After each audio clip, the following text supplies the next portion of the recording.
All right, back on the record in the Simpson matter. Mr. Simpson is again present before the court with his counsel, Mr. Shapiro, Mr. Cochran, Mr. Bailey, people represented by Ms. Clark, Mr. Darden, and Mr. Kellberg also present. Is Mr. Gordon. Counsel, is there a matter you need to take up with me before we resume? Very brief, Your Honor.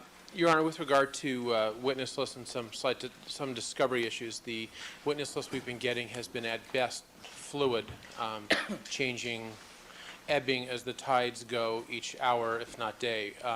The ability to prepare for such is next to impossible. That was difficult enough when we had the civilian witnesses with that type of testimony, but whereas we are moving into this arena of scientific evidence with this fluid witness list where we have different personnel involved, coupled with the fact that we are receiving reports that on work that was done literally months and months ago, dated today, dated yesterday, and those reports contain numerous issues that are going to have to be litigated.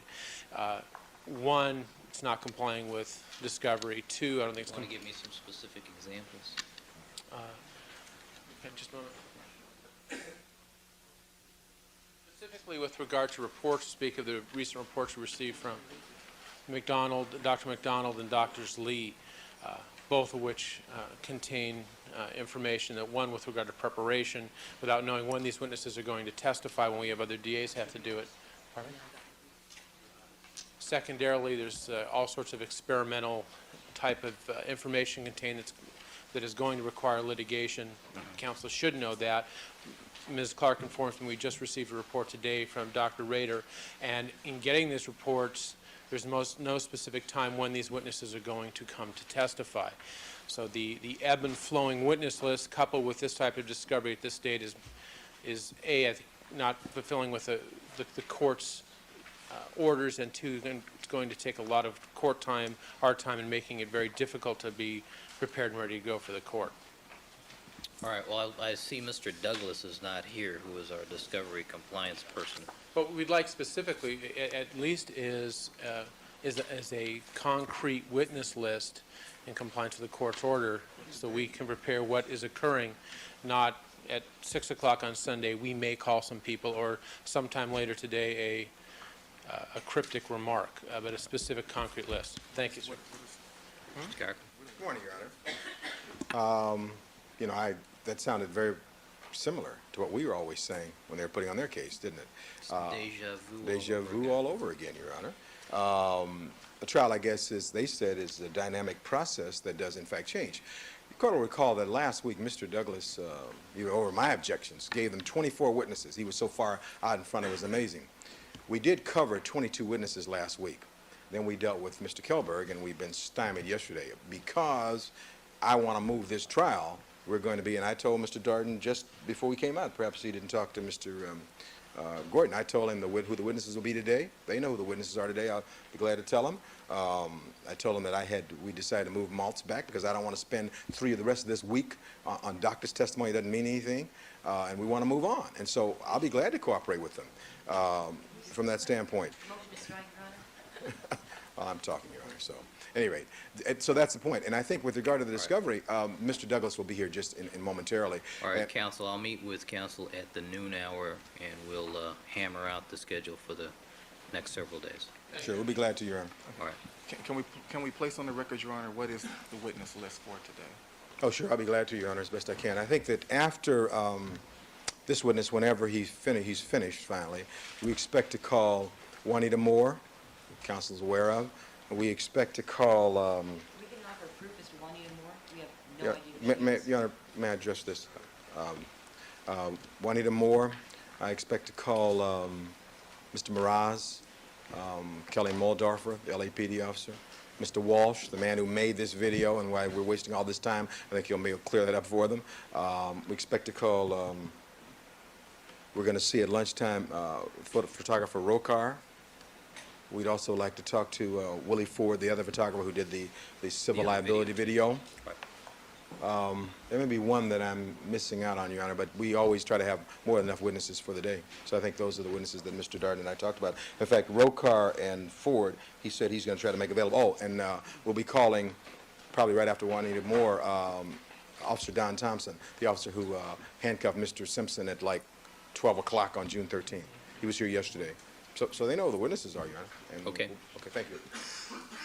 All right, the one other issue to be resolved before we invite the jury to come back is the comment that's in this tape. And the record should reflect that this morning I met with counsel, Mr. Shapiro and Mr. Kelberg, and viewed the laser disc outtake on 3 different occasions, and the court recollects having seen that outtake on 2 previous occasions. And I'll hear argument from counsel regarding the admissibility of that statement by Mr. Simpson. Your Honor, perhaps should the court have that played just briefly so we can, it takes just about 2 minutes, I think. Well, the reason we played it 4 times, Well, just so that everybody understands what the statement is. I'm the only one whose opinion counts here, Mr. Kelberg. Well, that's for certain, Your Honor. The statement then, for the record, involves the trainer beginning an exercise in which he's making punching motions with the left and right hand, and the trainer begins by saying, "You better watch out, O.J." and or words to that effect. And Mr. Simpson. Better look out for this left. For this left, the court wrote it down. I'm going to need my notes then to. That was an exercise to try to save time and not viewing it again. What he says is, you got to get your space in if you're working out with the wife, if you know what I mean. You could always blame it on working out at the time he's making punches with the left and right arm. That's Mr. Simpson is making it. Your Honor, the court, of course, is well aware this video was made less than 3 weeks before the murder of Nicole Brown Simpson. This court has heard testimony of domestic violence involving Mr. Simpson and Nicole Brown Simpson, and has admitted such evidence as it may relate to intent and to motive. Mr. Simpson's unscripted remark reflects his state of mind, his attitude towards his wife, his attitude towards striking his wife. You can always blame it on, in essence, this exercise, this workout. Now, everybody laughs in the video because this video was made before the murders. If this video had been shown the day after, or had been shot the day after the murders, and Mr. Simpson made the very same remark to that trainer that he makes in this video, I don't think there's one person who's exercising with Mr. Simpson, or one person who would watch that video who would be laughing along with Mr. Simpson.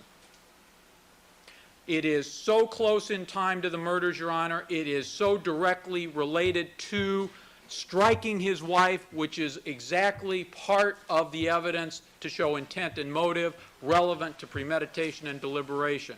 If it is an offhanded remark that is not intended to reflect his true state of mind, the jury may so find. I don't think they'll find that, not given the proximity in time and the other evidence of domestic violence. So it has substantial probative value on Mr. Simpson's state of mind. And let's face it, Your Honor, his state of mind is a big issue in this case, both with respect to proving identity and with respect to proving premeditation and deliberation. And so on the basis of the threshold for admissibility, I submit to the court it has substantial probative value, and its unfairness or its possible prejudice is what?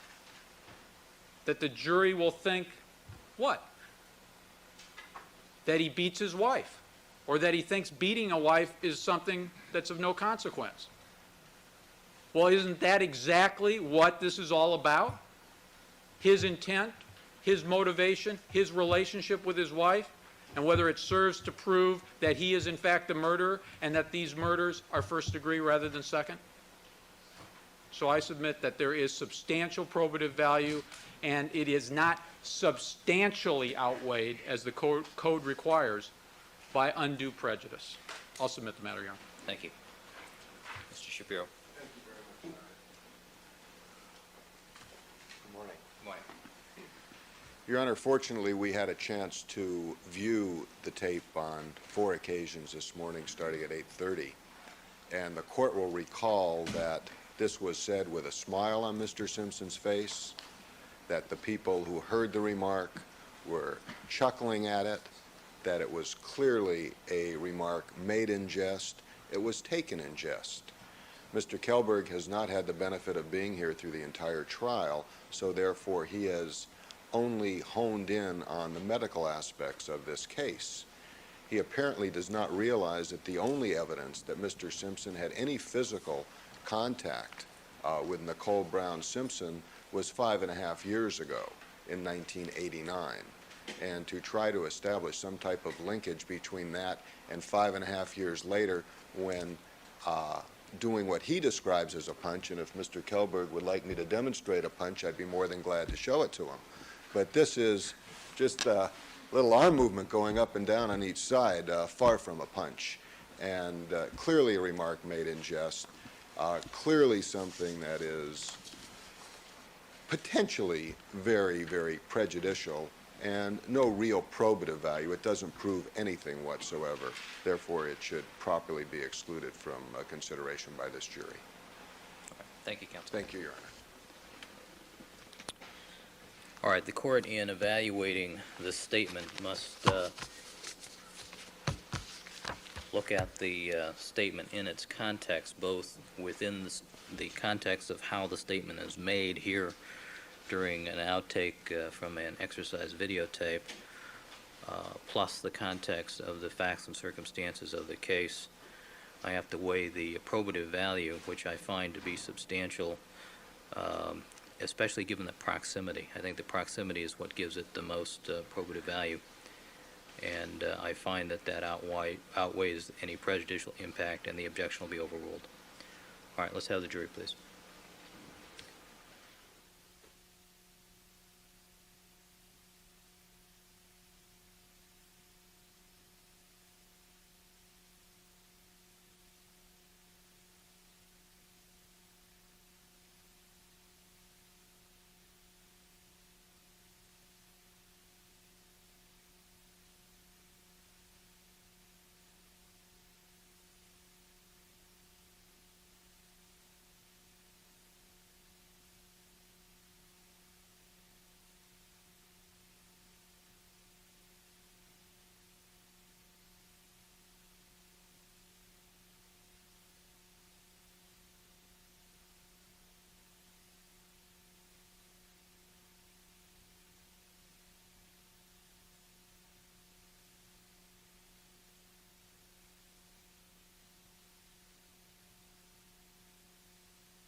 Let the record reflect that we've been rejoined by all the members of our jury panel. Good morning, ladies and gentlemen. All right, doctor, would you resume the witness stand, please? Record should reflect that Dr. Robert Huizinga is on the witness stand undergoing cross-examination by Mr. Kelberg. Good morning again, doctor. Morning. You're reminded, sir, you are still under oath. Mr. Kelberg, you were playing a videotape which you have stopped at a particular location at the end of the court session yesterday. Yes, Your Honor, and my intention would be simply to ask Mr. Fairtlow to start the tape up and continue watching the videotape. All right, and before you do that, ladies and gentlemen, the parties have asked me to mention to you that in viewing this videotape, this is the raw footage that was later made into a finished product. There are starts and stops that may not be apparent to you in watching it, so you should also pay attention to the real-time counter, which is in the lower right-hand quadrant of the screen, so that you can note when there's a start and a stop. Thank you, Your Honor. All right, is that correct, Mr. Shapiro? Yes, thank you very much, Your Honor. All right, Mr. Fairtlow.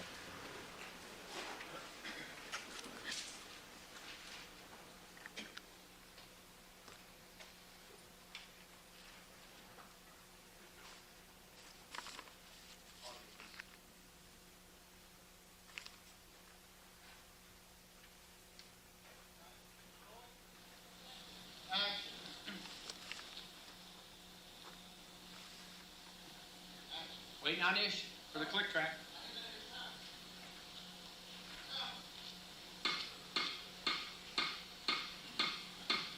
Let's get her going. We're gonna just start off with a real simple, easy little warm-up. Elevate that heart rate, get a little blood oxygen going in these muscles. That's the whole point of this, son. That's it. Get the blood flowing. That is exactly it. Just take a nice, simple walk.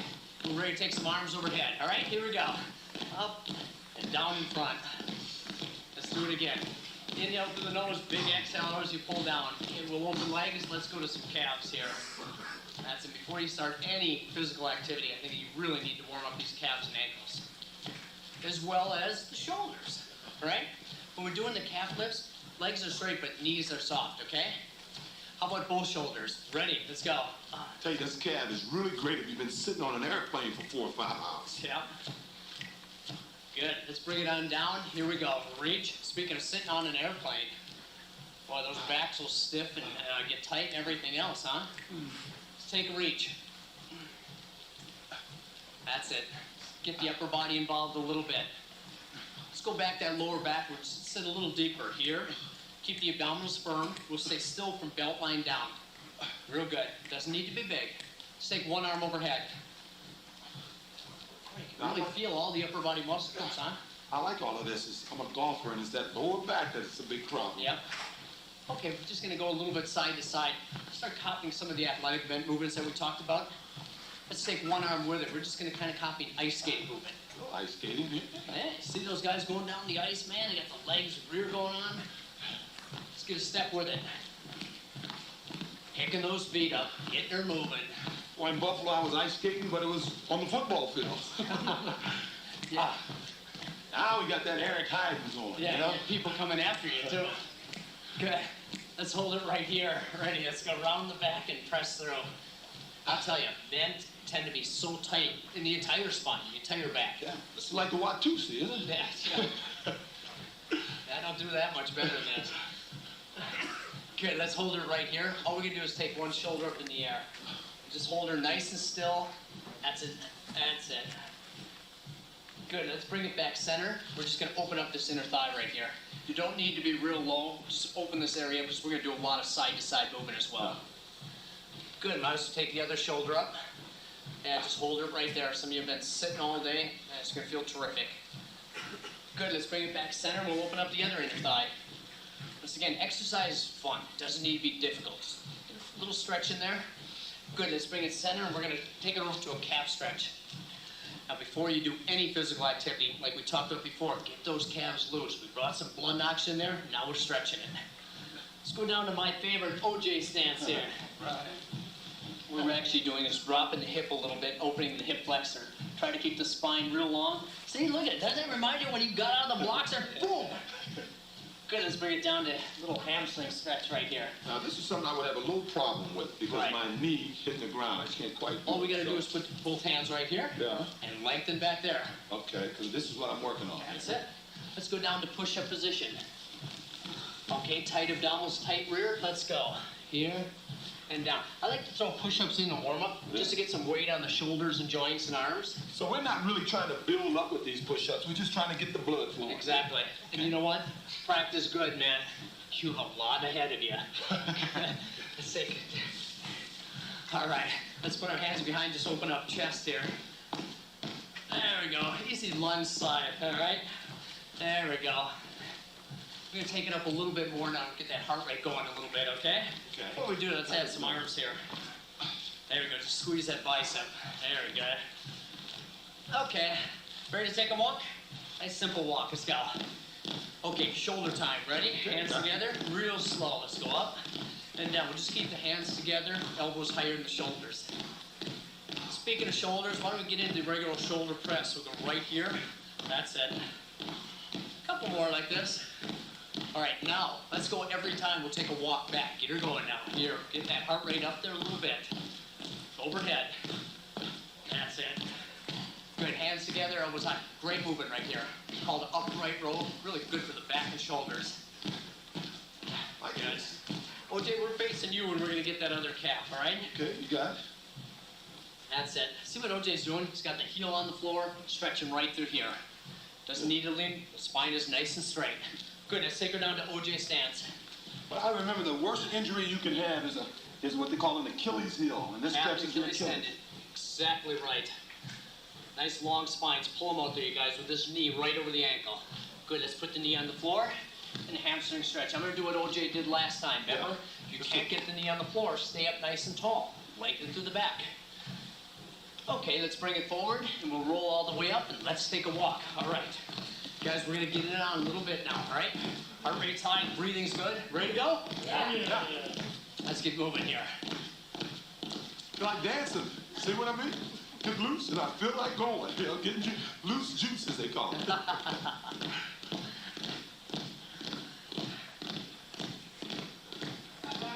Woo! All right. Very good. Very good. No bullshit there, folks.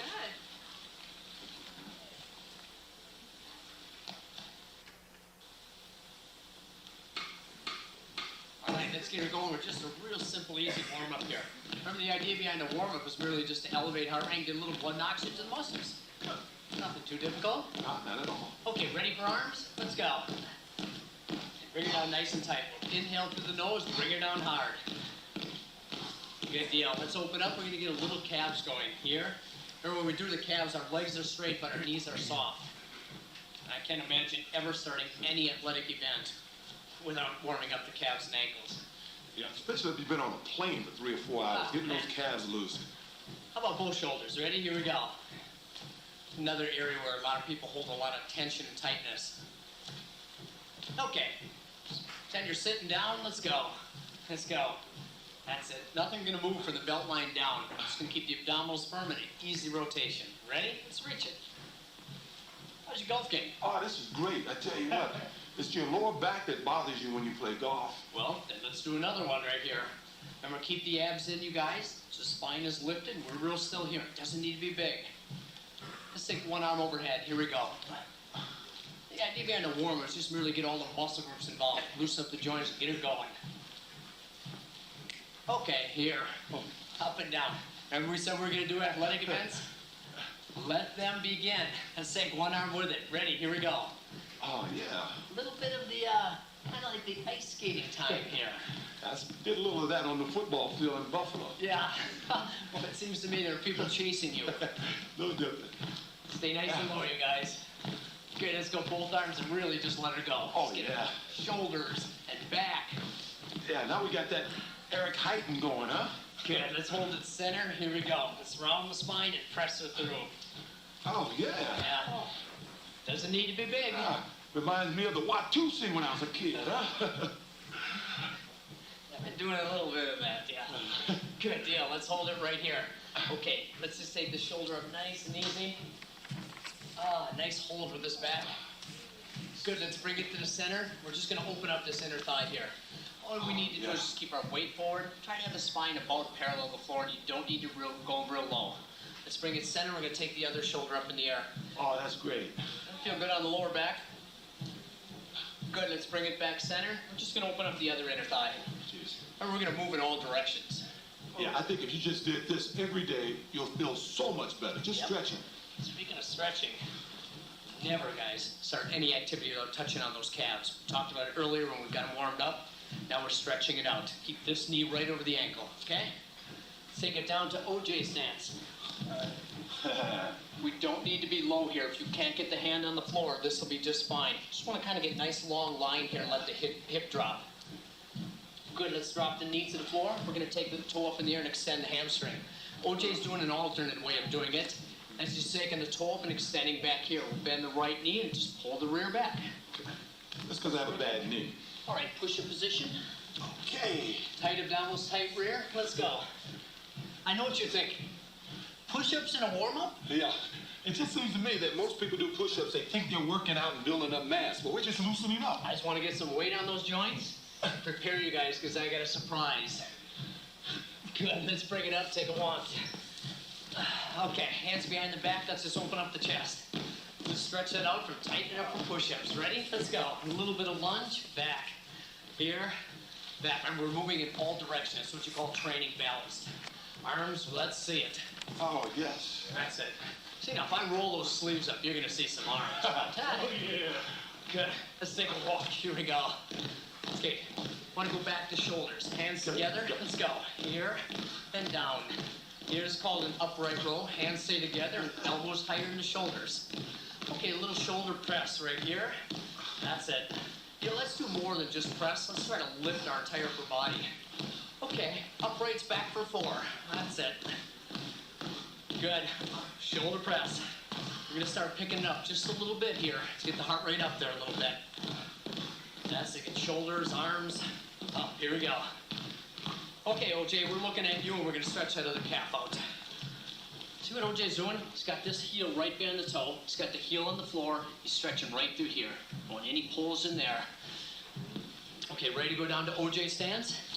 Well, you know, one of the biggest problems you have as an athlete that you worry about is an Achilles heel tear. Yeah. This is good for stretching the Achilles. Yep. Nice long spines. Good, let's bring it down, hamstring stretch. We'll take the toe up in the air. My leg is straight, but the knee is soft. I'm gonna do the way OJ did before in case anyone else wants to stay in that position. Hands on legs, rear pulling back. Okay, let's rock it forward, roll up, and we're starting to go. Let's go. Oh, yeah. Okay, we're gonna pick it up a little bit now. We're gonna get it going. Men, you need this every day. See, I tell you what, just this little warming up, I feel so much better. See, I feel like dancing.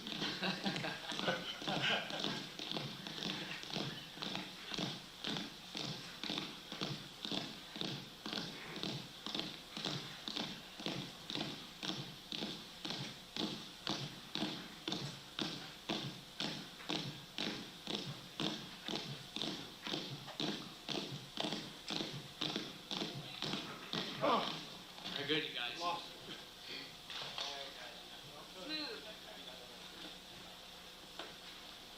Great. Action. Yeah. Trying to isolate Robert. Bring your rear up a little there, Robert.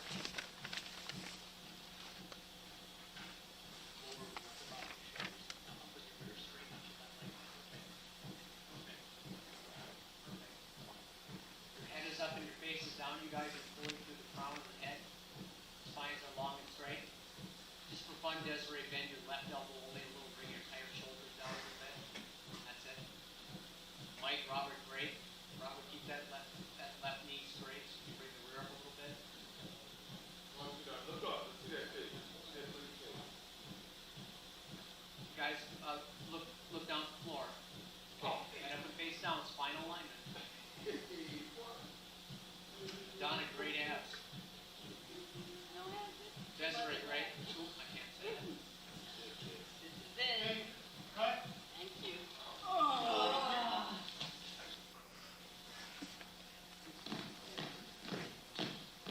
Is this going?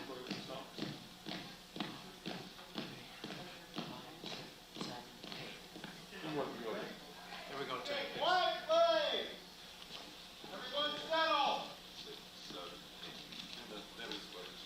You ready, Richard? Tina. Guys? And roll tape. We have to see action.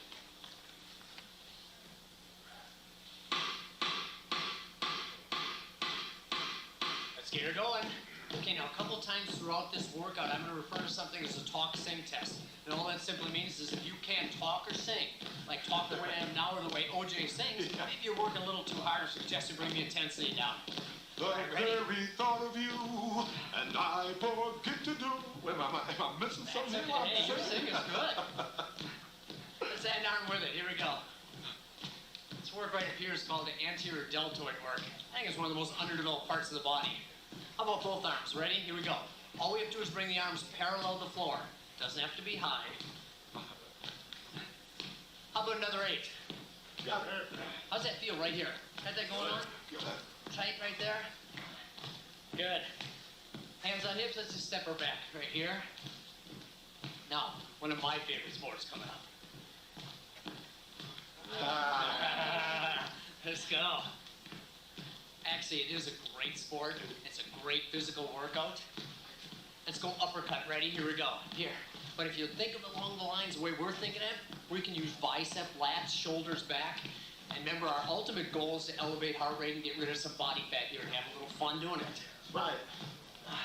Without hurting ourselves, huh? Ready? Let's take a walk. Here we go. Okay, let's do that whole thing over from the top game, but let's add arms. Ready? Here we go. Arms only. That's it. That's it. Now make it a little tighter. You know it. If you feel good, get the intensity up there. Both arms. Don't mind me if I start growling a little bit. Ready? Let's go. Here. Now, OJ, I warn you. If you come near me, man, this left hand. Yeah, I'm telling you, you just gotta get your space in if you're working out with the wife, if you know what I mean. You can always blame it on working out. Let's take a little walk. Here we go. All right. Let's open up legs just a little bit. Shoulder level, hands on hips. Let's go. And now remember, you guys, using large muscle groups like the ones we're using right here, not only are we shaping the muscles and strengthening joints, but we're elevating heart rate. And this is going to help us reduce the body fat right here.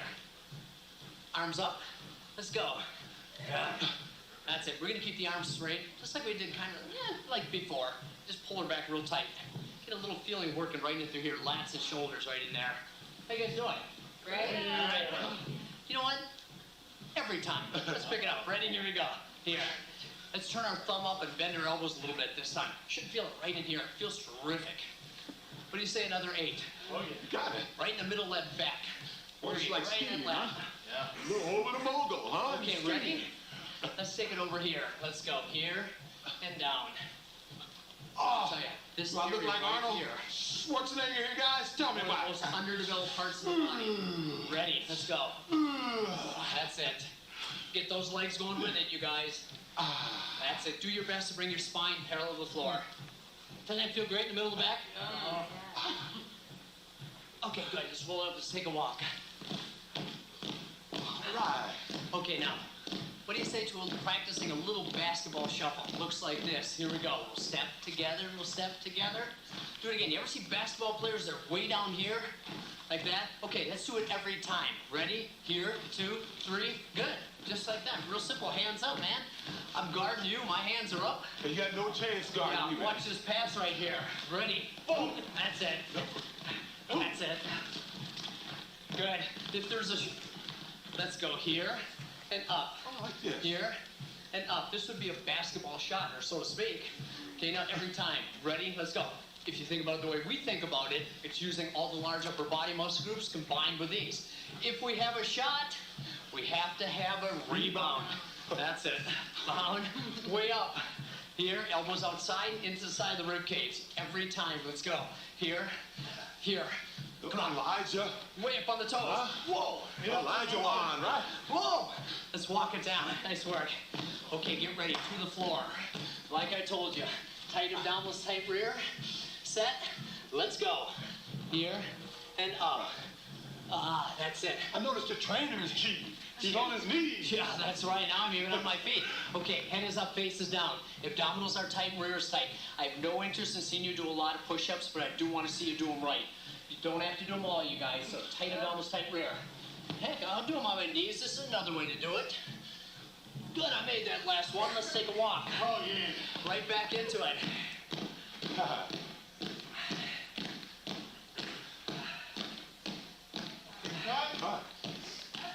And action.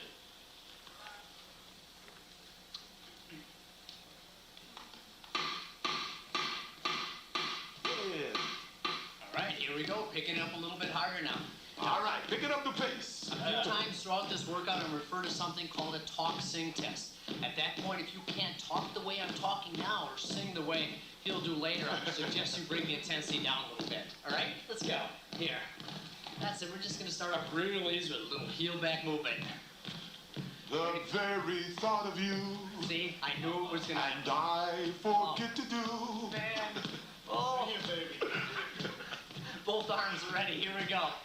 This is working what's called an anterior deltoid upper chest area.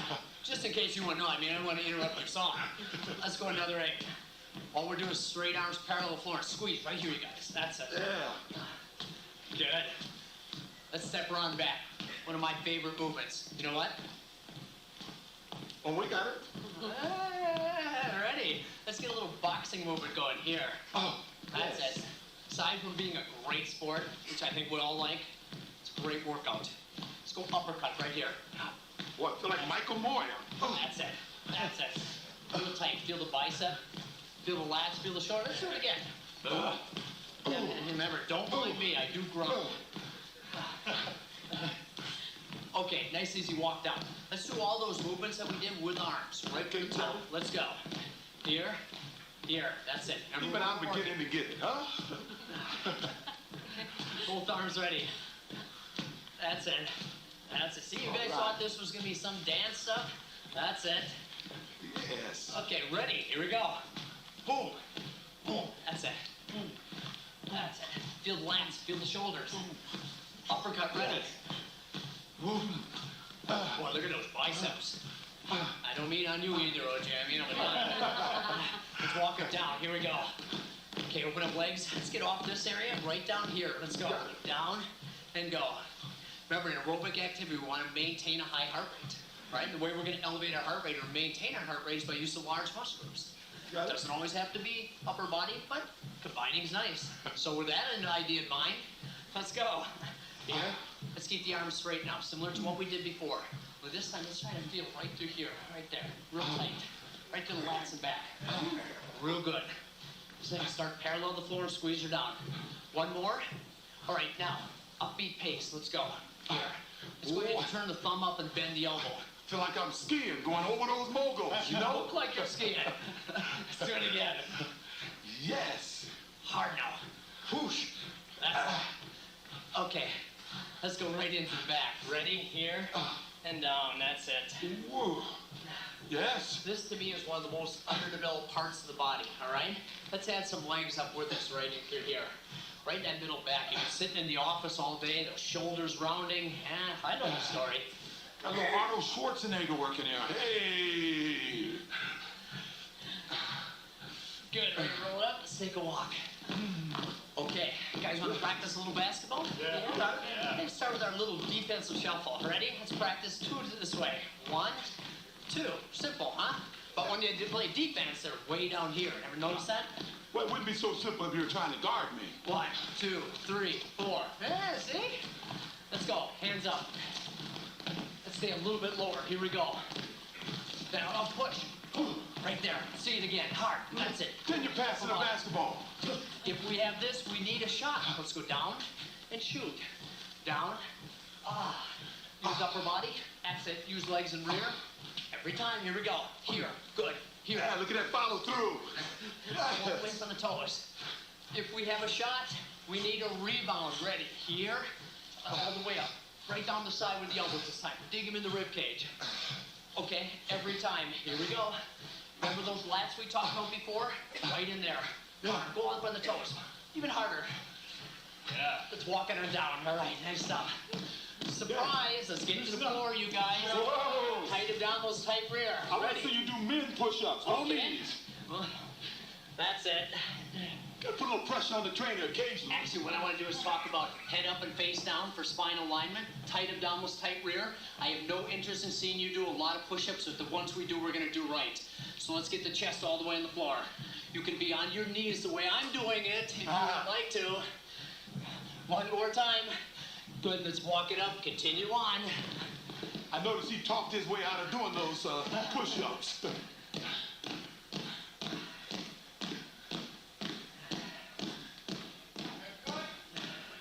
All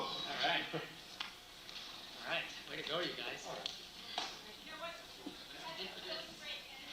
Okay, we're rolling. Did I? And action.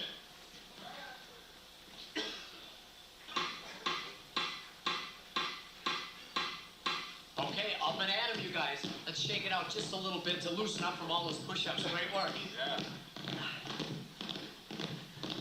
All right, all set? Yeah, we're ready. Let's open it up. Here we go. Reach. There we go. This rings a bell, doesn't it? Just a little bit. How about one arm? Here we go. Here. You guys have quieted it down a little bit. What? Push-ups taken out here? You know what? We said this is a low-impact workout, That's it. but if you look at it, I'm beginning to sweat a little bit here, you know? Hey, OJ, show them your biceps again. Here we go. Ready? Let's go. Real tight, you guys. Nice. Good. Let's take a walk. Ready? Here we go. step back. Here we go. Here. I love this next move we're going to do. Here we go. Right here. Now, this isn't a punch like we did in boxing. This is a lot lower and a little bit tighter. I want to stay with that chest and shoulder. Both arms. Here. See, you guys, I told you we're going to do a lot of movements involving a lot of muscle groups of upper body. One arm overhead. Here we go. Reach. And you remember we did this in warm-up? We used it kind of as like a stretch and a lift. Now let's put the work into it. Both arms. Here we go.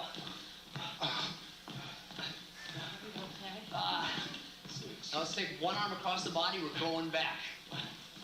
Oh. One arm overhead. Here we go. Both arms. Again. Man. Boy, I don't do a whole lot of this. This is like new to me. Again.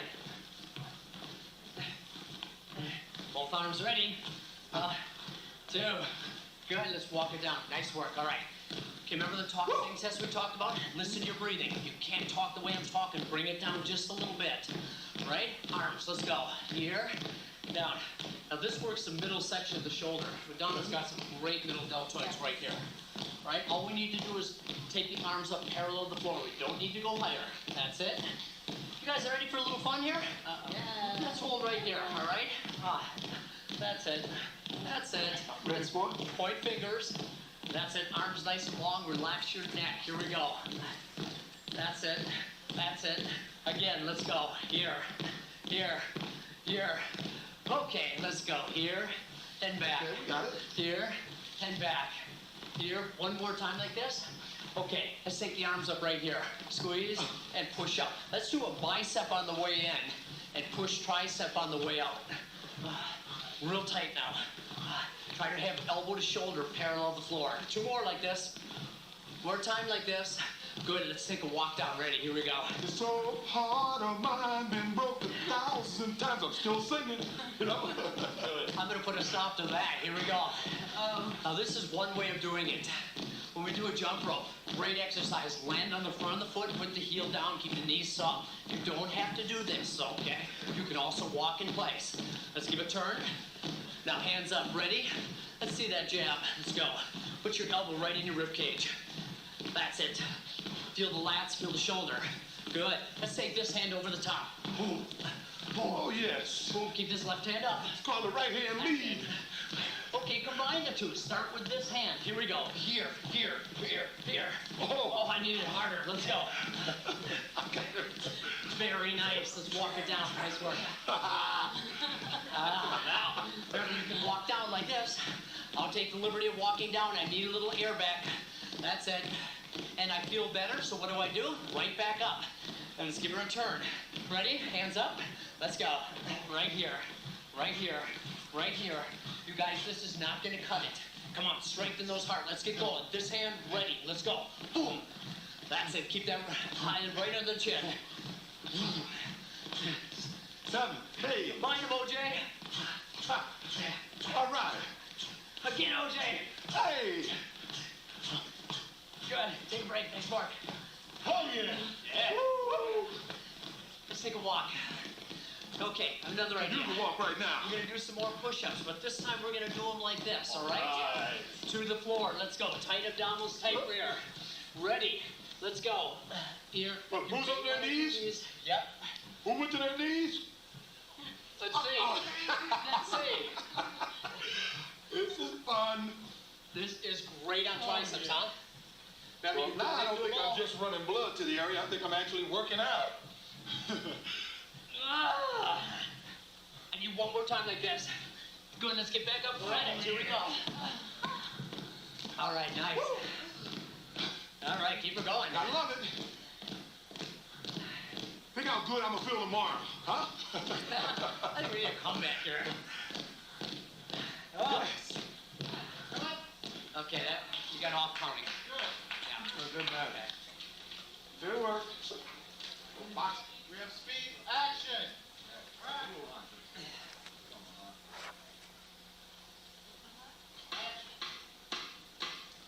Yes. Okay, let's go back at it. These push-ups felt good. They sure did. Let me tell you something. This this is like a low impact. I'm feeling a little sweat here. Okay, let's get her moving here. Remember the old hockey movement that we did warm up? Okay. Let's get to it a little harder. Here we go. Here. That's it. Up and down. Really use legs and rear. How about one arm with it? Ready? Let's go. Want to work those buttocks on this one, right? That's Get it. them out there. That's it. Tighten them up. Let's get the leg movement with it. No, here we go. Here. That's it. That's it. That's it. Okay, biceps. Let's see it. Right here. Yes. Right there. Right there. Yeah. Nice looking arms. Ooh. Good deal. Let's take a nice little walk. Okay, how about our step back? Ready? Okay, this Let's is go. interesting. And we're gonna do this one a little different. This time, one hand. Here we go. Push. That's Push. it. Push. Push. Push. Push. Push. Both arms. Ready? Push. Push. It's just like those push-ups, isn't it? Yeah. Yeah, right from the chest, huh? How about one overhead? Ah. Remember when we did this in warm-up? Oh, We it talked feels about good. doing it to kind of stretch and use the muscle groups. Now we're doing it for the work. Both arms. Really combining upper and lower body muscle groups. Push hard. Okay, one arm across the chest, take her back. That's it. That's it. Both arms across the chest. That's it. One arm overhead, here we go. Remember, you don't have to do all this. If you need a little break, take it. Both arms. That's it. Let's do it again. I always take breaks from time to time, have a little drink of water. Good. Take a little rhythm for this one. Yeah, it does. It does. You get the hang of it. Let's put one arm up. There. Push you guys. Push you guys. Both arms. Speaking of breathing, let's take a little walk down, talk about breathing. Remember we talked about the talk-sing test? If you can't talk the way I'm talking, now bring the intensity down a little bit. Ready? Let's move on. Right here and down. Here. Now, aside from just looking good, which you're going to do, which you're going to do, which you do already, we are going to develop and strengthen some joints. And the area we're going to work right here is the middle deltoid. Let's go up and hold right here. That's it. All right. That's it, right into here. This is a good one. Look at this. See, not only this, strong shoulders. Well, you look good too, but okay, let's shake it down. Good. Hey, Yeah, get off those arms a little bit, huh? that's what I'm talking about. Wrong. Arms up. Ready. Whoa. Pen down. Let's have elbow to shoulder parallel to the floor. And let's feel bicep in, tricep out. Squeeze bicep, push tricep. What's that, huh? Two more. One more time. Good. Let's take a walk. Okay. Not bad, huh? No. Guys, I So got heart of mine been broke 1,000 times. Yeah, I'm still singing. let's go. Now, this gives me a little problems with my knees to be jumping like this. So like we said, do the alternate. Do something you can do. You don't have to do every exercise. I'm gonna just walk in place. How about a turn? You want to walk in place I and can turn? do that. Let's go. Here we go. You I know can I'm do a this. boxing fan. Oh, You yes. know I'm a boxing fan. Yeah. Get those arms going. This arm. Here we go. Over the top. Oh, yes. Over the top. Over the top. Doesn't it feel good? Put your whole body into it? Yeah. You know what? Let's combine it. Start right here. Go. 1, 2, 3, 4. How's it feel? Great. Let's take a break. Next one. Hey, all right. Let me take a little walk with you. All right. I got what to take that little knee problem. That's it. No problem. No shame here. You walk and you want to bring it back up. Let's go. And then hands back up. Let's go. Here we go. Here. When you do this movement, put the elbow right in the rib cage. And remember, you guys, why we do it. This hand ready? Let's go. We want to involve all the large muscle groups of the upper body. Aerobic activity is continuous rhythmic flexion extension, large muscle groups. Let's go. Hey. Harder. This won't get it done. If you feel good, let's get it on. Good, bring her down. Nice work. Oh, yeah. Oh, yes. Nice. Let's take a walk. I have a surprise for you. Let's do another set of push-ups, but this time let's do them this way. Really work the triceps, okay? Let's go. Down. A little bit closer to being underneath the Whoa. chest. Ready. Let's go. Here. Well, That's it.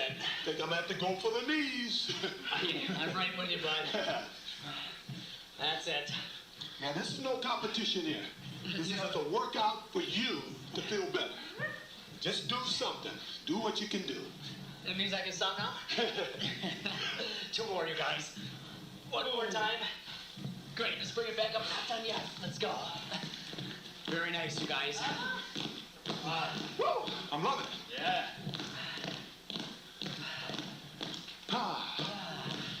That got a little sweat work in there Yeah, too, we you do. know? That's what's nice That's about it. weight falling around here. Yes. All right. Well, be happy. Be happy about this. Oh, who knows?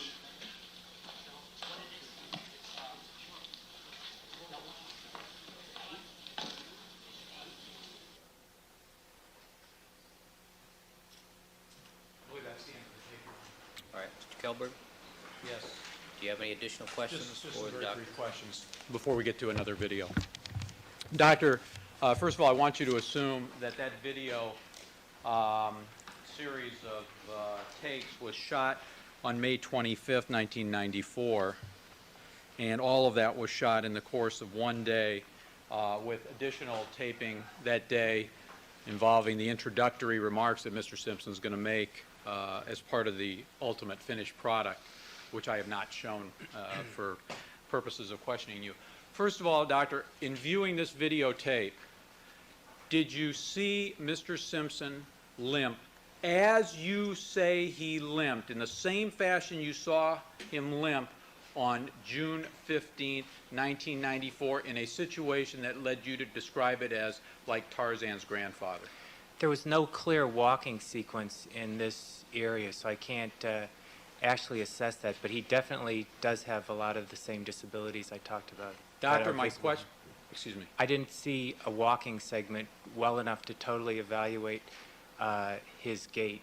You saw him in a walking maneuver forward and backwards during the course of the exercise, did you not? Yes, I did. My specific question then to you again is, sir, did you see any evidence of the same kind of limp that you say you saw on June 15th that led you to describe Mr. Simpson as walking like Tarzan's grandfather? In this tape, Yes or no, doctor? in this tape he has an altered cadence, but his limp was definitely more pronounced when I saw him on 6/15/94. Is your answer that you did not see the limp as you say you saw it on the 15th? That is correct. Overruled. And your answer, doctor? That is correct. And doctor, would it be accurate to say that none of the activity that you witnessed in this video segment would create the kind of adrenaline rush that you testified one might expect if a person like Mr. Simpson were enraged? Is that correct? This video would not create an adrenaline rush, this workout video, unless he were very, very nervous about going in front of the camera to give, some of his prepared lines. Did Mr. Simpson appear nervous to you in delivering any of his lines? No, he did not. And so, would it be accurate to say, doctor, that, again, no circumstance here would have caused the kind of adrenaline rush that can lead to exertion beyond normal capability that one might see if a person is in an enraged emotional state? Is that correct?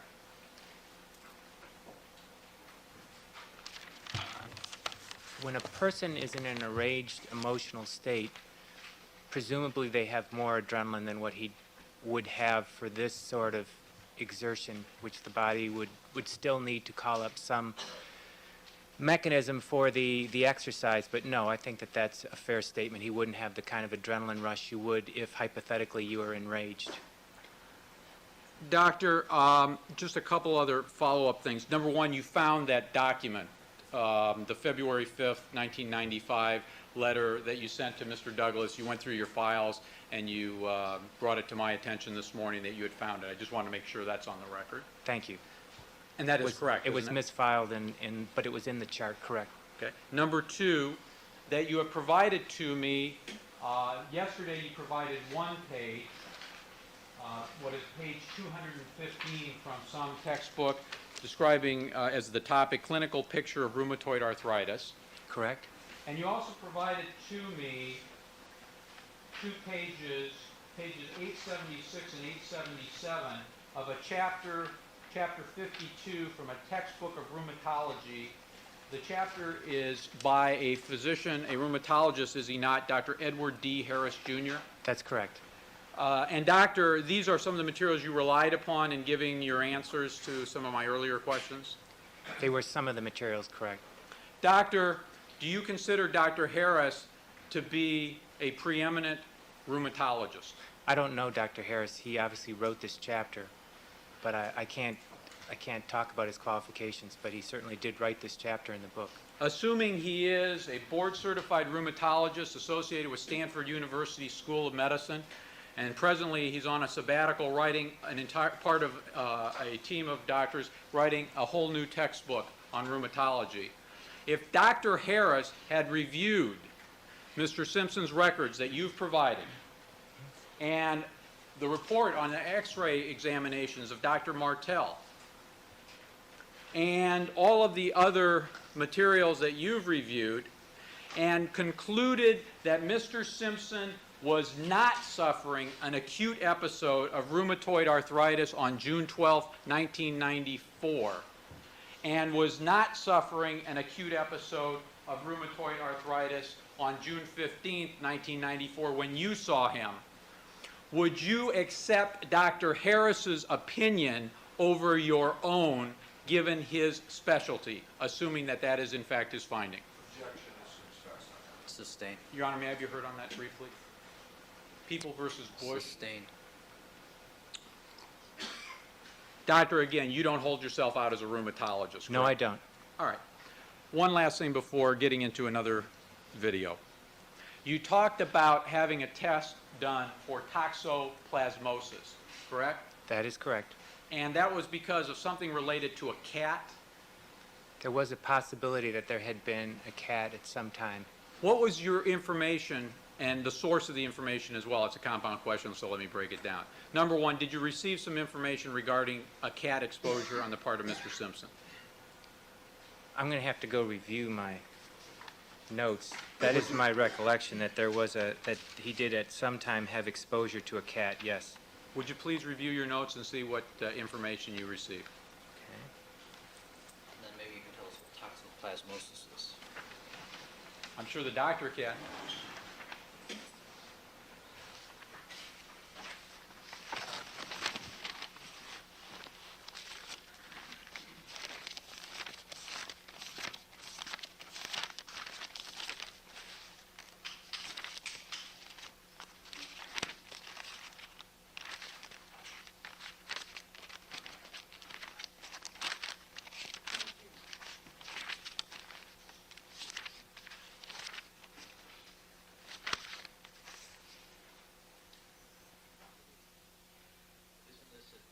One of the last items on 507. It is, now, I don't know if it's the entry, the lab report, I can tell you what page. Well, why don't you direct the doctor's attention so he doesn't have to spend the whole morning going through his I records? just found it right. on a note 61794. The patient he has a positive history of cat exposure. And what is that history if you received it? That he has a positive history of cat exposure. I don't remember the exact situation, but apparently that was something that I noted down. Obviously, in the differential of adenopathy of a swollen lymph node, that would probably be a test we would ordinarily do anyway in a wide battery of tests looking for a cause of a swollen lymph gland. And the fact that he had cat exposure may have just heightened whatever small suspicion there existed initially. My question, though, is, doctor, did you get specific information? Well, Mr. Simpson, do you have a cat in the house? Or do you have friends whose house you visit where you've been exposed to a cat? When? Any specific information? Did you inquire of him? Yes, I did. And what specific information did he give you, doctor? He gave me enough information that I felt it was important to run the test that he had been exposed to a cat. Your Honor, I'll move to strike as non-responsive. The question is, what specific information did he give you? What specific information? I don't recall the specific information, just enough that I made that note, so I can't answer that exactly. You didn't write it down? Yeah, I did write that he had exposure to a cat. Even if you can't tell us specifically, word for word, in substance, what did he tell you? As to when he had such exposure? Obviously, in order for me to write it down, my feeling must have been that he had had recent exposure to a cat. Typically, I'll write down exposure to a cat, or I would have written down exposure to a kitten since obviously kittens have a higher incidence of transmitting toxoplasmosis. If he had had that, I'm sure I would have noted it, or if he would have changed kitten litters, I also would have noted that, or whether he had exposure to various other sources. But that basically was something that I wrote down, and that's all I really recall on it, just what's in the note there.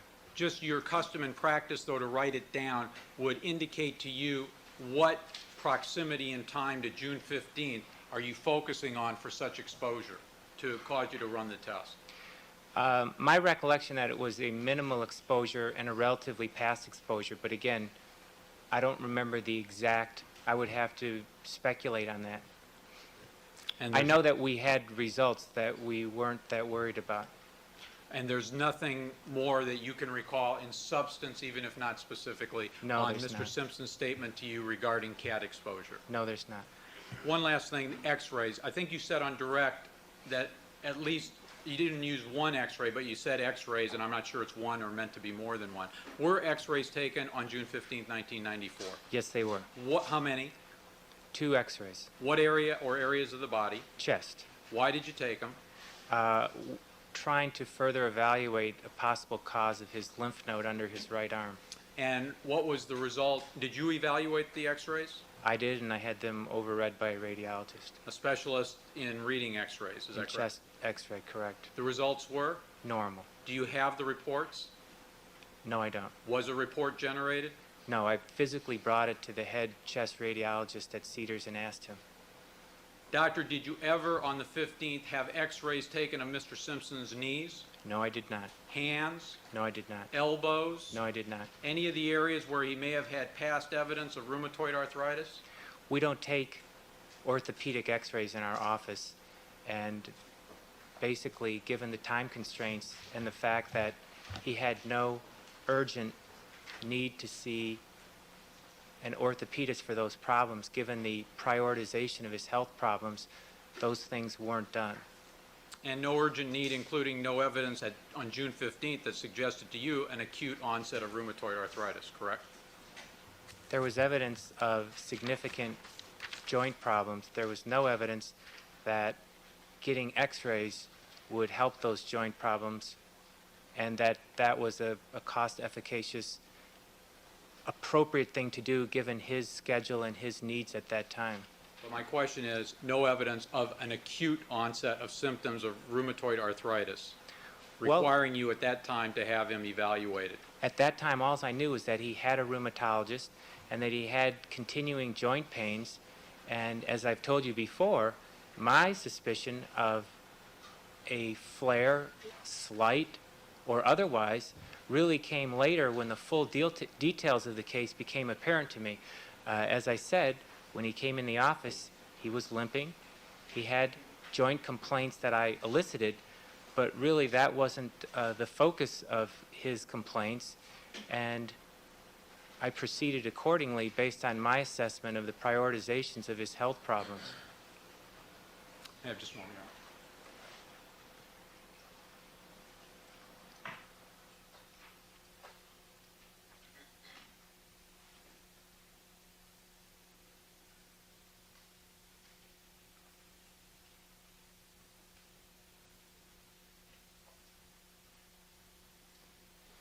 One last topic, Doctor, another video. I'm going to ask, Your Honor, that a video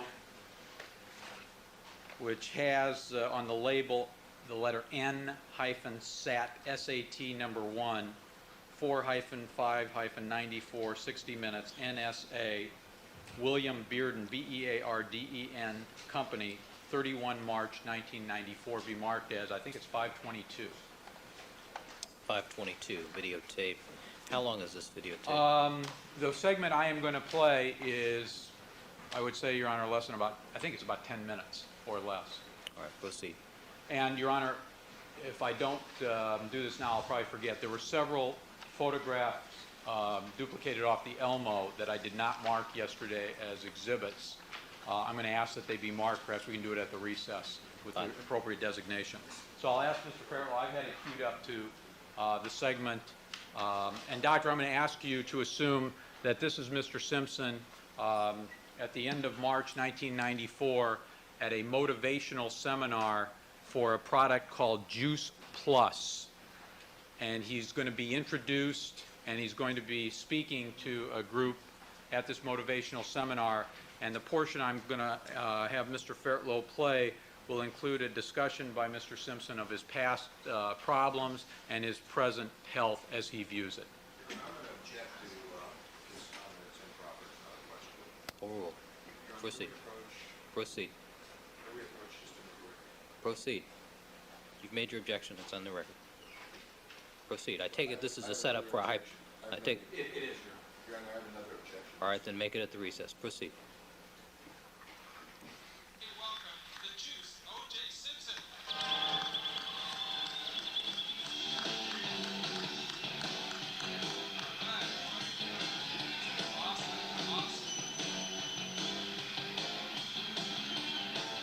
Thank you. Thank you very much. I tell you. All right. Oh, man, I get... All right. Thank you. Thank you. I get teary. I truly get teary every time I see that tape, you know? I want to play again. I want to be able to play again. That tape gets to me. You know, like Smokey. I guess Smokey spoke yesterday, and I was just talking to him backstage, and I was asking him, well, what do they want to hear? And Smokey is like me. I'm not really good at giving a lot of speeches. As a matter of fact, I hate hearing speeches, so I tend to get up and babble and, like Smokey, try to say what's on my mind and just try to, you know, talk about something that might be germane to what we're all here for. He asked me to sort of explain how I got involved with Juice Plus, and for some of you who were at Memphis a few weeks ago, this might be a little redundant, so I'll go through it as quickly as I can to let the ones that weren't there know how I originally got involved with this product. I was at a time where I was having a pretty tough time because I got hit by what they call, some of you might have it as rheumatoid arthritis. I had the beginnings of rheumatoid arthritis, and I was having really a tough time. I actually had mornings that I could not open my door. I could not turn my wrist because my wrists, my fingers, my elbows would all get swollen up. They had me on, you name it, Naprosyn, Indocin, Motrin. I had so much Motrin, you couldn't even believe, you know. Every day, this was my life. And my neighbor is a guy named Frank Joel, who may be the best orthopedic surgeon in the world. He rebuilt Tommy John's arm and stuff. He's telling me about this simple little operation that they can do with both my wrists to relieve some of the pain. And I know this is something we don't really get into in this product. We can't really talk about. So when he's telling me about all of this stuff, and I'm thinking about it, because one thing that I can't do anymore, because I had gone to a nutritionist, is I can't drink orange juice. That's the only reason Rush Limbaugh got that job in Florida, is because I can't drink orange juice anymore. Yeah. Stuff like orange juice and grapefruit juice and tomatoes, and any of you have arthritis out there, you know that's almost the worst stuff that you can put in your body because of the acidity that's involved in it. And I was one of these guys who drank the quart of orange juice every day. So as he's telling me about it, I said, you know, I'm going to have to try this stuff. I said, well, I'll call home and get him to send it to me. Well, he said, no, I got it right here. He had a whole bag of it right there. So for the next few months, along with, once again, changing my diet and stuff, I started taking regularly Juice Plus. And started feeling, I don't know if it was mind over matter, it was a mental thing, but almost immediately I started feeling better. All of a sudden I was getting another 10 yards on my drive and then before I knew it, I just started skipping the Naprosyn and skipping the Indocin and skipping the pain pills, the Advil. I mean, I was one of these guys with 6, 7 Advils a day, you know, and until the day where I don't have to take anything.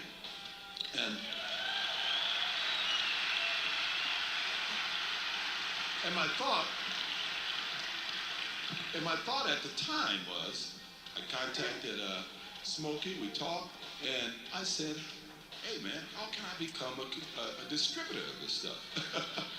I said, you guys are gonna make a fortune with this product. I wanna get involved. And it was about that time that he said, well, why don't you come and work for us? And he had evidently had talked to John Blair in the interim. And John called, and we had a meeting in New York. They flew up to New York, and we talked. And once again, I'm trying to figure out how I could become a distributor of this product. And they're saying to me, John says, well, you know, that might be tough, but why don't you come on board with the parent company, and why don't you become a teammate of all our distributors? Why don't you get out there and help all our distributors, and we'll make it worth your while? I've asked Mr. Farrell to stop the tape at that point. Doctor, you've had a chance, obviously, to listen to that.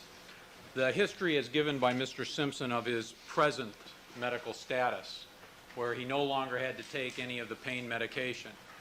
Would that suggest somebody who is in a condition better than, as you described him based on his walk, Tarzan's grandfather? At the time he made this tape, which you have told me was 494. No, I said, Your Honor, I'm sorry, Doctor, I said at the end of March 1994. The end of March, okay. Or approximately 2.5 months before you saw him. Okay.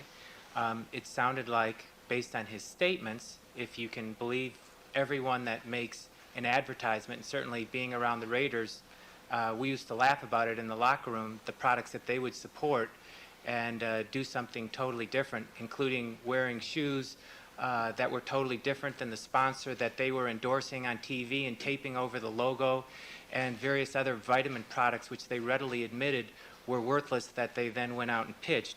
However, given if you assume that pitchmen can be taken at their word, then I think obviously he was doing better, but it's very misleading when he says he had acute flares of rheumatoid arthritis, which is based on the history I have gotten from Dr. Maltz and Dr. Jobe, something that they both felt. Again, I wasn't there.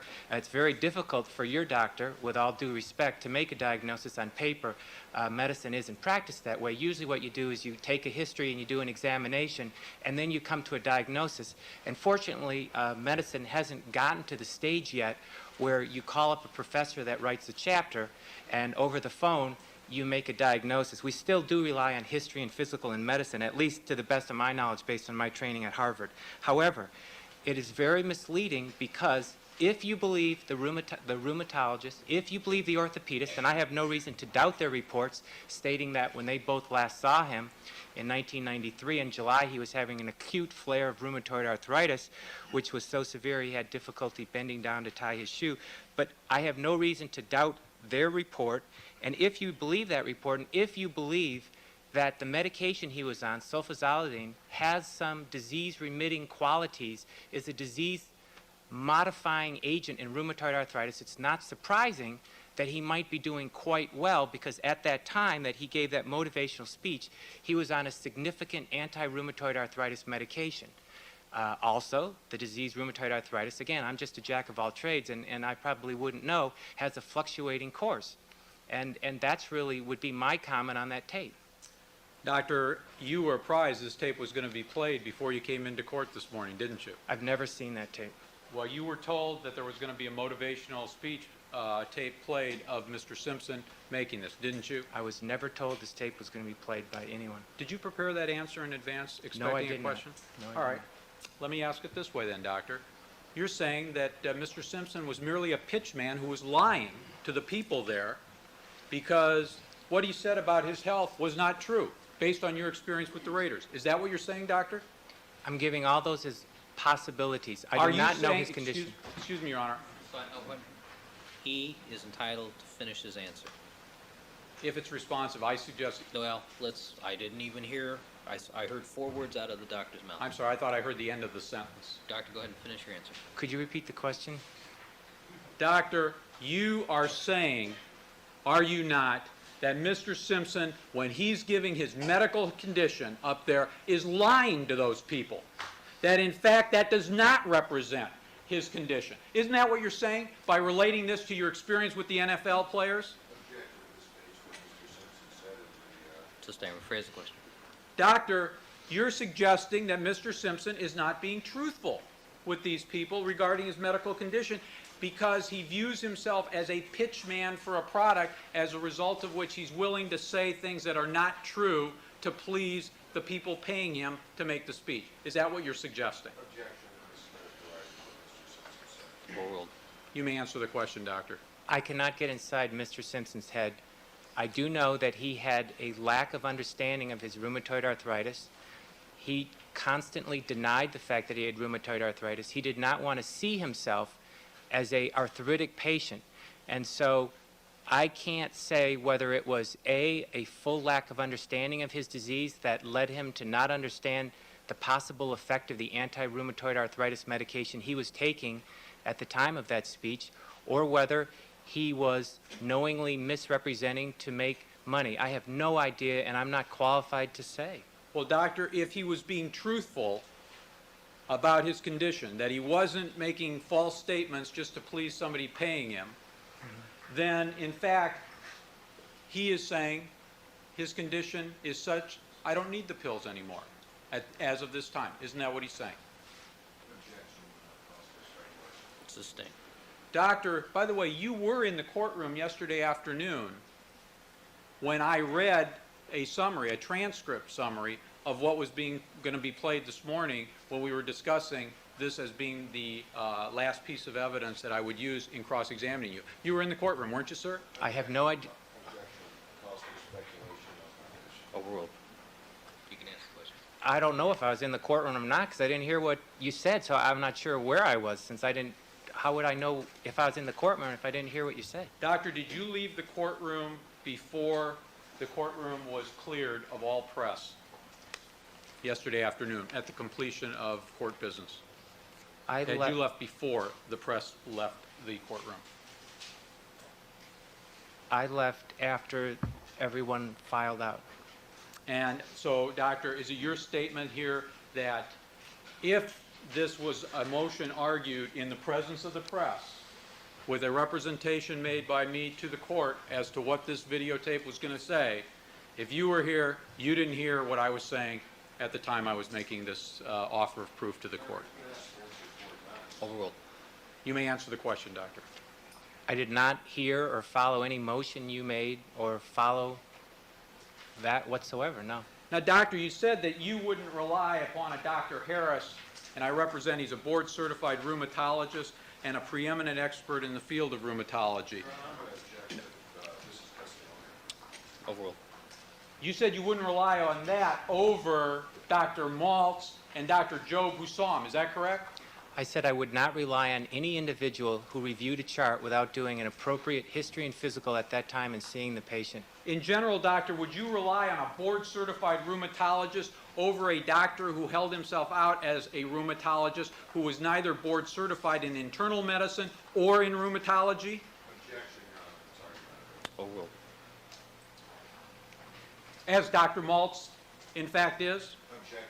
Sustained. As an offer of proof. Sustained. All right, I'll leave out that last phrase and ask the doctor to answer it. Rephrase the question, All counsel. right. Doctor, would you, all things being equal, rely upon an evaluation by a board-certified rheumatologist over an opinion offered on an issue of rheumatology, rheumatoid arthritis, from a person who was an orthopedic surgeon or a person who held himself out as a specialist in rheumatology who was neither board-certified in internal medicine or board-certified in rheumatology? Sustained. Doctor, would you accept the opinion of someone holding himself out as a rheumatologist who was not board-certified in either internal medicine or in rheumatology over the opinion of a specialist board-certified in rheumatology on the issue of a rheumatoid arthritis acute onset? The whole issue of experts is very difficult. In medicine, you have to see the patient. Overruled. He can answer the question. All right. There are various definitions of an expert, but basically any doctor, to be an expert, obviously needs to be very knowledgeable, needs to have appropriate training, needs to be have shown proficiency in what he does, and needs to, in addition, have other traits, including caring about people and things of that nature. I mean, there are other definitions of an expert. And just to give you an idea, at Harvard, you know, there's a mean streak in there. And I remember as a student being told, you know, an expert is a bastard from Boston with slides. Just because you've got a big degree doesn't mean everything. You need to see a patient. You need to do the building blocks of medicine. And that's a history, and that's a physical examination, and an evaluation of all the results. I still think that is the way to practice medicine. I do not know of the other specialists. All things considered, the more training, the more proficiency is superior. But I think it's very dangerous to compare credentials and base a diagnosis based on who's got the longest CV. I think that's a dangerous step. That's my own personal opinion. Doctor, you have Dr. Job's records, do you not? Yes, I do. Would you pull out, if you would, his one-page evaluation from July 13th, 1993? I can find it. Mr. Calvert, do you have that immediately available, an extra copy? Mine is marked, which I have no problem in showing the doctor. Save us. Stay up here too. You may. Save us a little time here. Now, Doctor, this is the last report from Dr. Job, the orthopedic surgeon, prior to your evaluation of June 15th, 1994, correct? Yes, it is. And it's dated July 13th of 1993, is that correct? That's correct. And it indicates that certain x-rays were taken of Mr. Simpson's right elbow, correct? That is correct. And it indicates that in the opinion of Dr. Job, that the x-rays are within normal limits but show early findings of rheumatoid arthritis. Is that correct? That's what it says here, correct. Now, doctor, did you receive a copy of a June 28, 1995, two-page report from a Dr. William Martell, a doctor with the University of Michigan, the letter directed to Dr. Maltz? Yes, I received a copy of that. And in essence, Dr. Martell is a specialist in radiology, which you've identified already as people who specialize in reading x-rays. That is correct. And in essence, what Dr. Maltz had asked is for Dr. Martell to review the available x-rays of Mr. Simpson from 91, 92, and 93. Is that correct? That's correct. And there were no other x-rays after the 93 x-rays to provide that dealt with the areas in question, the hands, the wrists, the feet, the elbows, correct? That's correct. Now, with respect to what Dr. Job has indicated as x-ray findings of the right elbow showing normal limits but early findings of rheumatoid arthritis, was a reading of that x-ray also taken by Dr. Martell? And I'll show you the report. And, Your Honor, may this be marked as 522, please? How about 523? 523, I'm sorry. What's the date on that letter? The letter is dated June 28, 1995 to Dr. Maltz. All right, this is by Dr. Martell, however. Correct. All right. 523. And these elbow x-rays, are those from Maltz's office or Job's office? Do we know? Well, doctor, what is the date that is shown on those x-rays? The date is July 13, 1993, and he was seen by both Dr. Job and Dr. Maltz on that same day. So I don't know whose x-rays, but it probably doesn't make a difference. All right, well, since you've said it doesn't probably make a difference, did you find any indication by Dr. Martell of his assessment of the elbows? He did make an assessment of the elbows. And what did he indicate in his assessment of the elbows? His assessment of the elbows, frontal and lateral views of both elbows show no significant abnormalities. However, as I'm sure you're aware... Your Honor, I'll move to strike as non-responsive. All right. Next question.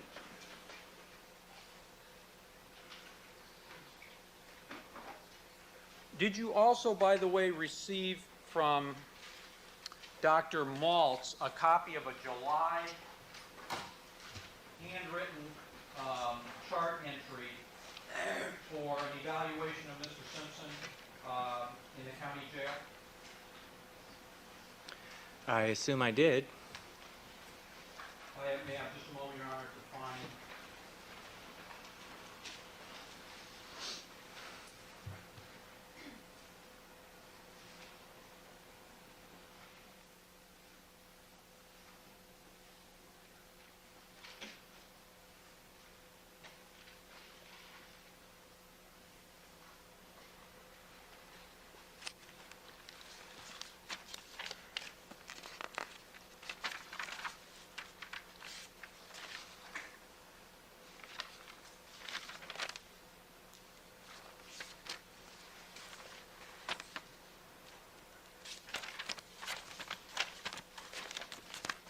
sorry, Your Honor, may I just have a moment to find the report?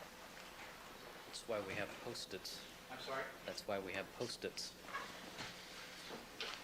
In the county, it's kind of sometimes tough to find them.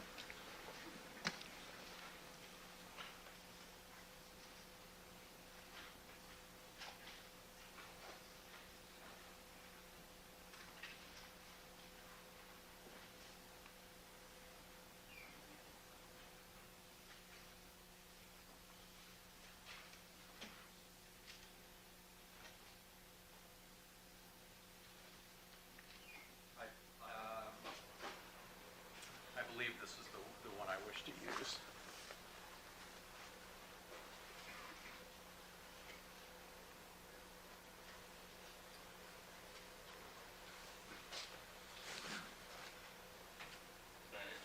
Yes, I believe so, Your Honor. I'm going to have to get a clean copy, and I will get it from another source. But I would ask that this document, which has the counting number 505, be marked as 524. All right, and what is this? It appears to be a handwritten note of Dr. Maltz's, a rheumatology note, and because of the copy that was provided to the prosecution, I cannot be certain what the month date is, but the day is 2/94. And I'm going to show, perhaps, Doctor, at a break, if we get there, you have a chance to find your copy. Maybe it'll have the month.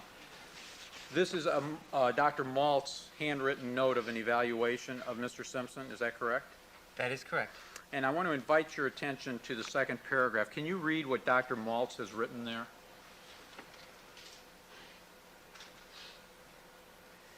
The copy's a little bit poor. You're going to have to help me there. Does it appear to be main problem presently is classical increased activity of his rheumatoid disease, with the left knee being his major limiting factor in terms of pain. I can't make out the next word. And swelling. Gel?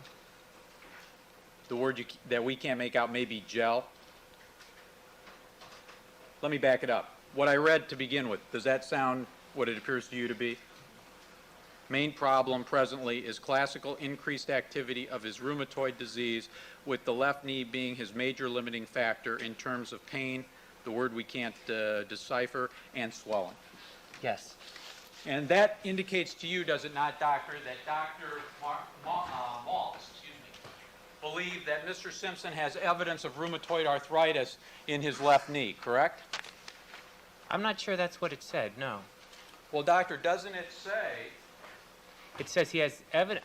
This is my interpretation. You'll have to ask Dr. Maltz. It'd probably be more appropriate. But if I read that, it says he's got evidence of rheumatoid arthritis with, and this is a different part, his left knee being his major limiting factor. That's how I read it, but you may have read it differently. Well, don't you read it as the relationship between the rheumatoid arthritis and the limiting aspect on his left knee? We have to ask Dr. Maltz that. I wouldn't assume that. Well, let's ask you to look then at Dr. Martel's report and see if in the summary he evaluates the left knee x-rays for evidence of inflammatory disease, which rheumatoid arthritis would be. Isn't that correct? Rheumatoid arthritis is an inflammatory disease. And in the summary, with respect to the left knee, does he not say the following? The abnormality noted in the left knee is degenerative rather than inflammatory in nature and probably secondary to earlier trauma.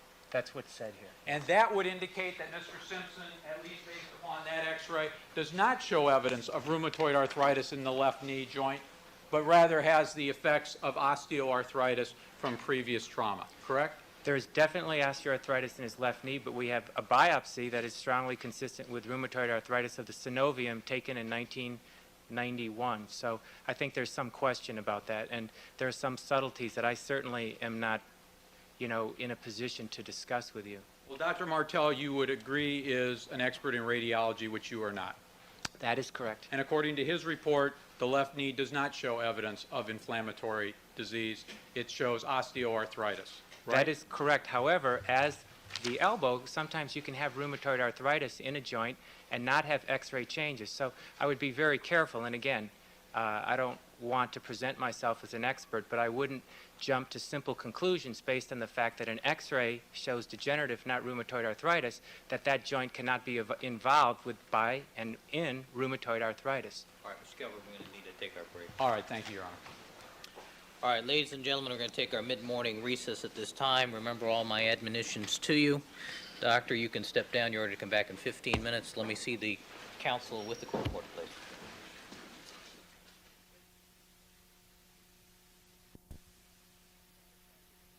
In the Simpson matter, all parties are again present. Mr. Kelberg, did you find that document you needed?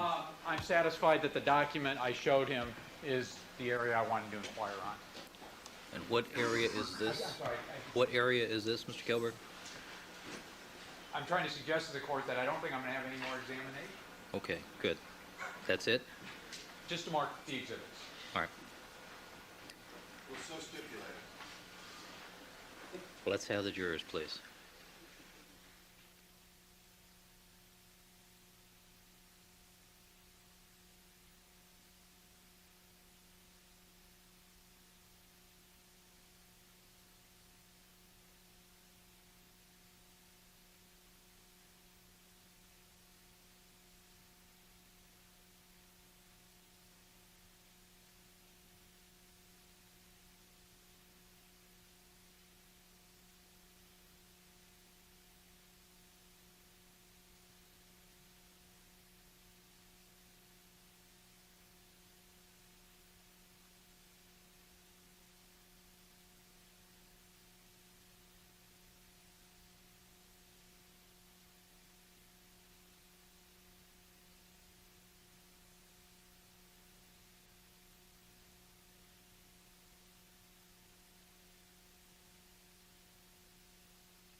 Ladies and gentlemen, please be seated.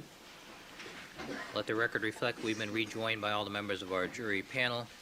Mr. Kelberg, do you have some items you need to mark? I do, Your Honor. These again are from the Elmo that we had produced yesterday during the examination. The photograph of the formal diagram that Dr. Heisinger included in our Exhibit 507, I asked to be marked as 507A. All right, 507A. The photograph with the two areas of abrasion that is a part of the sequence of, a part of the photograph of 516, I'd ask to be marked as 516A. 516A. The, another photograph that showed that abrasion to the left thumb from photograph 518B be marked as 518B as in boy.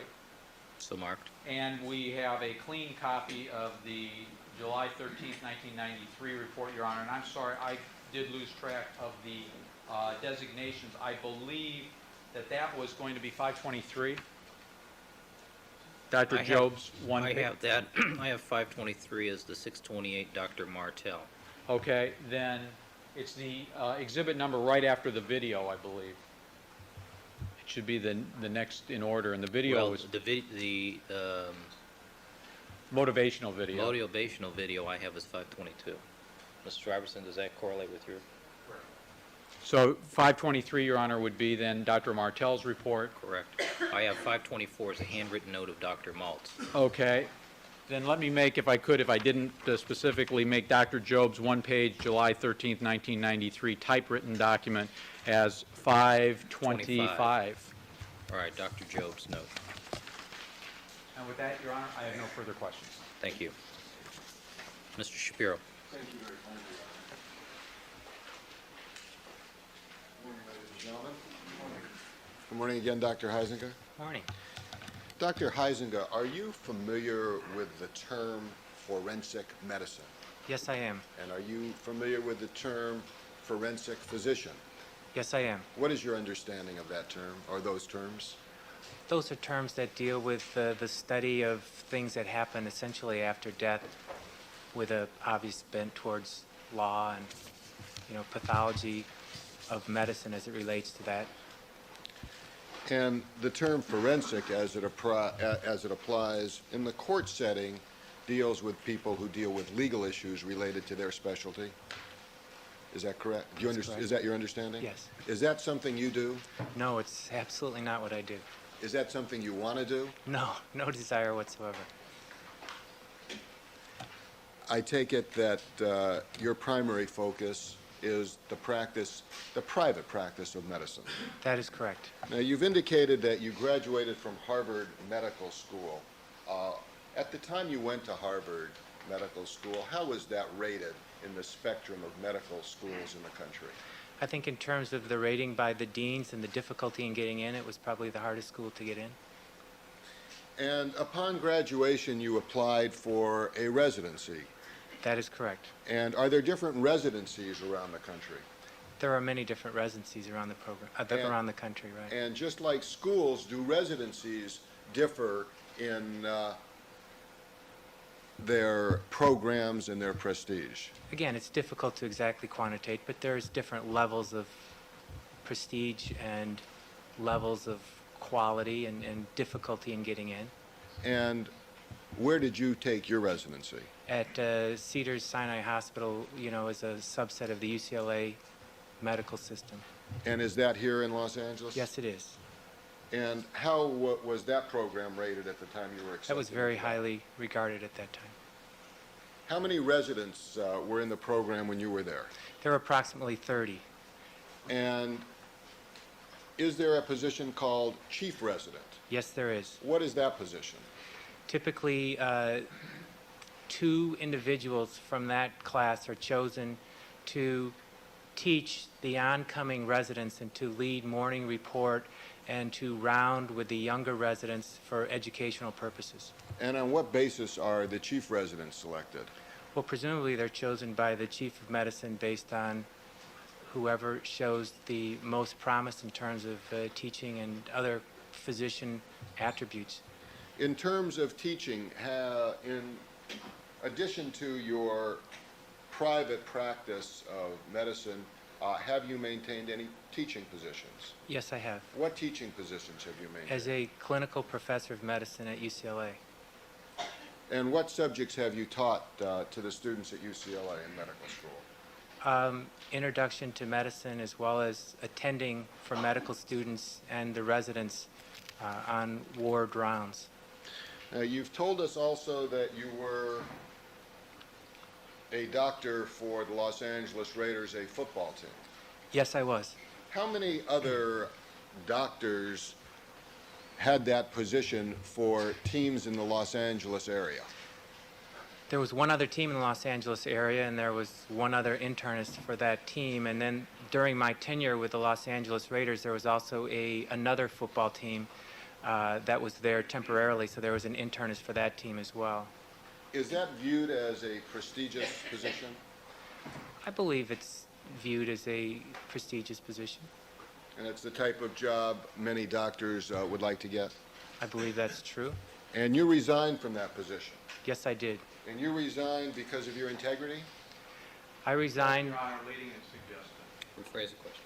Why did you resign from that position after how many years? How many years did you serve in that position? I served in that position for 8 years. And why did you resign from that position? I resigned from that position because the team owner would not listen when I described in detail an incident that happened with the team orthopedist regarding an incident where a player was temporarily paralyzed, and essentially, to make a very tragic story short, was told face to face by the orthopedic surgeon after he had information that said there was a problem in his cervical spine, that he was potentially at higher risk, according to numerous specialists of the neck, orthopedic neck specialists and neurosurgeons. He was looked at by the team orthopedist in his face and said, based on that x-ray, you're okay, you can play next week. And of course, as all these types of problems, went behind the scenes and made sure he got other opinions. But when the owner didn't back my position on this, that's why I resigned. Is it a matter of personal integrity? Yes, it was. And do you value that? Yes, I do. How do you value that? How highly? How strongly? Are you concerned That's all I about your have as a integrity? physician, is my reputation, which I've worked hard to build over the last 21 years since I entered medicine. In the private practice of medicine, do you function as an individual doctor for the purposes of your own income? Yes, I do. And how long have you done that? I've been in a private practice since approximately 1983, 1984. I've been reminded that some people might have some difficulty hearing. Would you be kind enough to maybe move Sure. the microphone a little bit further? And you are in what's called a group of doctors? Yes, we share office So space. you share the overhead, Correct. but your patients and your income is your own? That is correct. And one of the doctors that you share office space with is my personal physician, Robert Goldman? That is correct. Are there other doctors there? There are other doctors there. And are they similarly involved in internal medicine? Yes, they are. And in the degree of reputation, what is the reputation of the group of doctors that you're with? I believe we have an absolutely impeccable reputation. What are the other doctors who are included in your group now that practice out of the same office? Dr. Derwin, What's his first name? Arnold, Okay, and who else? that's it for So right now. The three doctors. As a private practitioner, the source of your income for which you rely upon a living is patients. That is correct. Do you advertise to get patients? No, I do not advertise. Do you solicit patients? No, I do not. How do you get patients to build a medical practice? Basically, over a period of time, individuals that feel you're providing them high-quality medicine will refer acquaintances, friends, or family members. And was that the case with O.J. Simpson? That was the case with O.J. Simpson. He was referred by someone who knew you, That is correct. and that was myself. That's correct. And you have no experience in crime scene investigations, do you? None whatsoever. And you've told this jury already that you have never before testified in a case. That is correct. Do you ever want to testify again in a case? I think one may be enough here. What was your focus when you saw O.J. Simpson on the 15th of June, 1994? I think my focus was the same focus I have with every patient, and that's that I sit them down in my office and ask them, you know, what are your problems, and try to figure out if there are any other things going on that they may not be aware of, and essentially formulate a plan for their health. I, approached him like I approach every other patient in my office, and really, besides requesting from you a photographer, given the fact that you told me on the phone he had cuts, really did nothing else different than I would do for another first-time office visit, thorough physical examination. So what you're saying is, in addition to the general examination that was requested by the patient, there was something additional, and that was to take photographs. Sustain, rephrase the question. Would you tell the ladies and gentlemen of the jury, in addition to the history and physical examination of Mr. Simpson, was there something additional that was requested by myself? Yes, there was. What was that? Photographs of his hands. Photographs of anything else, any other part of his body? The remainder of the body as well, to document whether or not there were any other injuries. Outside of that, was there anything else that was requested of you when you saw Mr. Simpson as a patient that was out of the ordinary? No, there was not. Has there been, have you met with anybody in preparation for your testimony here today? I talked with you on the phone on Thursday for approximately, you came to my office on Thursday evening for approximately 15 to 20 minutes on Thursday night. I finished up seeing patients, at approximately 7:30 to 8 o'clock on Thursday night. I had not prepared whatsoever any special material, and you came and gave me an idea what sorts of things you would be asking on Thursday evening. Before that, I had one meeting at Mr. Cochran's office somewhere around the 1st, where there were a group of attorneys. You were present as well as the other attorneys, and I stood up and gave a brief summary of Mr. Simpson's medical problems. And then you also watched the video And with some of the Sunday, lawyers. which was in the middle of it, you said prepared before, Sunday in the middle of this testimony, I went and watched the video that actually didn't get to see this video. I saw the final product. Were you given any instructions by myself or any other lawyer as to how to testify in this case? Yes, I was. And what were those instructions? Tell the truth. Have you in any way tried to mislead this jury based on your medical findings and observations of Mr. Simpson on June the 15th? No, I haven't. Have you in any way compromised your integrity? I don't believe I have. Now, as a physician, do you develop a rapport with your patients? Yes, I do. And do you care about your patients? Yes, I do. And would you say that's true of your relationship with Mr. Simpson? Yes, it is. Do you care about Mr. Yes, Simpson? I do. Do you care about his state of health? Yes, I do. Based on the standard practices for physicians in the Beverly Hills, West Los Angeles area, is there a general standard of practice for a first evaluation of a patient? Yes, there is. Would you relate to the ladies and gentlemen of the jury what that is? Generally, when you see a first-time new patient, you sit them down in your office and talk for approximately a half an hour to 45 minutes to even an hour, and essentially then move and do a physical examination that typically takes somewhere around a half an hour to complete. And then the nurse gets the patient either in the middle of that process or at the end to do all the vital signs, to draw blood for tests, to do chest x-rays, to do a hearing test and a vision test if that is needed. And then essentially, occasionally, if it's appropriate, other things that may be done, such as seeing a dietitian in the office. Now, your specialty is internal medicine? Yes, it is. Is that also known as general medicine? Yes, it is. Would you explain to the ladies and gentlemen of the jury what that entails, and what Well, your function is as a doctor in that area? Basically, you are someone, a family doctor, quote unquote, is someone who did their 4 years of medical school, did 1 year of internship, and then he hangs his shingle.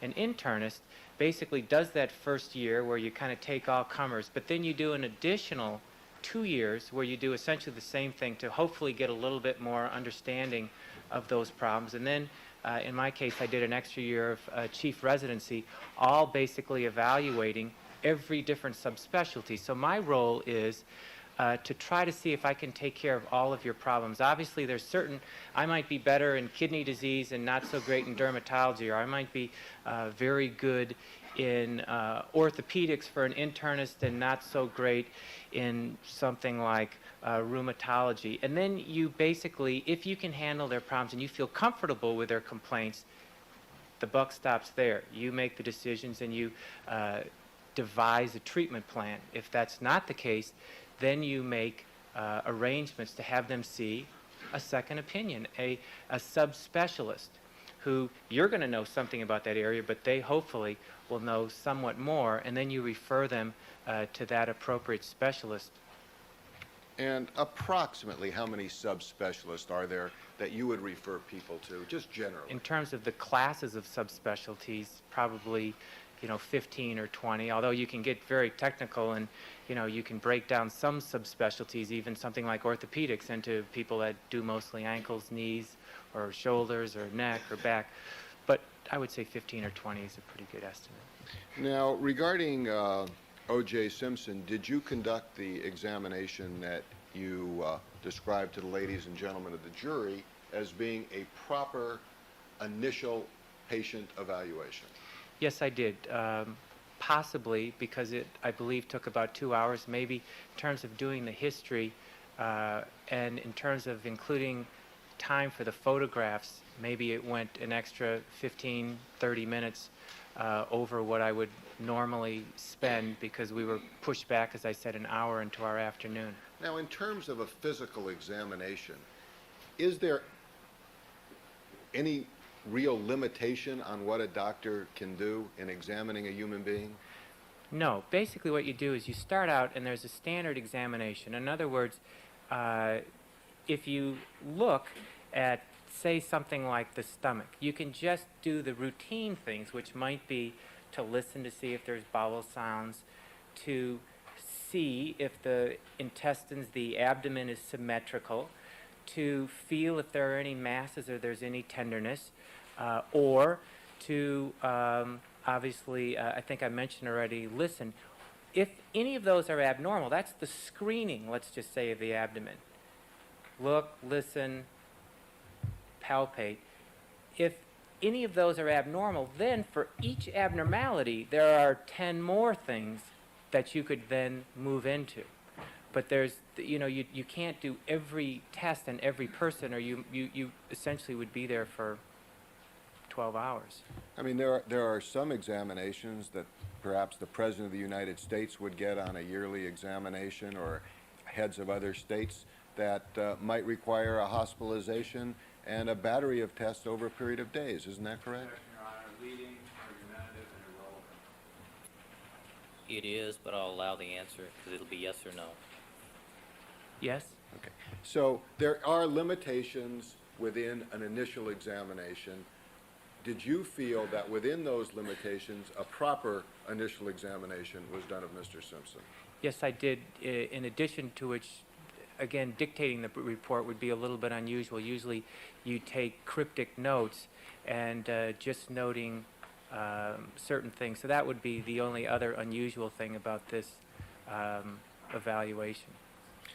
Now, in doing an initial evaluation, are there certain areas that you do not go into in depth unless you find problems? Yes. And if you find problems, is it then your job to see if the person is being treated by somebody in those areas? Yes. Did you find, first let me ask you, when people see, do you have patients that see you on a routine basis? Yes, I do. You're called their regular doctor? That is correct. And do they come in for annual examinations? Yes, they do. In your history, did you find out whether O.J. Simpson had such a doctor in the last 5 years? I did find that information out. And what was that information? He does not have a regular doctor that he saw on regular basis for internal medicine. But he did have specialists that he saw? Yes, he did. Now, you've told us that you are, in response to a question by Mr. Kelberg, are you board certified in emergency medicine? No, I am not. Are you board certified in any type of medicine? Internal medicine. And that's what you practice? That's correct. And that's the reason Mr. Simpson saw you? That is correct. Sustain. Rephrase that last Did one. Mr. Simpson see you for sutures on an emergency basis of his finger? No, he did not. What did he see you for? Mr. Simpson saw me for an acute stress reaction, situational depression, difficulty sleeping. And from that, you took a history? That is correct. And did that lead you to investigate other areas of his health during Yes, that it did. history? And investigating other areas of his health, you have told us that he had a condition and a disease known as arthritis. That is correct. Now, you've been cross-examined for about 2 days by Mr. Kelberg on arthritis. Correct. Are you a specialist in arthritis? No, I am not. If Mr. Simpson had no other doctor and you were the first person who saw this condition, would you have referred him to someone else? Yes, I would.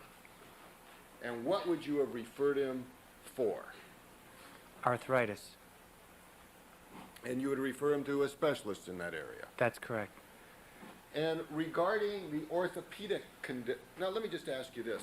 Was there, after that examination for 2 days, is there any question in your mind as of June 15th, 1994, whether or not O.J. Simpson suffered from arthritis? No, there's no question in my mind. How certain are you of that?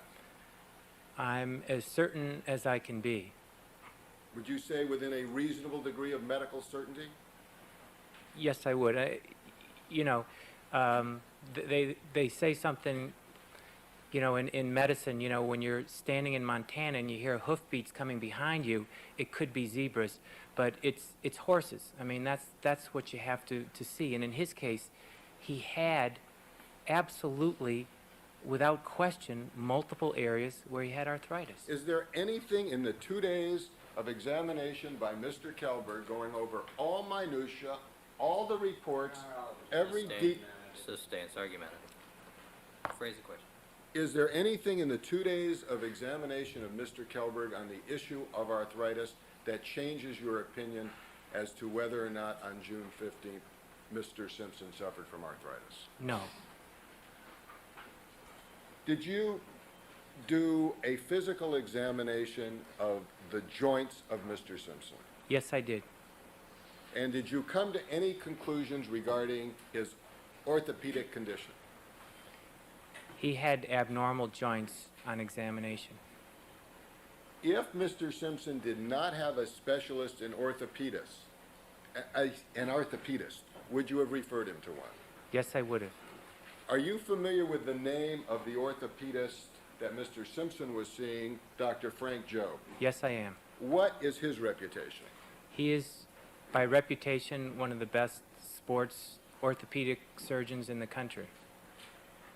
If, as a hypothetical, that a doctor of Dr. Jobe's reputation, education, and experience evaluated Mr. Simpson and referred him to a rheumatologist named Dr. Bertram Maltz, would you, as a doctor, expect your patient, Mr. Simpson, to follow that advice and go see Dr. Maltz? Overruled. Yes, I would. And to your knowledge, was that done? Yes, it was. And was that done 3.5 years ago? Yes, it was. And to your knowledge, was Mr. Simpson treated for the last 3.5 years for arthritis? Yes, he was. And do you believe that that was to set up some type of defense for a crime that would be committed 5 years or 4 years later? I would not believe that, no. Do you believe it was some type of charade to fool Dr. Maltz 3.5 years ago that he was suffering from a condition and treated for a condition that he didn't have? No. Do you have any doubt about that? No.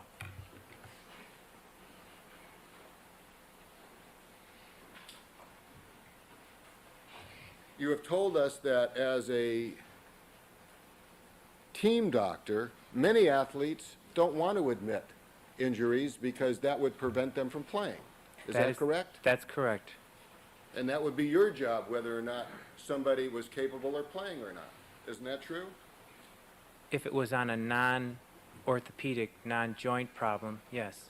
So you are used to people not giving you a complete, accurate history. Is that correct? Yes, I am. And would you say you may be more used to that than ordinary doctors who practice internal medicine because of your experience in the NFL?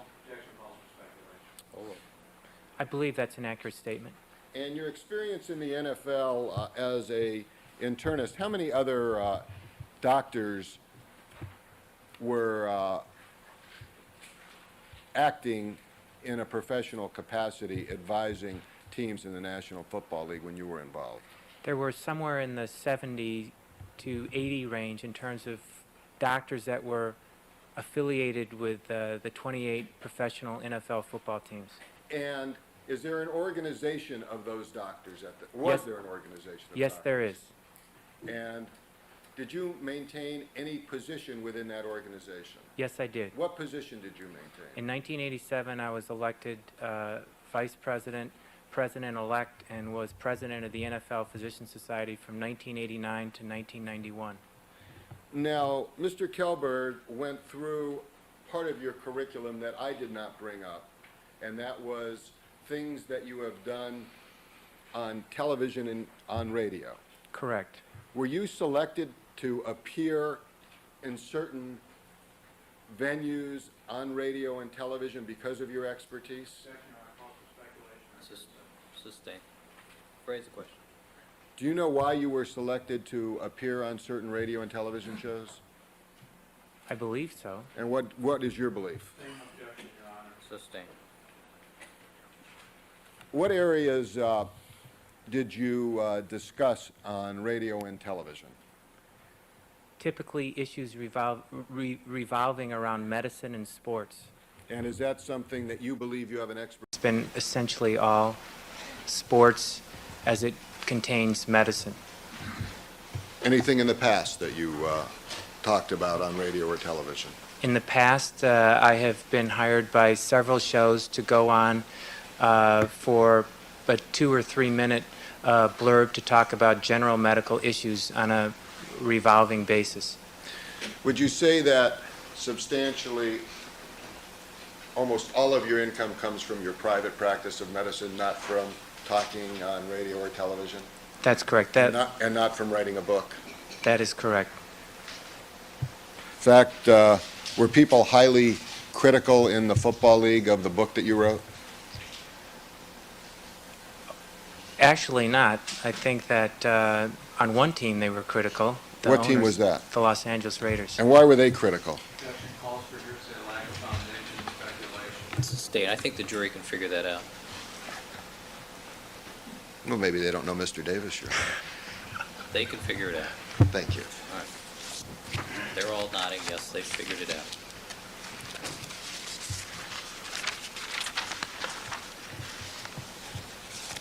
Now, Mr. Kelberg made a big issue and waived this. Sustain. Rephrase the question. Mr. Kelberg showed you a letter that is dated February 5th, 1995. Can I show this to the witness? Which had a Post-it over it. And that Post-it was a question to my colleague, Mr. Carl Douglas. Is that correct? That's correct. Now, did you send that letter to myself and Mr. Douglas Yes, I did. with the Post-it? Yes, I did.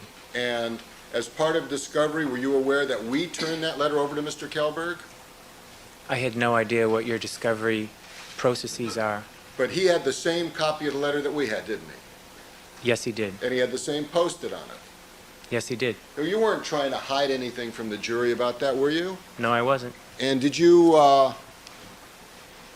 demonstrate some concern about not being able to find that in your file when Mr. Kelberg asked you about that yesterday? Yes, I did. And what did you do in that regard? I had reviewed my chart on that late Thursday night after talking to you, and I remembered that it wasn't in the part of my notes that I reviewed, but in fact it was misfiled in a different part of this chart here. Hadn't seen it. Did you take time on your own to try to find that? Yes, I did Did last anybody night. ask you to do that? No, they didn't. And did you find that? Yes, I did. And did you give it to Mr. Kelberg this morning? Yes, I did. And is that the same copy of the letter that Mr. Kelberg already had? Yes, it is. Had you ever been asked by a criminal lawyer before to write a summary of your findings so that they could be turned over in a procedure we call discovery? No, I had never participated in that. Were you asked to do that? Yes, I was. Was it a truthful summary of your findings that you wrote to Mr. Douglas? Yes, it was absolutely truthful. Why did you ask that question? Is this all right? I had no idea how long he wanted the summary to be, whether he wanted it a half a page or 5 pages. I made it 1 page, and I wasn't sure whether that was the type of in-depth presentation of the problems that he felt was appropriate given the report he wanted me to generate. Your question had nothing to do with accuracy or integrity of the report, but more the form of the report, That's correct. what we would call form over substance. Sustained. You have never done any type of report like that before, have you? No, I have not. Have you ever done any since? No, I have not. And that's not something you do when you do your patient evaluation the way you did for Mr. Simpson in the ordinary course of your practice, isn't that correct? That's correct. Now, in examining Mr. Simpson, you told us that you diagnosed a lymph node under his armpit. That is correct. Did that concern you as a doctor? Very much so. Why did that concern you?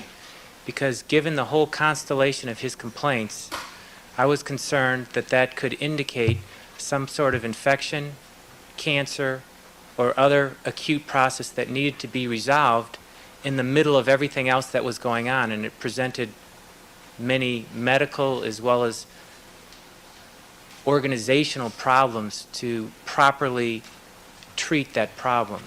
When you see an ordinary patient, you don't have the pressures that were faced in this in terms of time, availability of the patient, and other issues.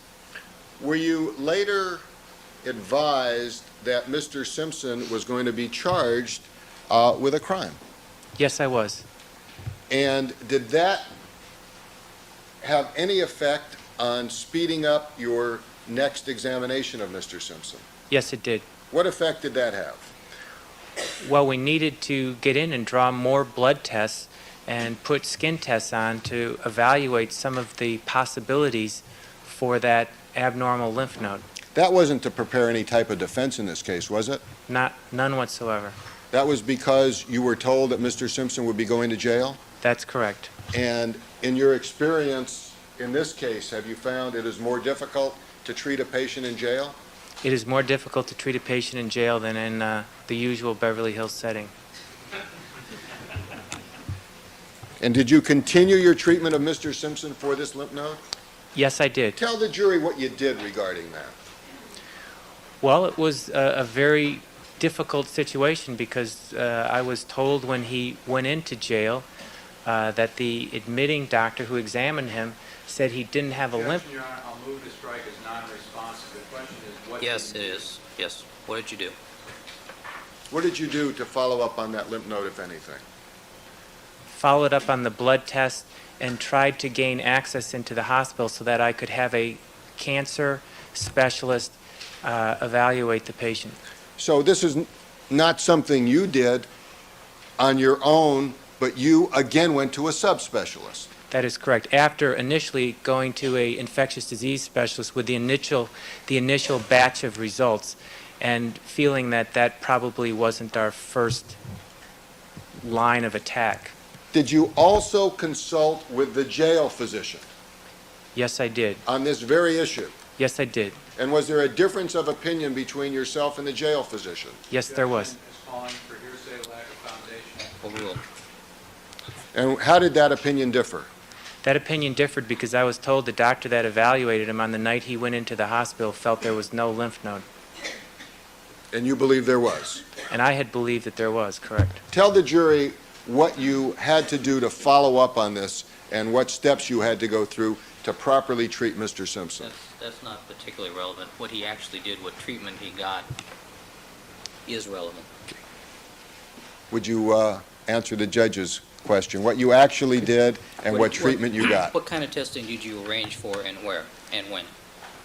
After initially going through all his first batch of tests with a infectious disease specialist informally, since it was very difficult to gain access into the jail, I made arrangements first to get myself back in the jail to try to assess his lymph node as well as other continuing problems with the night sweats. And then when I ascertained that the lymph node was in fact still there, over a period of time arranged to have a cancer specialist get admittance into the jail and feel the lymph node to feel whether he felt it was a benign node or a pathological node based on his examination.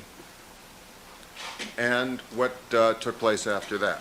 Well, Dr. Greg Sarna saw him in the jail and felt that there was, given his history and physical examination that he conducted in the jail infirmary, that there was up to a 10% chance that given this history and physical, he had something in the range of a Hodgkin's type cancer, and a 90% chance that it was some other benign or infectious disease. And what was the recommendation that was made based on that evaluation? The recommendation made was to have him hospitalized and to excise this index right axillary node. Was that done? Yes, it was. And did the node in fact exist? Yes, it did. The jail doctor was wrong. The initial admitting jail physician was incorrect in his initial assessment. Did this have anything whatsoever to do with the defense of O.J. Simpson in this case? None whatsoever. Did you do any further studies relating to any issues regarding the defense of O.J. Simpson in this case? The only other issues that I did were on the evaluation of the cancer on the 17th. I drew extra blood relating to his hematologic status, whether or not he had any proclivity to bleed or clot more quickly than the normal at the bequest of Dr. Bodden. And what was the result of that? The result of that was that it appeared like his coagulation studies were normal, although there were a couple very esoteric tests that were borderline and suggested a possibility of a very minor tendency to bleed more than what would be considered normal. And Dr. Bodden is a forensic pathologist? Yes, he is. And his job is, do you know what his job is? Do you know what he does for a living? He is a forensic pathologist, to my understanding. And he does autopsies for the state of New York? That was my understanding, right. Have you ever done an autopsy outside of medical school? No, I have not. We've watched limited autopsies as part of a teaching process in the hospital. Occasionally, patients that expire in a teaching situation in the hospital, we will go down and have early morning autopsy viewings and discussions of organs. You didn't do an autopsy of the decedents in this case. No, I did not. You didn't see any photographs of the decedents in this case. No, I did not. Did that have anything to do with your examination of O.J. Simpson? No, it did not. Have you ever been asked to give an opinion of a decedent's injuries on a hand the way Mr. Kelberg asked you to? No, I never have. Was that your purpose in coming here, to give an opinion on the injuries of a decedent? No, it wasn't. Did you go to the crime scene in this case? No, I have not. Did you talk to criminalists in this case? No, I have not. That's not your function, is it? No, it is not.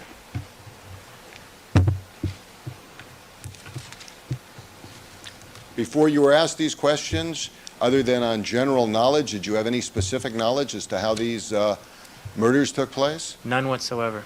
Let me ask you a general question. Describe to the ladies and gentlemen of the jury the basic range of patients you see by age.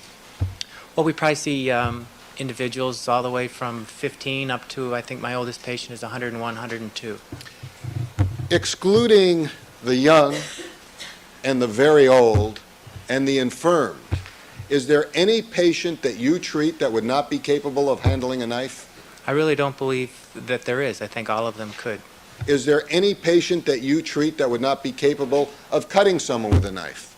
No, not unless they had a fracture in that arm or some type of obvious deformity. And would you give the same answer to the general population of Southern California with the exclusion of the young, the old, and the infirmed? I think that would be a fair statement. Did you see, you saw the video here, obviously, Yes, I did. and that's only part of the video, isn't it? That is true. You saw a complete video that we showed you, is that correct? That's correct. And in that complete video, it shows Mr. Simpson drinking lots of water, does it not? That is true. And it shows Mr. Simpson talking about flights on airplanes That's true. and jet lag. That is true. Do you recommend for your patients between the ages of 15 and 101 any type of physical exercise? Recommend physical exercise to all my patients Why? because I think it's very good for your health. And are there different levels of physical exercise that you recommend? Absolutely. And what do they range from? Well, they range from basically, in the case of my 101-year-old patient, telling her to walk around her house on her walker on a daily basis, to discussing workout plans with professional athletes. regarding the video that you just saw, would you recommend that to any particular age group of patients you have? I think that that's a very low impact, and it's relatively straightforward aerobically, and so that sort of level of exercise would probably be more appropriate for very healthy individuals, maybe all the way up to, both men and women, assuming that you did kind of knee push-ups all the way in the mid-70s or higher, certainly should be able to do what we saw on that tape. The actual push-ups would take additional shoulder strength? I think, yeah, additional pec strength, if we expected people of that age group to do push-ups. I noticed you taking some notes during the playing of the video. Did you notice any breaks within that video? Yes, I did. And would you describe those to the jury as to what effect that would have on somebody doing the movements rather in that video? Well, obviously, when you take a break, you recharge your batteries in terms of your aerobic mechanism, and your heart rate's going to come way down, and so you're not going to, like running a treadmill, you're not going to, poop out when you have those rest periods. In terms of the movements, for certain types of arthritis, actually moving may help limber the joints a little bit. Certainly osteoarthritis, sometimes after moving somewhat, you can warm up the joints a little bit. Now, Mr. Kelberg spent a lot of time talking to you about your Sustain, rephrase the question. asked a lot of questions. Is that okay? Asked you questions about professional football players. Correct. Do you know when the last time Mr. Simpson played in a professional football game was? I assume it was somewhere around 1980. About 15 years ago? That's correct. As somebody who's familiar with sports, are you familiar with the Old Timers baseball game? I've heard it mentioned. I've never seen that. Have you ever heard of an Old Timers football game? No, I have not. Do you know why they don't have one? Because they're all in orthopedics office.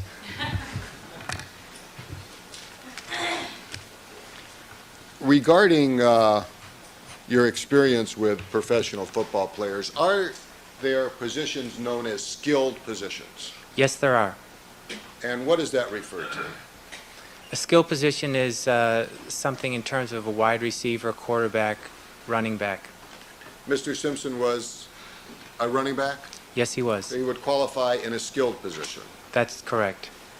And in your experience, do players in skilled positions have to be mad to play football? No, they don't. Do they have to be angry to play football? No, they don't. Are you aware that Mr. Simpson, through his 4 years of college and 15 years in the NFL, carried the ball more times than any other runner in that period of history? That's what I understand, right. And was his job to tackle people? No, it wasn't. Was his job to block people? No, it wasn't. Was his job to try to run away from people and score a touchdown? That's correct. And if he didn't score a touchdown, what would happen to him when he was carrying the ball? He'd get hit from various angles. And if he carried the ball more than any other player in the history of the NFL up till that period of time, and in college up till that period of time, would you say then he was hit more than any other player? Certainly, he would be hit certainly while playing games more, and practices would certainly add to that toll. What's the effect of, on a running back carrying a football, being hit by one or more other players in a tackle?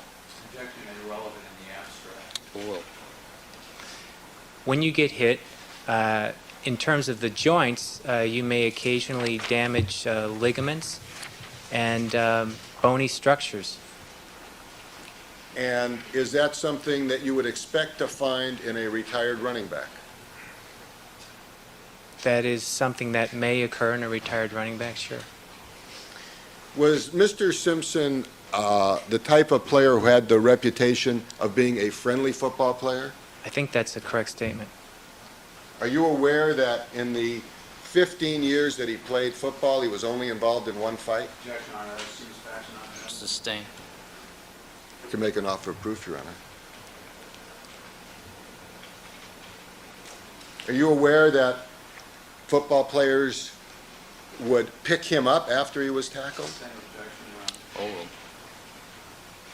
You can answer that question. Yes, I believe that's also correct. In fact, that happened when UCLA played USC, didn't it? So he was a friendly sort of player. They didn't have to pick him up. Next question. He was not the type of player that would play with anger, I in don't- your opinion? In my opinion, that's correct.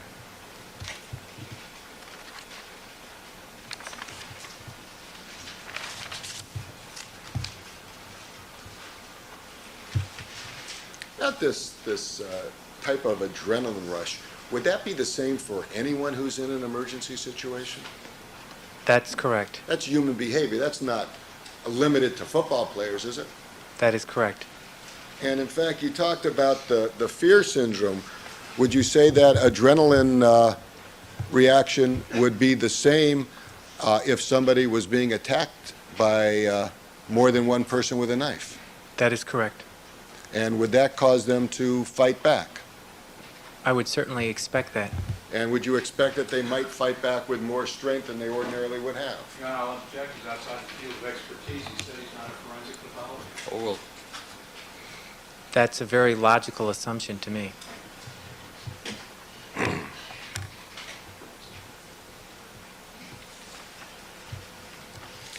You were asked a hypothetical question by Mr. Kelberg, and he listed a series of 10 witnesses, and he said if some of these witnesses or one of these witnesses did not see Mr. Simpson limping. You remember that question? Correct? Let me ask you another hypothetical. If an individual by the name of Jim McKay came to this court and testified that he had never met O.J. Simpson before, and on June the 8th of 1994 he played golf with him, and as a complete stranger he observed Mr. Simpson to be limping, would that confirm the conclusions you reached on June the 15th? That would certainly corroborate what I saw on the 15th. And do you believe that as a doctor with a trained eye, you might be able to detect something that a layperson would call a limp more easily than a layperson who is not trained with your background, experience, and education? Yes.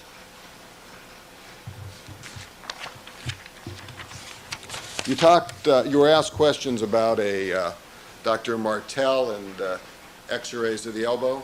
That is correct. Did you review any other x-rays that Mr. Kelberg didn't ask you about from Dr. Martell? I did not review those particular x-rays. Go ahead, I'm sorry. I got sent a copy of Dr. Martell's findings. There were some other findings that you wanted to relate in response to a question from Mr. Kelberg relating Dr. Martell. Is that correct? Overruled. Dr. Martell basically read the elbows as being normal.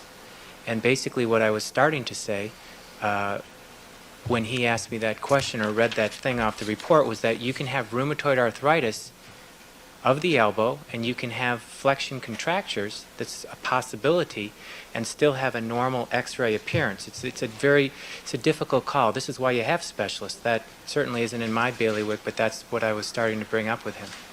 After 2 days of cross-examination, Overruled.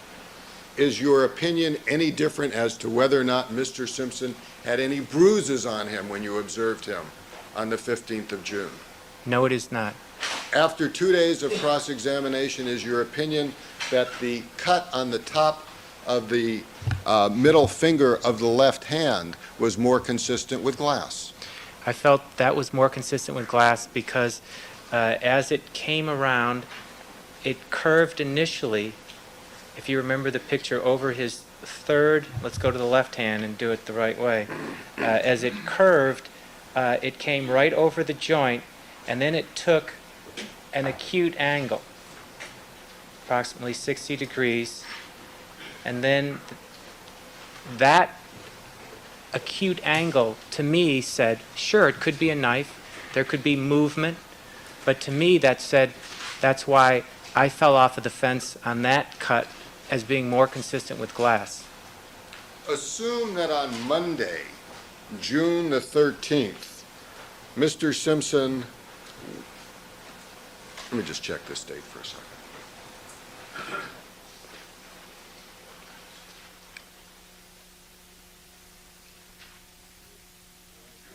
In the afternoon, a nurse employed by the County of Los Angeles named Mr. Paratus was called upon to examine Mr. Simpson's left hand and assume that the only injury that he talked about was the cut that you have just described as a fishhook cut. Would that cause you to conclude that the injuries on the side of the finger were not there at that time? Sustained. Would a nurse be in a position, a county nurse be in a position to see the cuts that you've described to the jury, in your opinion, if he was properly trained and certified? I believe that would be true. And if the nurse did not observe those cuts on the 12th, would that indicate that they occurred sometime after the 12th, and would that be consistent with your findings? Well, That would be consistent. Is the cut on the index finger of Mr. Simpson consistent with somebody who broke a drinking glass that you would find in a hotel bathroom? The fourth finger, you said index. The middle finger. The middle finger, okay. This cut, the proximal or the distal, there's two cuts on that third finger. I made a mistake. Mr. Cochran has corrected me. He works for the city of Los Angeles, the nurse. Would that change your opinion rather than the county? No, it would not. Let's get back to the glass. Have you been, when you travel with the football teams, do you guys stay in hotels around the country? Yes, we do. Did you go in the bathroom? Yes, you would. They have little glasses there with kind of little doilies on the bottom and a little kind of top thing on top that says sanitary with a little blue signia on it. That's correct. You familiar with those glasses? Yes, I am. If that glass was broken when somebody was informed of the death of their ex-wife, could that type of glass cause that type of injury? Objection, Your Honor, is an improper hypothetical. sustained. Could a drinking glass similar to those glasses that you've observed account for that type of injury? On the proximal third Yes. finger, yes, that cut is consistent. Now Mr. Kelberg asked you questions, and I don't remember the names of them, I'm not that familiar with them, about some kind of cells. He had one name for it, you had another name for some kind of healing cells? He named it phagocytes. I think, I'm not, And you It's a called it confusing question. monocytes? well, he said that you start out with a wound and you have phagocytes there, but really you start out in an inflammatory phase with neutrophils, and then it moves to monocytes, which another name for it can be the phagocytes. Okay. In any regard, whatever they're called, in the healing process, Right. he talked about confusion. Are you confused as to whether the jagged edges were caused by cutting glass or by the healing process? That misstates the testimony. Oh, well. No, I am not. What is your opinion? My opinion is that those injuries were caused by a sharp object, and they are more consistent with glass than a knife, but they were caused by a sharp object. May I have a moment to confer with my colleagues before I finish, Your Honor? Sir.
In your experience, Doctor, with professional football players, have you seen occasions when they act irrational? Yes, I have. And do you have any opinion as to the cause of those types of actions? Oh, Yes, anabolic steroids. Did you run a test on Mr. Simpson to see whether or not he was using anabolic steroids when you saw him on June the 15th? Yes, I did. And what was the result of that test? Negative. Thank you. Nothing further. Mr. Kalberg, how much time do you need to cross-examine?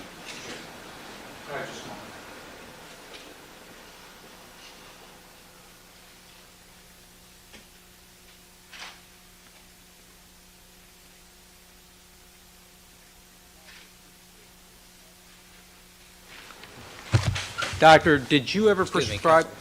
How much time do you need to cross-examine? I'm not going to finish by noon, I'm quite sure. How much time do you need to Oh, cross-examine? maybe 20 minutes? Proceed. 25 minutes? Doctor, did you prescribe the Xanax for the stress that you assessed on June 15th from Mr. Simpson? Objection, improper re-cross-examination. Overruled. No, I did not. To your knowledge, did someone prescribe for him Xanax?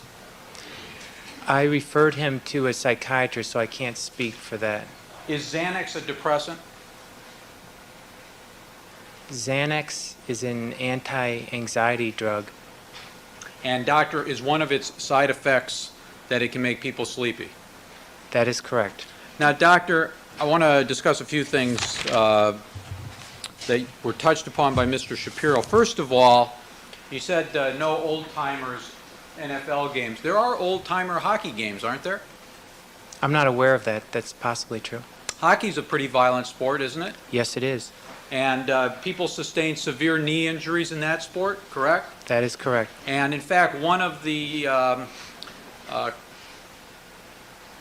typical defensive actions in hockey is something called checking, right? That's correct. And one type of checking is to slam your body into the body of the opposing player, and the two bodies go slamming into the boards, right? That's correct. And that, Kalberg, whether or not other sports have old-timer games is interesting, but not real productive here. all right, perhaps I should have objected as irrelevant on the NFL, but I'll move to something else. Doctor, you were talking about getting patients. Do you accept insurance?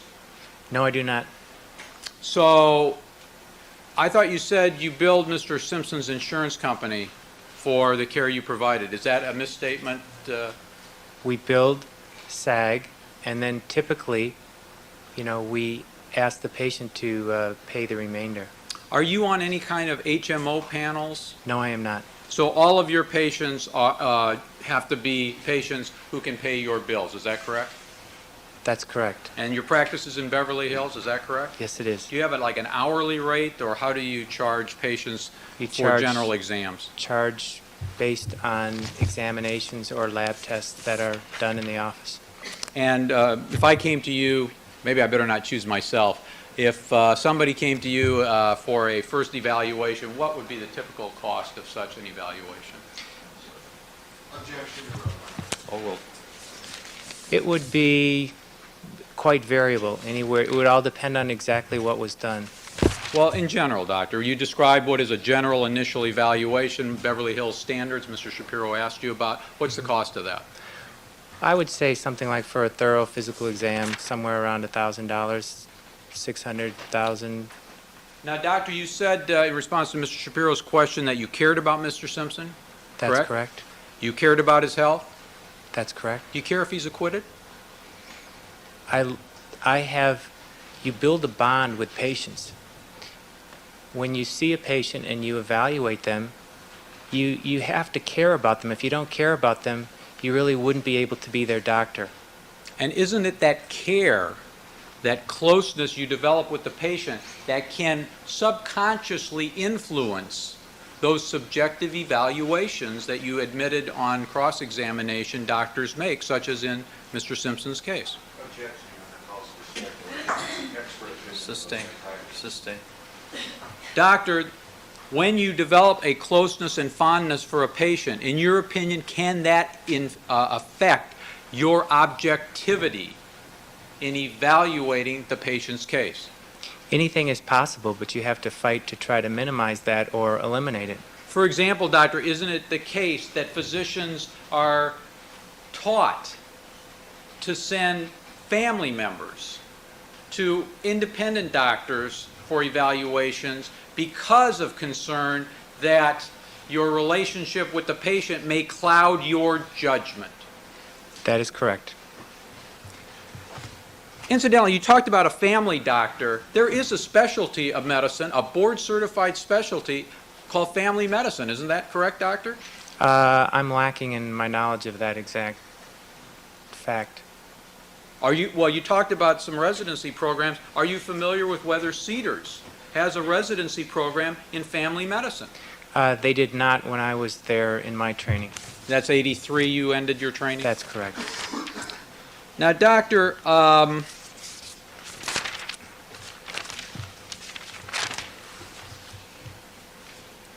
you were asked some questions about whether or not Mr. Simpson went to Dr. Jobe and to Dr. Maltz before June 12th of 1994 in some effort to set up a defense to the crimes, and you indicated to your belief he did not, correct? That's correct. On the other hand, doctor, if you assume hypothetically Mr. Simpson murdered his ex-wife and Mr. Goldman, would you agree that he would have a motive after the crime to come limping into your office for the visit arranged by his lawyer, Mr. Shapiro, in an effort to make it appear that he may have physical limitations to his ability to have acted on June 12th? Sustained improper hypothetical. Rephrase the question. Doctor, would you agree that you did not, there was no way that you could determine objectively on June 15th whether Mr. Simpson's limp that caused you to believe he moved like Tarzan's grandfather was legitimate or one that was put on in an effort to convey a condition that was weaker than he truly was? You had no objective way to determine that, did you? There is an objective way to attempt to evaluate that by looking at joints, and it appeared to me, given his left knee and what didn't appear to be a problem in the video, his right ankle, sometimes a limp can intensify when you have two weight-bearing joints that are affected. As you point out, and I absolutely have to agree with you, there can be malingering on certain levels in orthopedics, but that was my best determination at the time.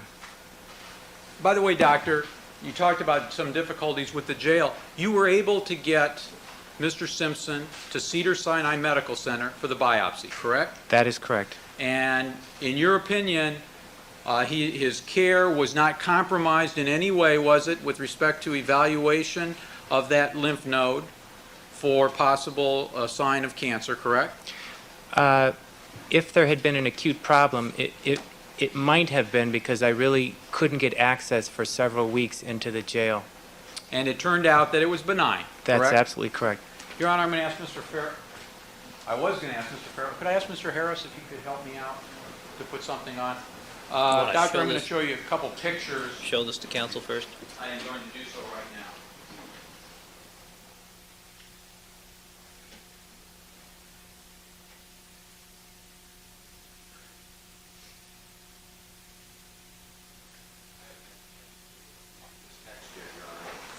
It's the photograph.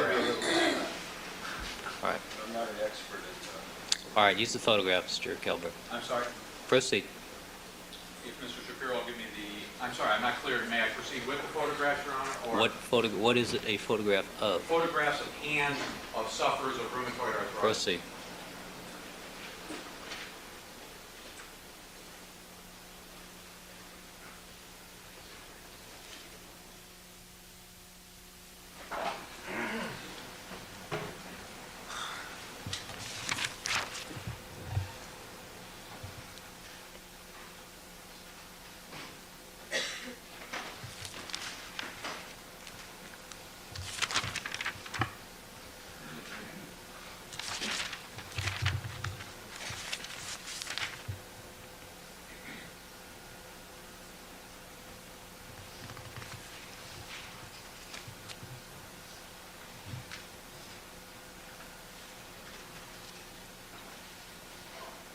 And I don't know, Mr. Harris, is it possible you could turn it 90 degrees?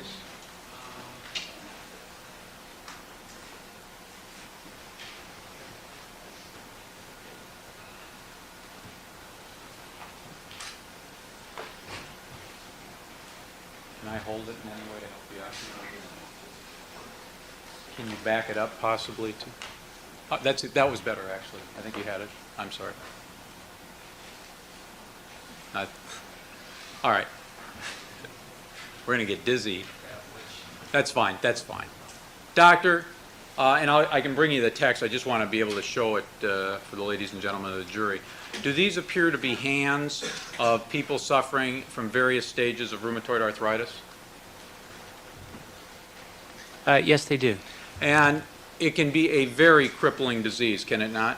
That is correct. Mr. Simpson did not have joint deformity of any degree similar to even the lower photograph, let alone the upper photograph, did he, sir? Certainly not the upper photograph where you have end-stage ulnar deviation. I really can't evaluate the proximal, the lower picture to compare that. Could I ask Very if, well. if Mr. Harris can print this picture, and then I'm going to show the book to the doctor so he can see it up close.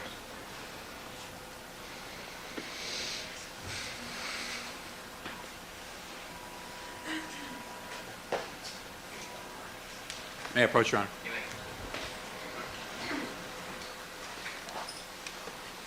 Doctor, I'm showing you this book, and Your Honor, may the printout be marked as, I think we're at 526? Yes.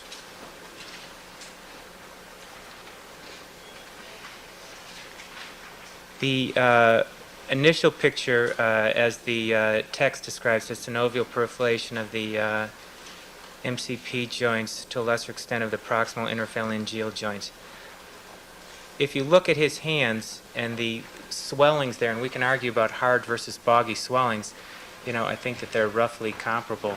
We can argue about exactly what their origin is. And you feel comfortable with your expertise in rheumatology to do that, is that correct, No, Doctor? I do not. Well, Doctor, I wanted to ask you, when Mr. Shapiro on direct examination was asking a series of questions about causes of cuts and so forth, did it ever occur to you to say, it's outside my field of expertise? Sustained. Rephrase the question. Doctor, did you ever feel it was outside of your field of expertise in answering any of the questions posed to you by Mr. Shapiro? Sustained. Rephrase the question. With respect to any question asking for an opinion of the injury sustained by Mr. Simpson, did you feel that to offer an opinion on such subject was outside your field of expertise? No, I did not. When you were asked hypothetical questions by me, did you ever say, with respect to the blunt force trauma injuries to Mr. Goldman and the abrasions to Mr. Simpson, that it was outside your field of expertise to offer an opinion, and therefore you should not offer an opinion? Your Honor, there was an objection by counsel. Overruled. You may answer the question, Doctor. Did you ever say that? It was outside your field of expertise? I think when we showed those autopsy photos, I may have said that. I don't have, you'll have to kind of read back that question. Doctor, if you felt that in answering any hypothetical question asked by me, it was outside your field of expertise, did you feel you could say so? Your Honor, I'm going to object. We objected to these. Overruled. And he was ordered. You, Overruled. Your Honor, I would ask the court, with No, respect to proceed. speaking objection. Proceed. Doctor, you may answer the question. Could you Did give- you feel that if it was a question calling for an opinion outside your field of expertise, that you could answer that it was outside your field of expertise and you could not answer the question? I think as a baseline for my testimony, I have said I wasn't an expert in these various areas. You have asked me many, many questions in every area of expertise. Some of the areas you asked me questions actually, quote unquote, don't have, as you put it, a board certified specialty, and that one of those would be the area of the cuts. But there were, there's no board certification for someone that evaluates whether when someone walks into an office, you know, it's a knife or it's a glass cut on an outpatient. Obviously, forensic pathologists deal with that, but that is an area that we see a lot. And so I offered an opinion, but that's all it was based on the experience that I did give you. And you asked me many other hypothetical questions, some of which, you know, I gave you as truthful an answer as I could, but there were instances where I may have said things that, in fact, I didn't have any direct knowledge of. And I can think of, you know, one such question that I was staying up a little bit last night thinking about, and that was when you asked me if someone had brutally killed 2 people after I had said that Mr. Simpson was under a lot of stress. If they had brutally killed 2 people, would that be a lot on their mind? And as I was thinking about that last night, that would be my opinion. If I put myself in my own body, I would think that that would be true. But then again, I've never talked to a convicted murderer. I've never had any contact with a murderer that was convicted at any point in my life. And really, there's an example where I should have said, you know, I really don't have any idea what type of emotional reaction a cold-blooded killer has, because when I was thinking about that late last night, I think that's one of the things that I did regret saying that I definitely did say. My question to you was, Doctor, did you feel that you could say, it's outside my field of expertise, I can't answer the question? Did you feel that that was an answer you could give in a court of law as a witness having taken an oath if it was a question that you felt was outside your field of expertise? That's the question, yes or no. Did you feel you could, or did you feel you couldn't? I felt that it was my responsibility to try to answer the questions as best I could, given the caveat that everybody knew what my credentials were and weren't. I'll ask the question one more time, Doctor. No, I think we've asked the question. All right. Doctor, have you ever had patients who were involved in civil litigation? Yes, I have. Have you ever had to prepare reports for attorneys in civil litigation? Yes, I have. And the fact that this is a criminal case versus your past experience in civil litigation, how, if at all, does that affect the kind of report you were to prepare? I was told that my records were not going to be passed over and that I had to prepare a summary. I've never, ever been asked that request previously in my professional career. Have you ever been retained by an attorney, either for the plaintiff in a civil personal injury action or a defendant, an insurance company, for example, to evaluate a patient and give a report to the requesting party of that evaluation? I have, in a handful of cases, reviewed charts in legal matters, often about sports medicine and anabolic steroids. Have you prepared? If I've done that, it's been very rarely. I really can't remember a case right off the top of my head. It's possible that I've done that once or twice. And when you've done that, have you prepared reports for the party requesting you to review the record?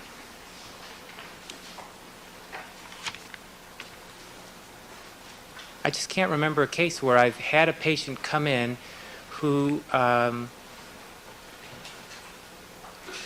maybe I can remember one case or 2 cases, and I must have prepared a report for them. Now, Doctor, you did see what you said, I think, originally was the commercial video. That's correct. And all of the aerobic exercise that we see in that type of environment is included in the commercial video.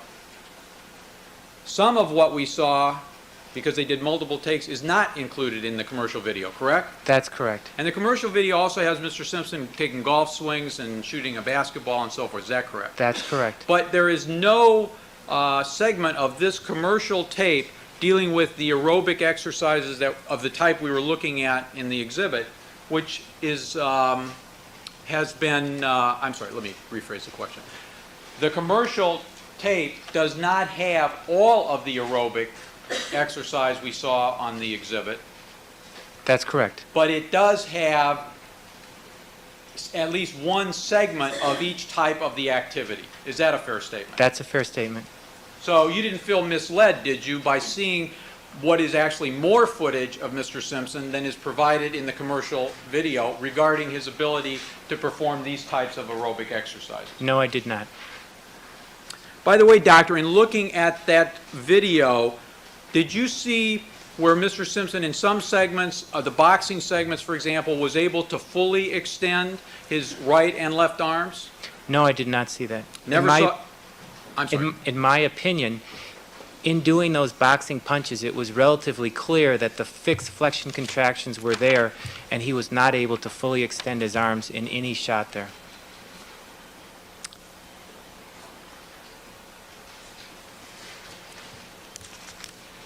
You saw him do push-ups, did you not? Yes, I did. And did you see, at least in some instances, where he was doing push-ups with both his left and right hands palms to the surface of the floor? Yes, I did. And what is the angle that was required for him to do that and do a push-up as he was doing them, that is a traditional push-up, unlike the trainer at one point where the trainer was on his knees? What's the angle of flexion? A traditional push-up, you'll get right under your chest, and you'll go, you know, not all the way back 90 degrees necessarily, but you'll come close.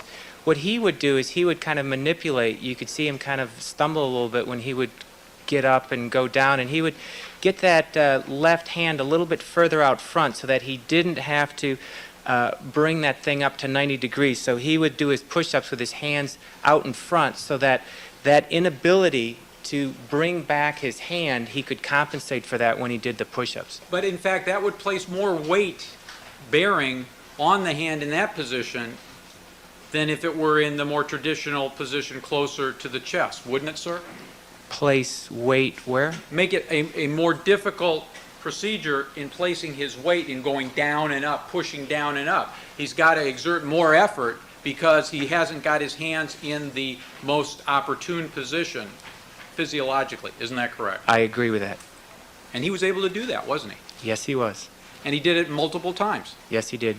Now, doctor, my hypothetical on that video was all those shots were done in one day. You remember that, don't you? Yes, I do. And the breaks were maybe 6 minutes or 7 minutes. Did you write down the times? Yes, I did. Some of them were around 6 or 7 minutes? Some of them were as long as from 6:27:32 to 16:41:06. So again, this is higher math, but that's 14 minutes. But some it looked like were 6 minutes. I'll take your word for that. Well, no, don't take my word, doctor. If you wrote down the time, you tell us the amount of time of breaks that you wrote down. All right, now you're gonna test my. Counsel, this is a minor issue. All right. I will move on. You talked about adrenaline rush, doctor. Is that correct? Yes, I did.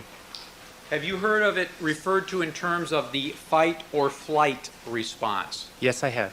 And if Mr. Goldman was being attacked by a more powerful individual who had the element of surprise and an approximately 6-inch long knife at Mr. Goldman's throat, would you expect under those circumstances that Mr. Goldman's physiological response would be an adrenaline rush?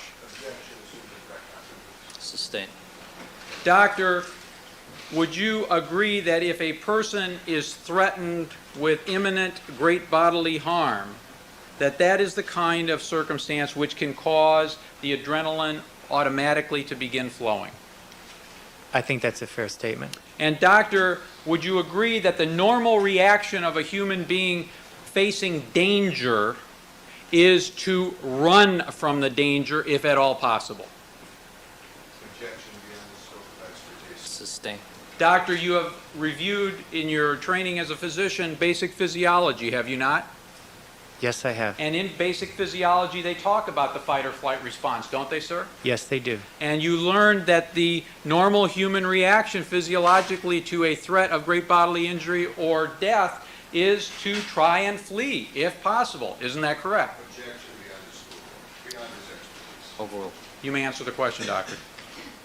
Your normal reaction is to try to protect yourself and save your life in whatever manner is possible. And generally that is to flee if possible. Isn't that correct? Sustained.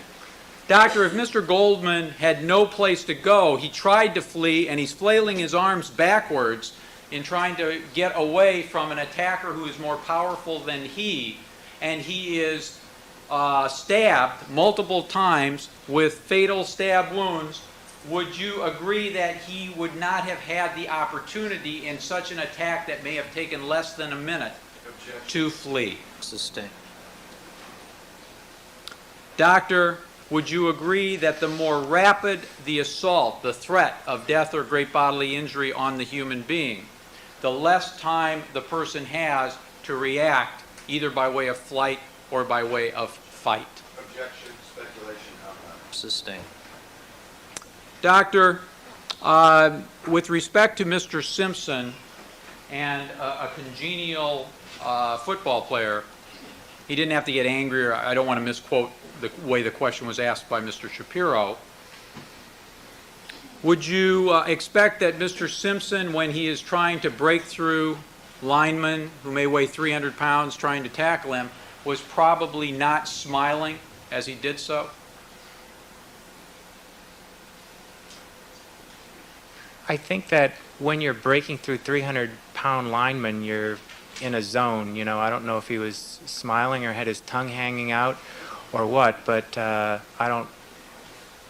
can't answer that. And that zone is the harnessing of your energies to try and get a peak performance from your muscles to get you through and past, if possible, what is that impeding force of a 300-pound defensive tackle, right? I think the harnessing is occurring, but there are also many other factors in terms of talent level. You know, if it was just a question of harnessing, you know, a lot of the rest of us would have a shot to play professional ball. So I think that's maybe only a minor component. Would you agree that all players have to harness the energy? Counsel, I think really the dynamics of professional sports is interesting.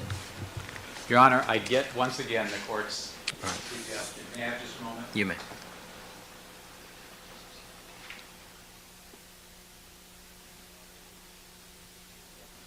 Doctor, one last area, and that is, Mr. Shapiro asked you about any question that Mr. Simpson has arthritis and whether you changed your opinion after your examination. And I want to ask the further question, is it still your opinion that there is nothing from your findings of Mr. Simpson's physical condition on June 15, 1994, which prevents him from murdering 2 human beings, as you previously said he could do?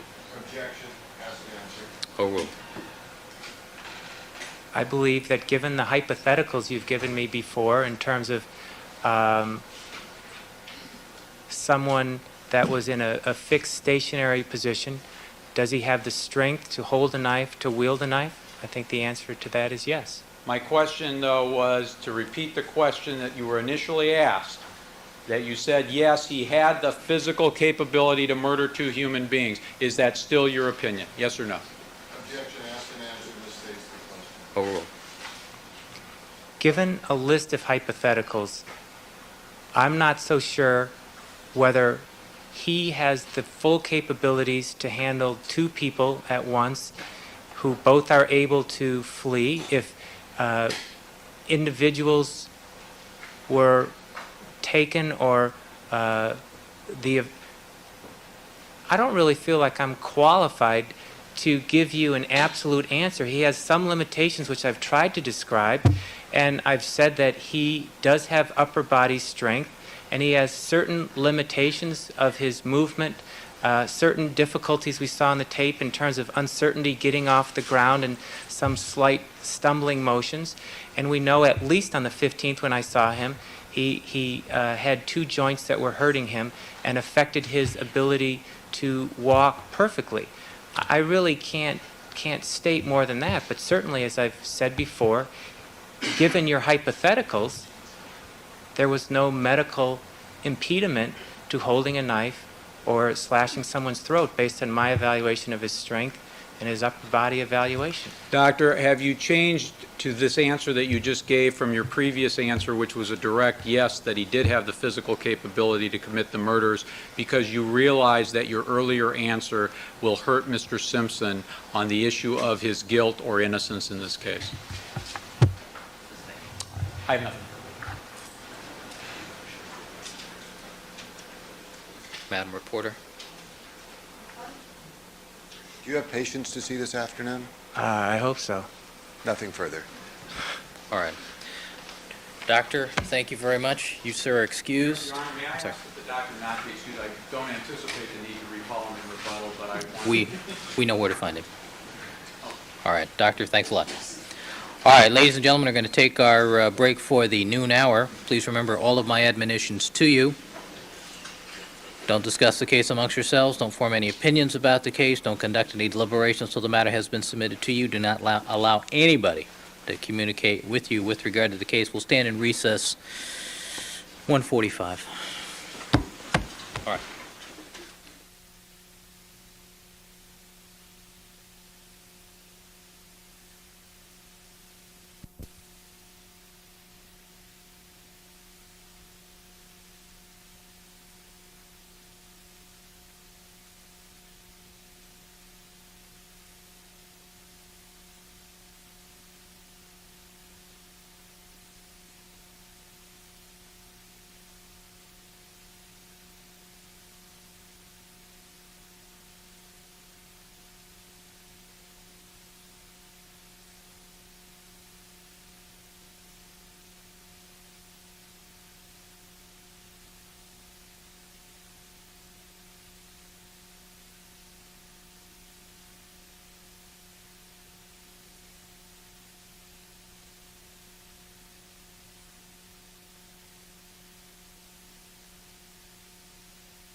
Whatever your honor wants to do, if you want to have those lawyers who are going to work out that, step outside and have us continue on. Yes. We're willing to do that, Your Honor. Yes, I request that. All right, do we have our next witness? Yes, our next witness is present. All right. And by the time of the break, I get word, I'll give the court a report. I don't know who's handling for the people. All right, let's have the jurors, please.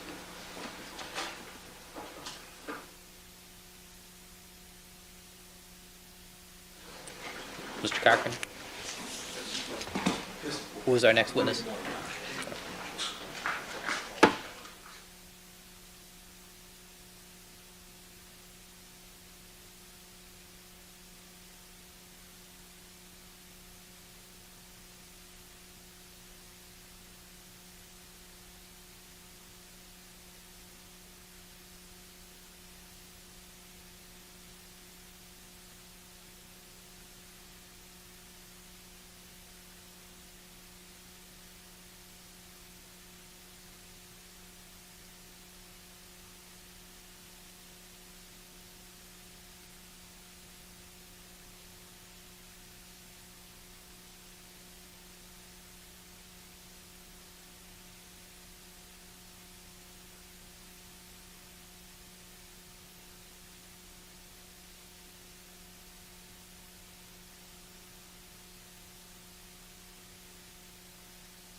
Be seated.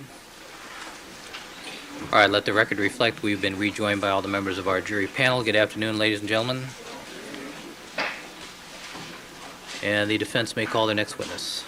Yes, thank you very kindly, Your Honor. Our next witness will be Ms. Juanita Moore. Ms. Moore, would you step forward, please?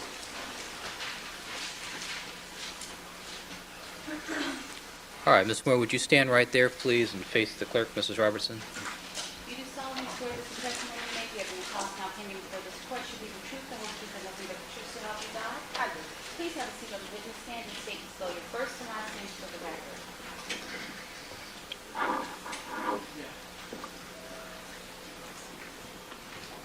My name is Juanita Moore, Juanita, last name Moore, Moore. Mr. Cochran. Thank you very kindly, Your Honor. Good afternoon, ladies and gentlemen. Good afternoon, Ms. Moore. How are you? I'm pretty good. Very good, Ms. Moore. Thank you for coming today. Ms. Moore, what is your occupation, ma'am? I am a barber. And for how long have you been a barber? Approximately 30 years. And do you have a barber shop somewhere within the confines of the County of Los Angeles? Yes, on Adams Boulevard in Los Angeles. All right. And for how long have you been at that location? At that location, 14 years. All right. Now, Ms. Moore, do you, your barbershop's in the community, is that correct? Yes. And do you have a number of rather well-known patrons who patronize your barbershop? Yes, I do. Who are some of the people who you cut their hair? Well, I'll link it up.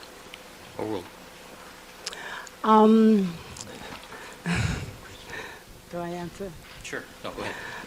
Okay, Deputy Chief Bernard Parks, it's one. Ray Charles, Congressman Julian Dixon, All right. So you have a number of people in the community like that? yes. All right. And do you have a gentleman who is to my left over here, Mr. O.J. Simpson? Is Mr. Simpson one of your customers? Yes, And how long did you cut Mr. Simpson's hair? approximately 16 years. And during that period of time, in the 16 years that you've cut Mr. Simpson's hair, at any time did you ever tint or dye Mr. Simpson's hair? Tint or diet, no. And so what we see is what, at least up to the time that you last saw him, what we see is what we're getting with him. Is that right? Yes. You know how they say only your hairdresser will know for sure? Yeah. All right. Yes. So you never at any time tinted or dyed his hair, is that correct? No, I didn't. All right. Now, in that connection, during the time, the 16 years that you cut Mr. Simpson's hair, did he have dandruff in his hair? Periodically, he would have dandruff, yes. And do you recall particular times when he'd have dandruff more than at other times? It seemed that he would have dandruff more in the off-season, All right, when now- he was playing golf and in the sun a lot. All right, now when you say the off-season, so that we're clear about that, in the last 10 years or so, when you would cut Mr. Simpson's hair, when you say off-season, what do you mean by off-season as Well, opposed to he on-season? wasn't working as a reporter, or he wasn't playing football. All right, so was there a particular period of the year when Mr. Simpson would either be playing football or working as a sportscaster? Yes, well, in the recent years, he would be gone like on season would start like September to like January. All right, would that be during football season? Yes, All right, and during those periods of time, you wouldn't see him to cut his hair regularly, is that correct? not as regular as during this off season. All right. Would there be times, however, during the on-season or during football season that he would still come in to see you when he was in town? The on season? Yes. Yes. All right. And in those times in the recent past, when he came in to see you, would you always cut his hair at your shop on Adams Boulevard, or would you do it someplace else on occasion? I would do it in both places. I would do it at his home and at the shop. All right. And his home, you know his home to be on Rockingham, do you? Yes, I do. All right. And you've been there. Yes. All right, ma'am. Now, with regard to the so-called off-season, you were saying that this condition of dandruff would be perhaps worse at times during the, I think you said, off-season when he's playing golf. Is that correct? Yes. And what, if anything, would attribute to that he would have more dandruff in the off-season? Well, it would happen mostly if he didn't put oil on his hair. If he put oil on his hair, he wouldn't have dandruff like he did. It would be when he played golf, he was in the sun, you know, and without the lack of oil, that would create that dry scalp. All right. Now, you're not a dermatologist, are you? I'm not a dermatologist, no. And as such, with regard to when you would see dandruff in his hair or around his shoulders or whatever, what would you do for him or recommend to him? Well, I would tell him to be sure to put more oil in his hair if he's going to be in the sun. And I would tell him to use some kind of dandruff shampoo, you know, over-the-counter shampoo. It wasn't bad enough for him to go to a dermatologist, you know. All right. He could just use a dandruff shampoo. Okay. And would you ever shampoo his hair, or was that something he took care of himself? Oh, he would do that himself. Now, at any time during the, you've been cutting his hair for about 16 years plus? Yes. And so, during that time frame, did you ever have occasion to put any chemicals or anything of that nature on Mr. Simpson's hair? No, well, I did about 10 years ago. I put a chemical relaxer on it to texturize it. And after that, we decided, the both of us decided that we didn't like it. So That- we wouldn't do that anymore. All right, that was only one time in the last 16 years? Only one time. It was about Right. 16 years ago? About 10 years ago. Okay, it was about 10 years ago? Yes. All right. And so if you look at Mr. Simpson's hair now, you're not doing his hair. This is not your product right here. No, that is not my product. We will disclaim that. But the way his hair looks now, then seems to have a little more gray. Other than that, is that the way his hair looks in a natural state? Yes. Now, with regard to, did you ever do anything about the gray in his hair? Oh, yes. I would like clip them out to keep from putting chemicals in his hair. All right. One Now, by one. now, I'd like to direct your attention back to the month of May of 1994. Do you recall a date toward the end of May of 1994 that you had occasion to cut Mr. Simpson's hair? Yes, I do. And can you tell the ladies and gentlemen of the jury the approximate date that you did Mr. Simpson's hair toward the end of May of 1994? Yes, I can tell them because it was my birthday. And your birthday was what? May 23rd. And do you remember what day of the week that was? It was on a Monday. And in your barbershop, do you have, like other barbershops in the community, do you have a day when you're normally off? That's Monday. Monday's your days Yes. off? All right. And so was that May 23rd, was that a 1994, was that a Monday? Yes, it was. All right. And that was your birthday, is that correct? Yes. All right. Tell the jurors, members of the jury, how it came that you did Mr. Simpson's hair and where you did it. I did his hair at his home, All right. And do you remember about what time you arrived there, Ms. Moore? approximately 6:30-ish. I guess 6:30. And when you arrived there, tell us what happened then, if anything. Well, when I arrived there, he was home alone, and we went. Yes, with the court reporter, please.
All right, thank you, counsel. Mr. Cochran. Thank you, Your Honor. I think I was just asking you before we interrupted, who was present at the time that you arrived there, and then what happened after that? Mr. Simpson was home alone. Okay, and then what happened after you saw him? You saw Mr. Simpson? Yes. Okay, and then what did you do? We went into the family room, and he was showing me a new musical system that he had installed. And it was kind of like a little toy for him. He was showing me how it works. It plays upstairs and downstairs in this room, etc. All right. First time you'd seen that? First time yes. Okay. I'd seen that, yes. And what happened after that? And we just sit there and we listen to the music, and we were waiting for the rest of the guests to arrive. All right. Did some other people arrive? Yes. And who arrived, ma'am? It was a lady, I can't remember her name, but he introduced me to her, and I forgot her name, but she was his director. Director in what? And I suppose the movies, and maybe Frogman, I'm not sure. Okay. And, And- she arrived? Yes, she arrived. Okay. Did someone else arrive? A little later on, right. yes. And who was that? Paula Barbieri. Paula arrived. Barbieri? Yes. Excuse me, counsel. Ma'am, if you would, Ms. Moore, would you allow Mr. Cochran to finish asking you the question before you start to speak? Because the court reporter can only report one person talking at a time, okay? Okay. And Mr. Cochran, would you let her finish answering before you start to answer the next Certainly. question, please? I certainly will. Thank you. So that we're clear for the ladies and gentlemen of the jury, tell us the order that people arrived there that evening. Well, I came first, and then its director came, and Paula was last. All right. Had you ever seen or did you know Paula Barbieri before that day? Yes, I had seen Paula prior to that. All right. Now, after everybody arrived, and by the way, was the director a male or female? It was a female. All right. And after everyone arrived, tell us what happened then. We had a dinner. Okay. And who prepared dinner, if you recall? Gigi. And is that Gigi Guerin, G-U-A-R-I-N? Gigi is the maid. Okay. Is that the lady who's the housekeeper there? Yes, the housekeeper. All right. So did all of you have dinner together? Yes. All right. And after you had dinner, what happened after that? This director left, and Paula stayed for a while, and then she talked for a while, and then she left. And then I cut his hair, and he put the Frogman video on. So while I cut his hair, he watched the video. All right. Were you able to see the video yourself at that time? Well, I couldn't concentrate on it because I was cutting his hair. All right. But I did, look at it a little bit. So you then proceeded to cut his hair, is that correct? Yes. All right. And about what time was that, if you recall, on the May 23rd date?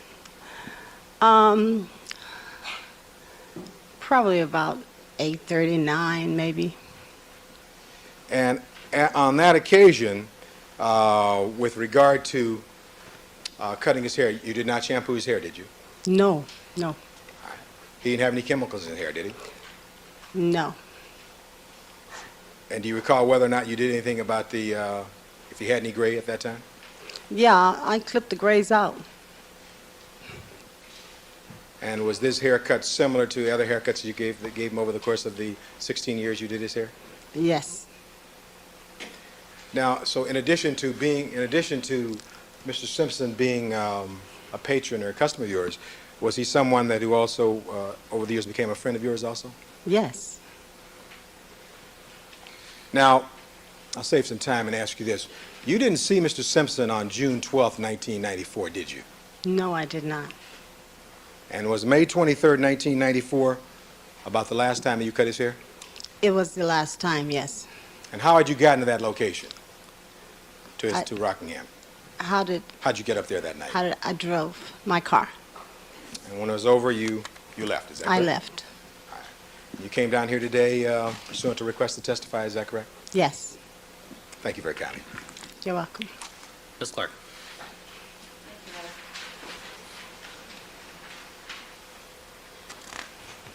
Good afternoon, ladies and gentlemen. Good afternoon, Ms. Moore. Good afternoon. Dandruff, that's a condition of the scalp, isn't it? Right. Okay. And just from a layperson's understanding, because that's all I have, it's when your scalp gets dry, correct? Right. Okay. And when you have that condition where your scalp gets dry, if you comb your hair, you're going to pull those flakes off the scalp. Is that right? This is very true. Okay, so when you would comb his hair when he had dandruff, those flakes would come out, correct? Yes, Okay. sometimes, yes. Sometimes yes and sometimes no? Yes, well, the more vigorous I comb it, the more it would come out. Sometimes I would just brush it Right. and cut it. I didn't use the comb. Right, so if you didn't use a comb, even if he had dandruff, you wouldn't disturb any flakes on the hair. Is that a fair statement? That's true. And so if his hairs came out by themselves, if they were naturally shed, you know what I mean, without being pulled out by combing, then they might not show any flakes of dandruff. Is that right? Would you repeat the question, please? Sure. If you did not comb the hair, if his hair was just, you know, we shed hairs every day, don't we? Yes. Okay, unfortunately. Yes. And, all right, in that process, if you just shed your hair naturally and you're not combing, then the dandruff is not going to come off on the hair. Isn't that right? Then it's not going to come off on where? I don't understand the question. When you just indicated when you comb the hair vigorously, dandruff will come off. Right, Okay. And if you don't, if you just brush his hair, the dandruff doesn't come off. right. Okay. Which means that if you don't brush or comb the hair and it just falls out by itself, the dandruff doesn't come off. If you don't do anything to the hair, I guess it'll just stay there. I'm not sure, really. I guess it'll just stay on the scalp. Okay. Yeah. And it won't be shown up in the hair, right? I can't Sustain. say that. I don't know. Ma'am, when I sustain the objection, that means don't answer the question. Okay, thank All you. right, next question. Okay. So sometimes he had dandruff and sometimes he did not. That's correct. Okay. And sometimes in the summer when you saw him to take care of his hair, he would have dandruff and sometimes he would not. That's correct.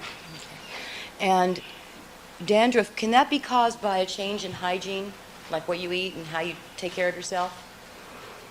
I'm not sure. Oral. She's indicated she's not sure.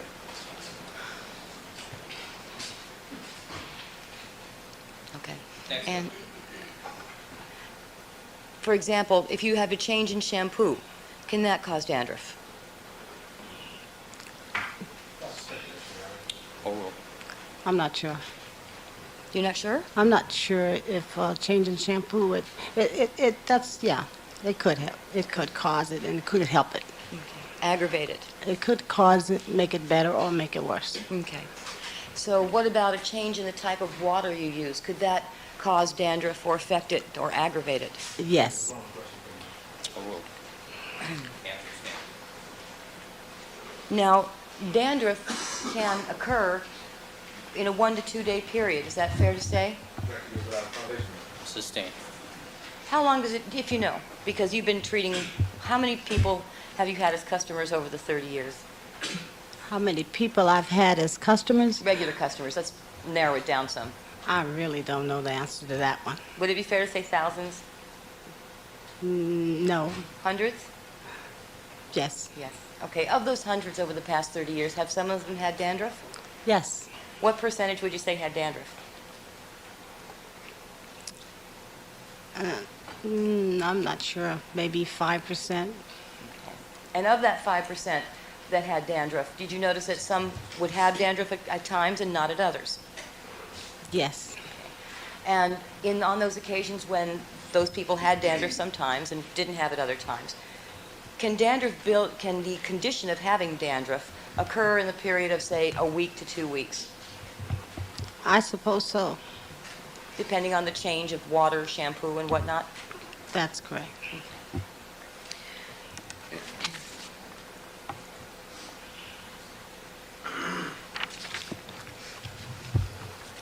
Now, you indicated that, well, how long have you been going to Rockingham to do the defendant's hair? I just about ever since I've been cutting his hair off and on, I would go to the house and do it too. Okay, so on some of those occasions, you would see Nicole Brown there, I take it? Yes. Okay, and you knew her? Yes.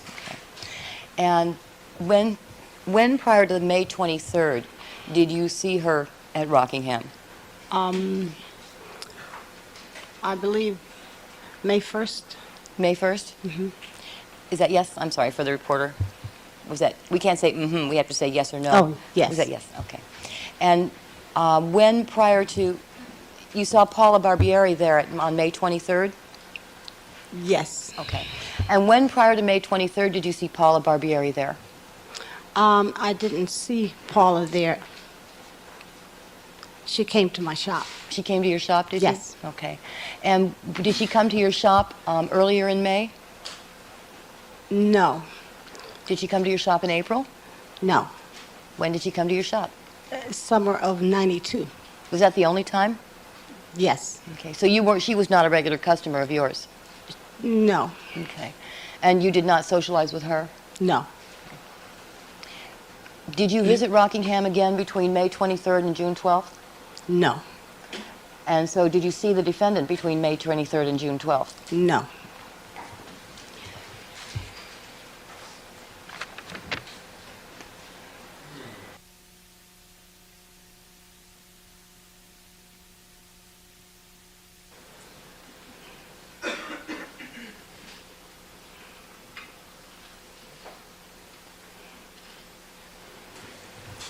Did you ever, to the best of your knowledge, ma'am, did Arnell Simpson treat her hair? I, Sustained. Were you acquainted with the defendant when he was married to Marguerite? no. Okay. Did you ever meet Marguerite? Sustained. May we approach? I have an offer, Your Honor. With the court order.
All right, thank you, counsel. Proceed. Thank you, Your Honor. All right. You're a professional hairdresser, are you not? Yes, Okay. And you've tinted and dyed hair in your time, have you? yes, Okay. Many times. yes, And as part of your expertise, you know what tinted or dyed hair looks like, correct? well, sometimes you can tell, and sometimes you can't. Right. Okay. As a professional, do you think that you could tell better than, say, I could, whether someone's hair is dyed or treated? So I object to the form of that question, assumes that she would know when Ms. Clark, object to the form. Sustained. Rephrase the question. I'm not a hairdresser. Do you think that you, as a hairdresser, have a better ability to determine whether someone treats or dyes their hair than someone who is not a hairdresser and does not have the experience of dyeing and treating hair on a regular basis? Yes, All right. Are you familiar with the name Marguerite Simpson? yes, And you're aware that she is the former wife of the defendant? yes. In your opinion, ma'am, does she dye or treat her hair? Sustained. Foundation. Have you seen her hair? Foundation. You have seen Marguerite Simpson on television, have you not? Yes, In connection with this case, correct? yes, And you have seen her in your shop, perhaps? yes. And when was the very first time you saw her in your shop? Probably about 1979, maybe. And when you saw her in 1979, was her hair dyed or treated? Overruled based on the offer. I don't remember.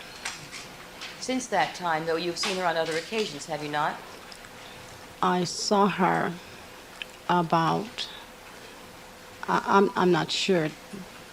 I'm not sure when it was, but it was maybe in the last few months or so. She came to the shop. And when she came to the shop in the last few months, did you notice that her hair was dyed or treated? Rephrase the question. Can you tell us what your observation was of her hair? To be honest, I don't remember. You don't remember? No, I don't remember what her hair was like. I don't remember. As a hairdresser, doesn't the way people's hair look, isn't that something that stands out to you? That's true. Overruled. And that's something that you take particular notice of because that's your job, that's your profession. That's true. And you do not recall what Miss Simpson's hair looked like when you saw it a few months ago? Sustained. You do not recall whether your observation of her hair revealed to you that it was dyed or treated when you saw her a few months ago? Sustained. We've already answered the question. I don't think it is. All right. Are you familiar? You know who Arnell Simpson is, correct? That's correct. Now, you've seen her on television as well, have you not? Yes. Have you also seen her at Rockingham? Not since May 1st. May 1st was the last time you saw her at Rockingham? That's correct. And on that occasion, did you happen to notice whether her hair was dyed or treated? Overruled. You can answer the question. I don't know if she dyed it or not. Could have been, but you don't know. It could have been, but I don't know. Sustained. I don't know. Wait. All right, she doesn't know. Answer will stand. She's indicated she did not know. Proceed. Have you seen Arnell on prior occasions, that is before May 1st, 1994? Yes. And on those prior occasions, do you recall whether or not her hair was dyed or treated? Overruled. I don't know if she dyes it or not. Did you make any observations that caused you to form an opinion one way or another? I know her hair always looked nice. Yes, other than looking nice, does it appear... That does it I look to- remember. Other than looking nice, does it appear to you to have been dyed or treated? Or tinted? Sustained. It's been asked and answered. I don't know. Wait, ma'am. When I sustain the Oh, objection, yes, okay. please don't answer, all right? Thank you. I have nothing further. All right. Mr. Cochran? Just a couple of questions. Ms. Moore, you've never done Marguerite Thomas's hair, have you? No, I haven't. All right. She's not a customer of yours, is she? No. Overruled. And with regard to Arnell Simpson, you said her hair looks nice all the time? Yes. And she's not a customer of yours either, is she? No. And as far as you know, Mr. Simpson didn't change the water at his house between May 1st and May 25th, did he? Objection leading. Overruled. Not that I know of. And you described for us that you had seen Paula Barberi back in 1992, and then you next saw her again on May 25th, 1994. Is that correct? May 23rd. May 23rd, 1994. Yes. Your birthday, Right. right? And the last time that you saw Miss Nicole Brown Simpson was on May 1st, 1994. Is that correct? That is correct. And were you at Rockingham on that date? Yes. And were you there to give Mr. Simpson a haircut? Yes. And was Miss Nicole Brown Simpson there that time? Yes, she was.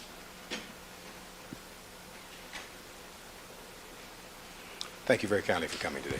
Nothing further. Anything more, Ms. Clark? Certainly.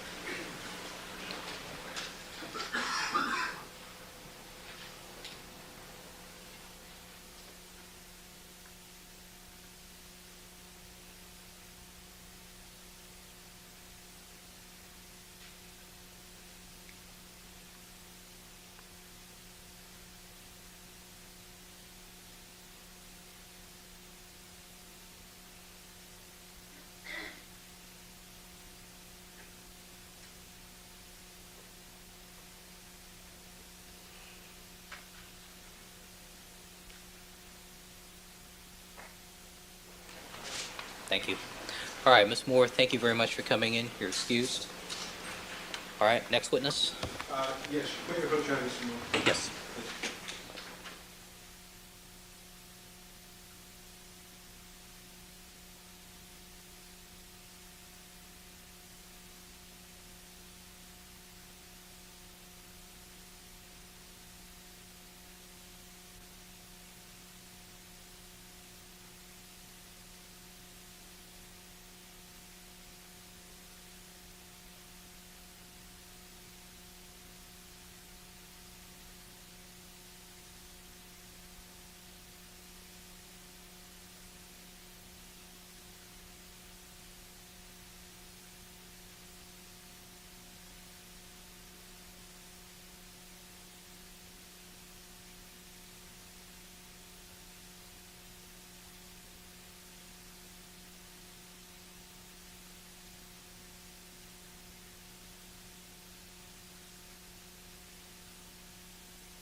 All right, Mr. Cochran, have you confirmed the availability of your next witness? Yes, Don Thompson, Your Honor, LAPD officer, and I believe they've gone to check. I believe he's here. Court, please. Is it Donald Thompson? Don Thompson, Your Don, Honor. all right.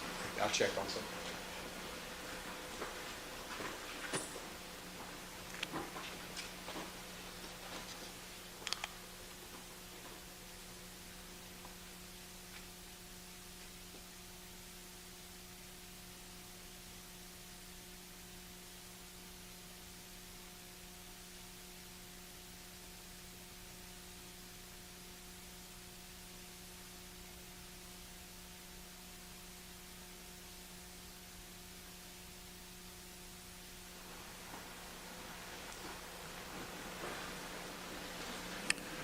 Mrs. Robertson. Raise your right hand, please. You solemnly swear that the testimony you may give in the cause now pending before this court shall be the truth, the whole truth, and nothing but the truth, so help you God? I do. Please have a seat on the witness stand and state and spell your first and last names for the record.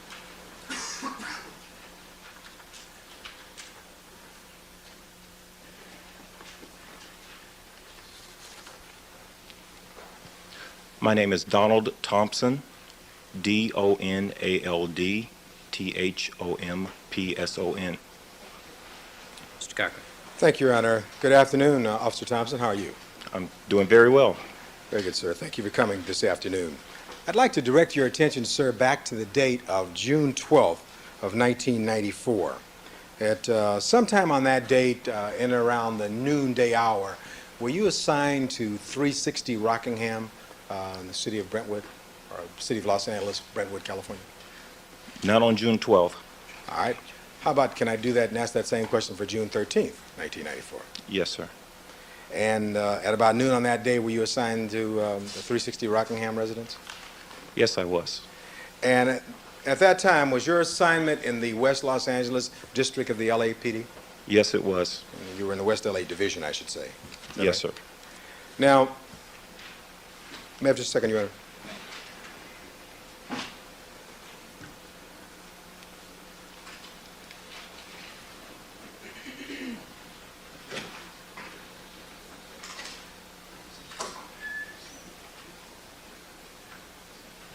May I have just a second?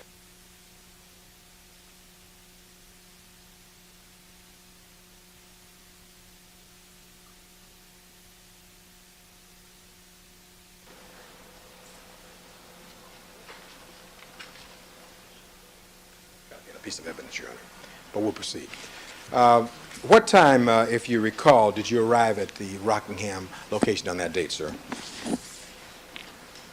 I would say about 8 o'clock in the morning, maybe a little after 8:05 or so. Okay, 8:05 on, and we're talking June 13th, is that correct? Yes. All right. And at some time around noon or thereabouts, did you have occasion to see Mr. O.J. Simpson at that location? Yes, I did. And tell us what time that was you saw Mr. Simpson. It was around noon, All right, right around noontime?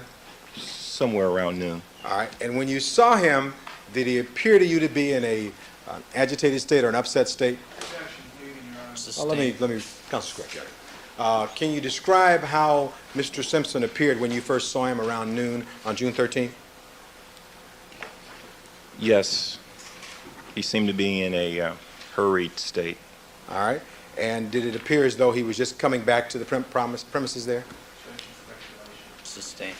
Could you tell whether or not he'd been there before or was just coming back? Sustained. Phrase the question. Certainly.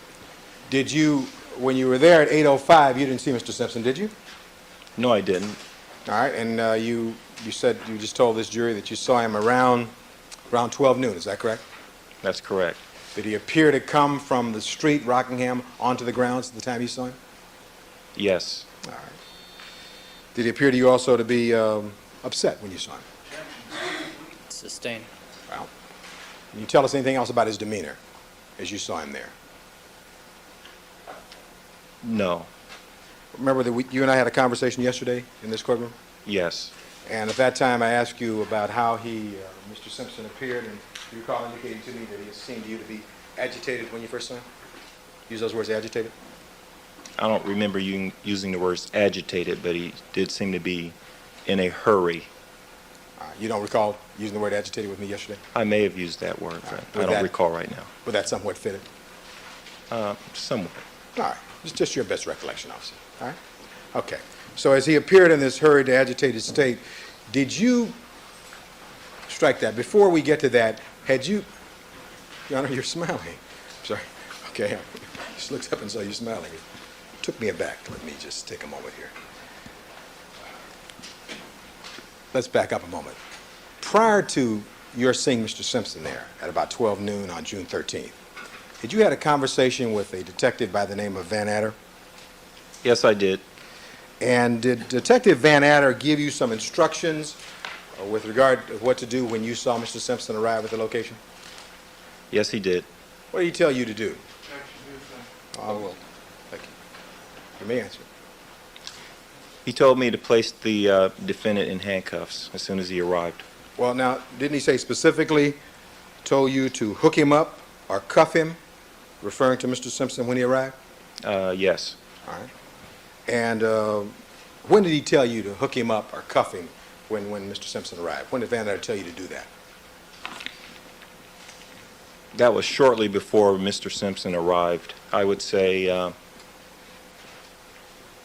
about a minute to a minute and a half before he arrived. All right, so this would be then shortly before 12, right? Well, that's if Mr. Simpson arrived at 12, Okay, and your best estimate was around 12, is that correct, sir? somewhere around 12 o'clock. Okay, and so where were you when Van Adder gave you these instructions? I was at the front of the Simpson residence. All right, and on that particular date, at that time, Detective Van Adder was senior to you in your service with the LAPD, is that correct? Yes, sir. And that was an instruction he gave you that you felt you had to carry out, isn't that right? Yes. And this was, so we're clear, this was on June 13th, prior to 12 noon on that date, is that correct? He gave you these instructions, Objection, this case is Overruled. right? Once again, that is if the actual time when Mr. Simpson arrived was, in fact, 12 o'clock. All right, and that's your best recollection? Yes. Okay, we understand. So now, so Van Adder gave you these instructions, and then you saw Mr. Simpson after that, is that correct? Yes. And then Mr. Simpson came on the premises in this agitated, hurried state, and, well, Sustained. Sustained. well, let me see if I can state this. After you talked to Van Adder, when you first talked to Van Adder and he gave you these instructions to hook him up or to cuff him, you didn't see Mr. O.J. Simpson at that point, did you? No. All right. It was after that you saw Mr. Simpson, right? Yes. And then after you saw Mr. Simpson come on the premises, as you've described his condition, his demeanor, did you follow the instructions of Detective Van Adder? Did you hook him up or did you cuff Mr. O.J. Simpson? Yes, I did. And as he walked on the premises, did you hook him up or cuff him in an area over near where there appears to be some kind of a child's house? objection, Your Honor. Sustained. All right. Where did you hook him up or cuff him? It was near the front door of the residence. All right. And then at some point, didn't you ask him to step over to an area where there's some trees and, Sustained. all right. Rephrase the question, please. Sure, Your Honor, I'll be glad to. It's hard to shift roles, isn't it? No, Your Honor. I'll adjust, Your Honor. All right. Now, sir, you hooked him up or you cuffed him near the front of the Rockingham residence, is that correct? That's correct. And was anyone else around at that point? I don't know what you mean by around. Was anyone else real close, in close proximity to you and Mr. Simpson at that point? At the time he was being placed in handcuffs? Yes, sir. At that time, I didn't see anyone near me. All right. And after you hooked him up or cuffed him, did you move him to some other location? No. At some point, did you turn him over to someone else, Mr. Simpson? Yes. And who's that? The detectives at the scene. And who were the detectives we're talking about? There were a number of detectives at the scene. All right. Specifically, do you recall which detective, if any, you turned Mr. Simpson over to? Not independently, I can't remember. All right. When I say turn him over to a detective, after you hooked him up or cuffed him near the front of the Rockingham residence, is that where you left Mr. Simpson at that point? Yes, And then you went some other location at that point? yes, And when Mr. Simpson, when you last saw him, at least at that point, was he near the front of the residence? yes. At some point after that, did you ever see Mr. Simpson over under a tree near what appears to be a child's playhouse? Did you ever see it? You may answer. Yes, How much time elapsed from the time you'd handcuffed him by the front door to the time you saw him over by this tree in the child's playhouse? well, the location where he was handcuffed, which was close to the front door, was at that location specifically. Okay, I'm a little bit confused when you say at that location. Yes. What are you talking about? This tree and dollhouse. Okay, so was it your testimony that he was handcuffed by the tree and dollhouse also? I'm saying that the tree and dollhouse is in fact close to the front door. All right. He was handcuffed there, which happens to be close to the front door of the residence. Okay, so if you had the front door to the right and the tree and the dollhouse to the left, which would he be handcuffed closest to? I would say closer to the tree. All right, closer to that dollhouse. tree? Yes. All right.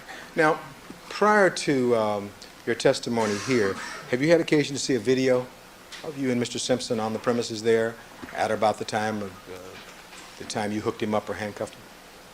I've seen bits and pieces of it. And did you see it as recently as this week? No. When's the last time you saw it? Well, I would say maybe about a month ago I saw a portion of it. All right, who showed that to you? I saw part of it on television. All right, when, have you seen it since that time at all? No. All right. Now, you and I wanted to see if we have that. Is it Exhibit 1250? Let me see if we got it here.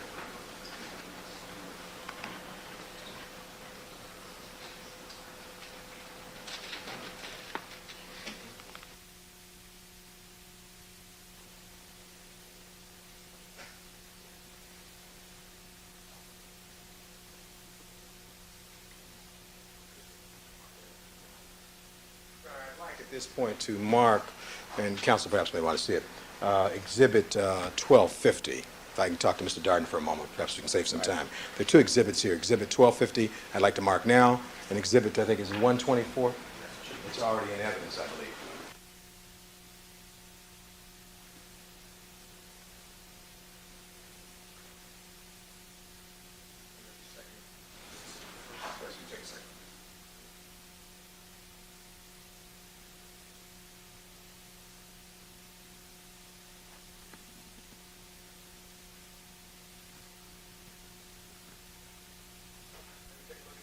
Real quickly.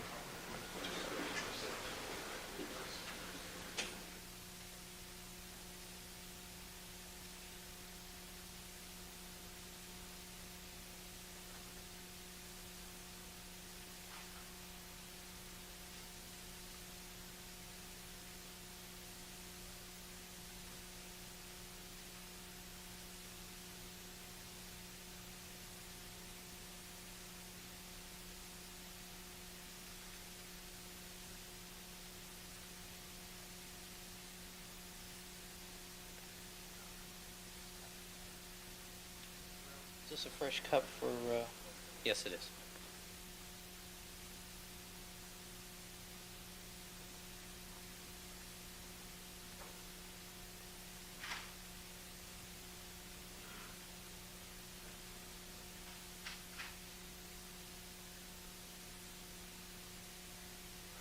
Proceed. I'd like, as the court, Mr. Darden, I'd like to mark as the next exhibit, Exhibit 1250, Your Honor, defendant's next in order, and would ask the court to allow us to play it at this point. I want to ask the officers some questions. 1250. Without the sound? Yeah, I think without the sound. I don't think there's any sound on it. All right. I'll see there's a monitor to your right down.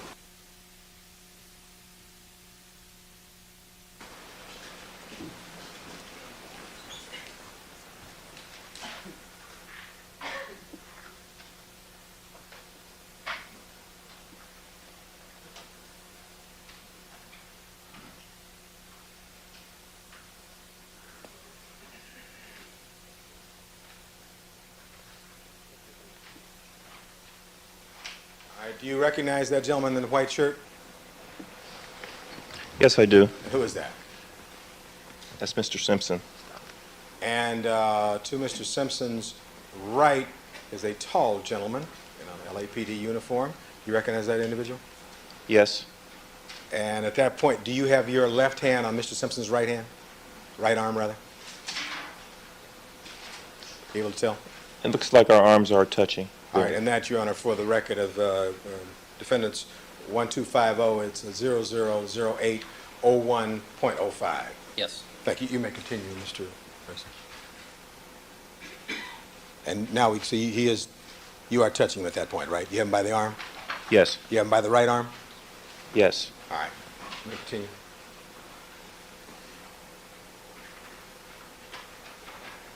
Now, he's just arrived at that location, isn't that correct? Yes. All right. Was that a fair and accurate portrayal of the way his arrival was depicted as he came back to that location on June 3rd, 1994, June 13th, 1994, around noon? Yes, it was. All right. Now I want to show you another one. I think the next one is People's 124. This may already be an evidence, Your Honor.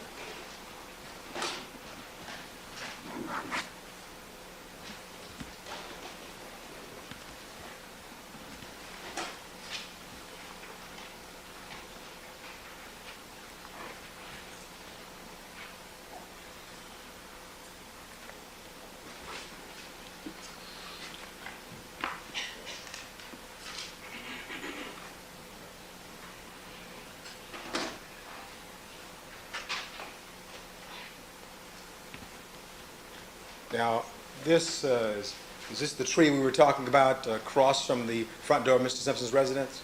Yes, it is. And you recognize Mr. O.J. Simpson there? Yes, I do. And there was a police officer in front of him and in close proximity to him. Is that you? You may not be able to see it now, but earlier?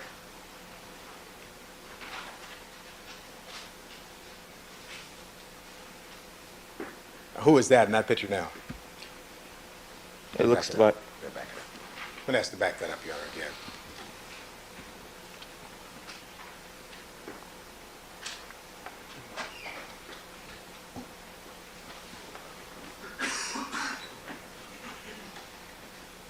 Back.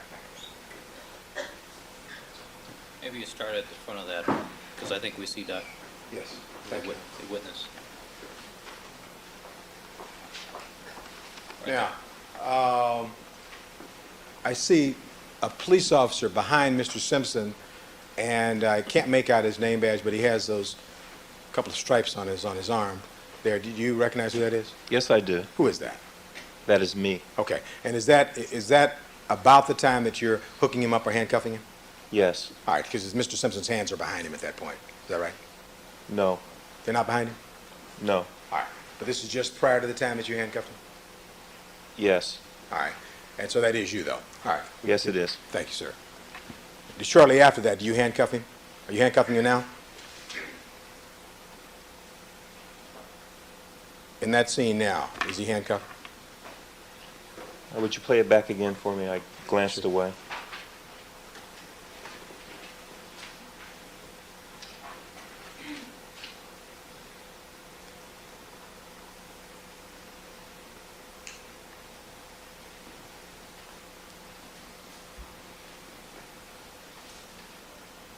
Are you able to make anything out on that? Yes. All right. Now, at that point, is Mr. Simpson handcuffed at that point? Not yet.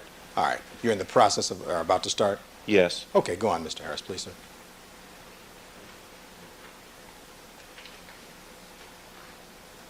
Now, does he at some point, now, he's handcuffed at this point, isn't that correct? Yes. Now, and do you recognize Detective Van Adder, Phil Van Adder? Yes, I do. And at that point, you left the location, have you? Or left the immediate location? Yes. You returned to the front of Rockingham? Yes, I did. All right. And you now hooked him up, is that correct? I placed him in handcuffs. Yes, All right. I did. And before you left, and is that a fair picture of how Mr. Simpson appeared when he's handcuffed, with his hands handcuffed behind his back? Yes. How long would you say he had been back home on his premises before he was handcuffed like that? You're asking me how much time had Yeah, elapsed? from the time he was walking in to the time he's handcuffed in that condition.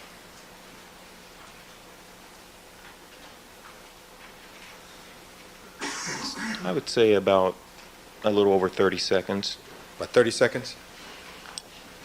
maybe a little longer, 45 seconds.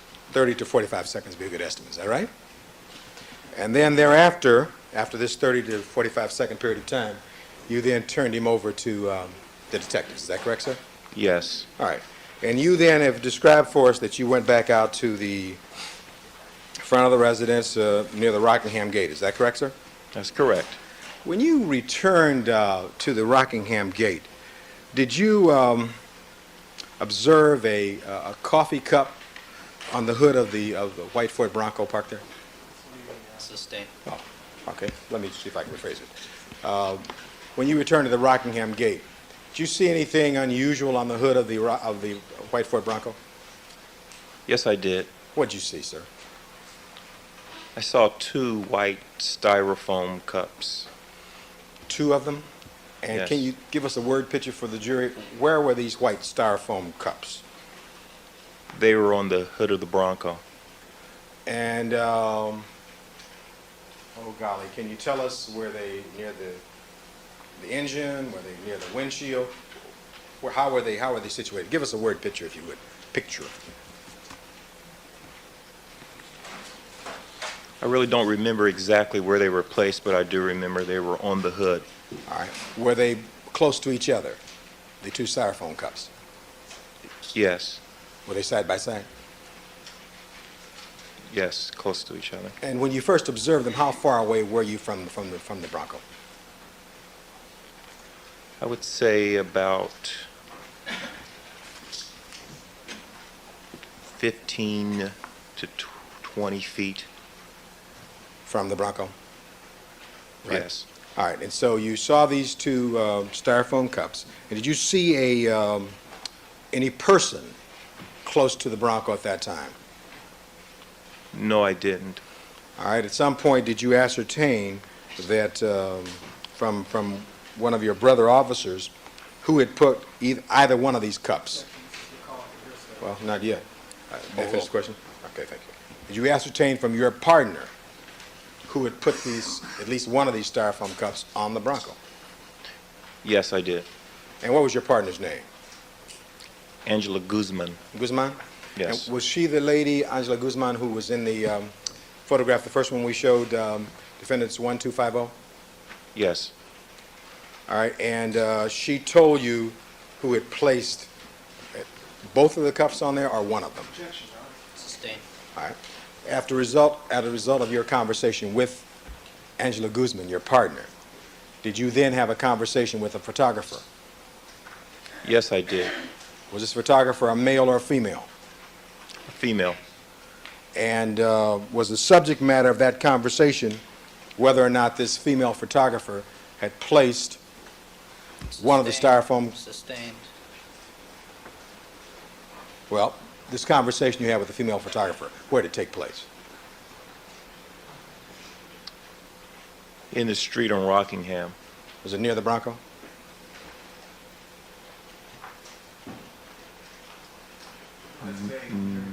Oral. And was the subject matter of that conversation dealing with cups? Yes. And after you had this conversation with this lady, did you see her do anything with regard to any cup that was in or around that Bronco? No.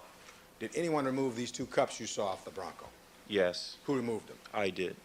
And did you remove it or remove both of them?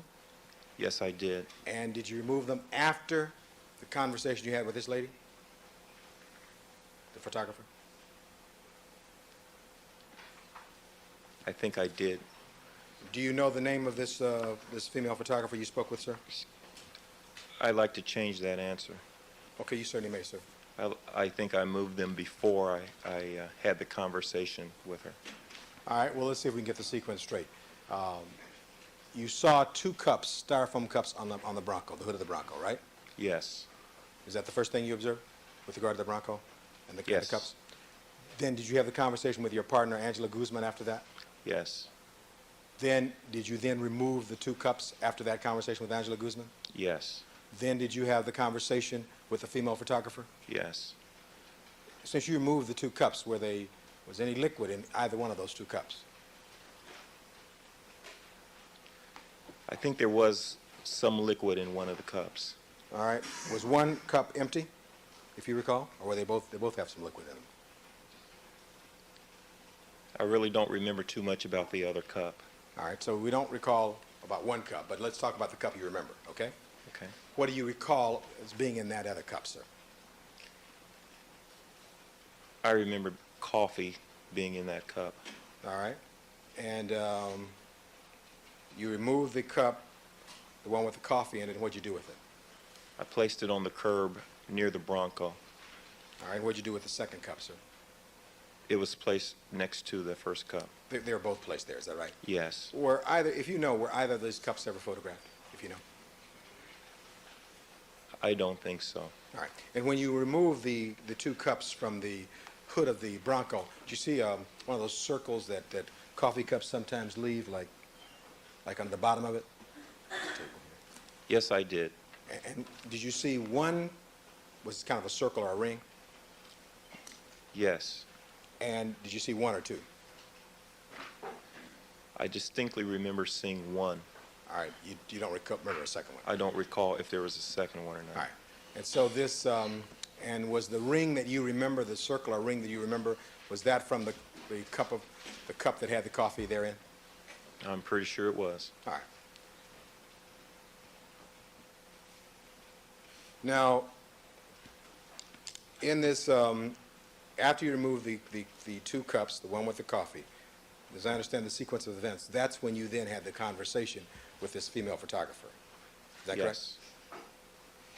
And how long did that conversation take place?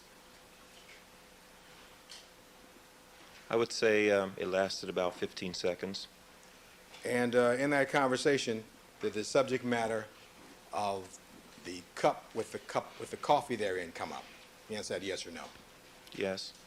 Did you at some point give her back the cup of coffee and she did something with it?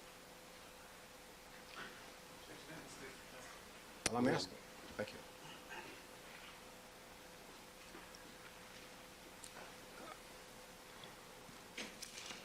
I really don't remember if it was given back to her. All right. But that's very possible that I did give the cups back to her Okay, to throw sir. away. All right. Now, let's see now. With regard to your statement in this case, you had occasion to be interviewed by Detective Ron Phillips of the West Los Angeles Detective Bureau about April 7th, 1995 at 7:20 hours. Is that correct? Remember that? Yes. And if I were to show you a copy of that statement, might that refresh your recollection of whether or not you gave the cup of coffee back to the lady and that she threw it away? It might. May I approach her? You may. Counsel has this. And Mr. Darden, you have a copy of this report? All right, proceed.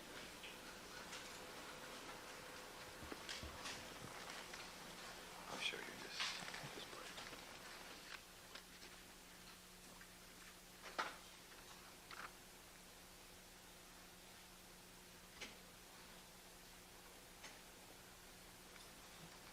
I know she's shaking your head. Have you had occasion now to review this portion of the report? And for the record, Your Honor, I guess I'm talking about the third full paragraph on the second page of the report of Detective Phillips' interview with Officer Don Thompson. Have you read that now? Yes. And in reviewing that, does that refresh your recollection of what you told Detective Phillips back in April of 1995? Yes. Does that refresh your recollection of what took place on June 13th, 1994? Yes, it does. All right. Tell us what happened, sir. Regarding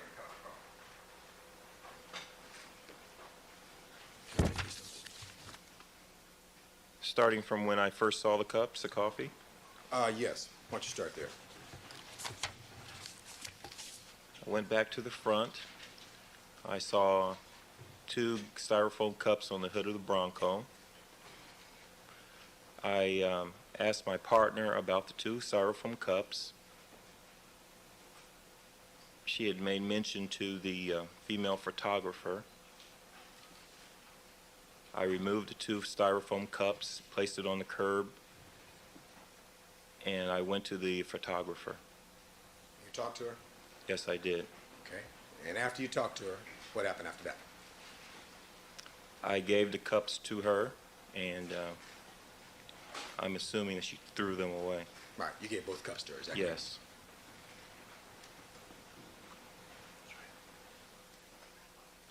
Now, would you be able to identify that photographer if you saw her again?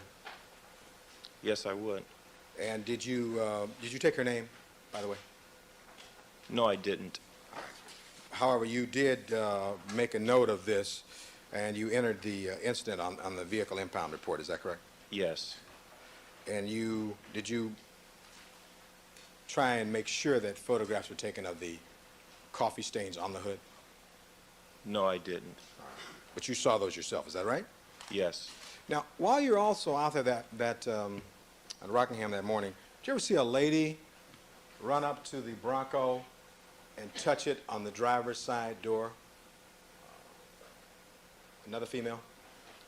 No, I didn't see a lady run up and touch it. All right, did you ever see a lady approach the Bronco and appear to look in from the driver's side? Not at that time. All right, you saw that at some time, however, did you not? Yes, I did. And when in relation to June 13th, 1994, did you see a lady in close proximity to the Bronco on the driver's side, apparently peering in the window? Is that on television? I saw it on television. And when did you see it on television? I'll have to pick it up. That was within a week or so after the incident had occurred. So within a week of June 13th, is that correct? Yes. Have you seen that video recently at all? I've seen it, but not very recently. All right. Did you have occasion at all on the date of June 13th to speak with that lady, that particular lady who was appearing in the Bronco? Prior to that incident, yes, I did talk to her. And you talked to that lady? And Yes. when was that you talked to her? It was earlier in the morning. And so we're clear, we're talking about the morning of June 13th? Yes. Just prior to Mr. Simpson's return. Is that right? Yes. Okay. Do you know what time it was early in the morning you talked to this lady?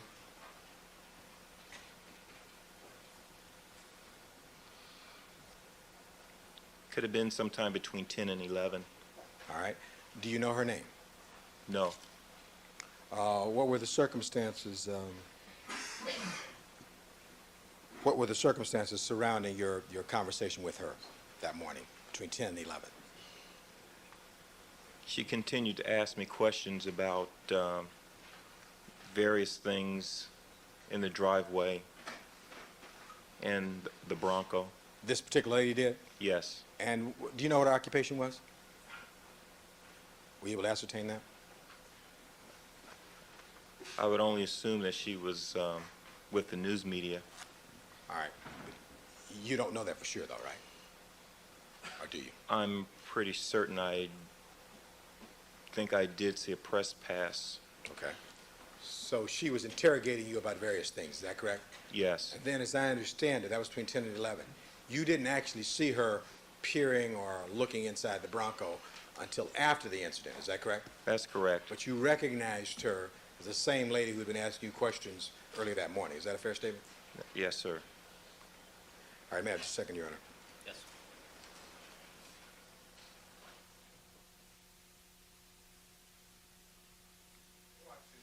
Your Honor, I'd like to mark as defendant's next in order Exhibit 1251, and I'd like to have Mr. Darden take a look at it if he wants, and then ask the officer a question or two about it.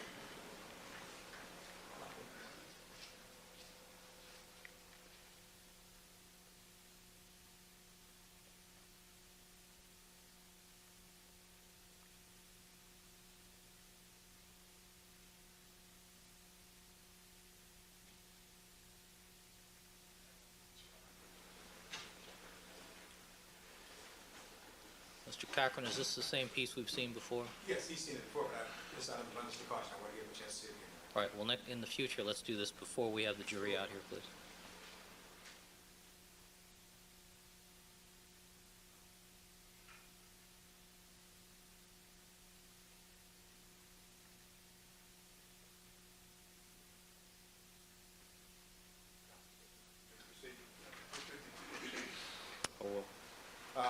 Mr. Harris, would you please proceed? Your Honor, this will be 1251. Is this the videotape of somebody walking up to the Yes, Bronco? sir. We've seen it, yes. He Yes, recognizes recognize the the lady. individual who's there. Proceed. Thank you, Your Honor. You may proceed. Thank you, Your Honor. All right, I want you to take a look at this, Officer Thompson. Is that the Bronco you were talking about? Yes, it is. Okay, sir. Now, stop it there. That lady who has run up to the vehicle with the cap on and a white shirt and pants and tennis shoes, you recognize that lady? Yes, I do. And is that the lady that you had been talking with between 10 and 11 on June 13th, who'd been asking you a lot of questions? Yes. And is this the footage that you saw about a week after June 13th? Yes, it is. You believe that lady's with the press, do you? Yes. And we don't know her. You cannot give us her name. Is that right at this point? I don't know her name, but I definitely remember an accent, an English accent. An English as in Great Britain or UK? Yes, or possibly Australian. All right. That's all you can tell us at this point? Yes. Okay, sir. You may continue on, sir.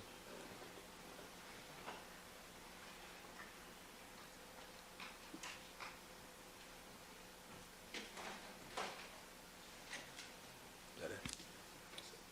It's fine, sir.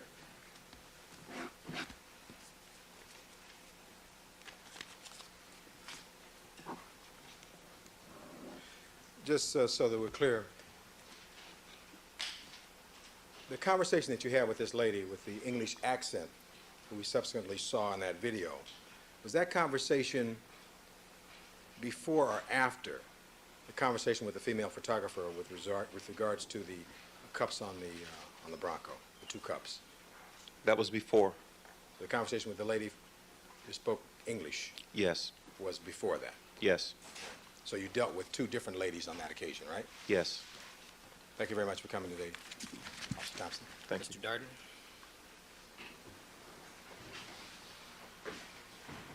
Thank you, Your Honor. Good afternoon, Officer Thompson. Good afternoon, sir. You and I met each other last Friday evening, is that correct? That's right. And since that time, I've made you available to Mr. Cochran and Mr. Douglas to be interviewed by them, is that right? That's correct.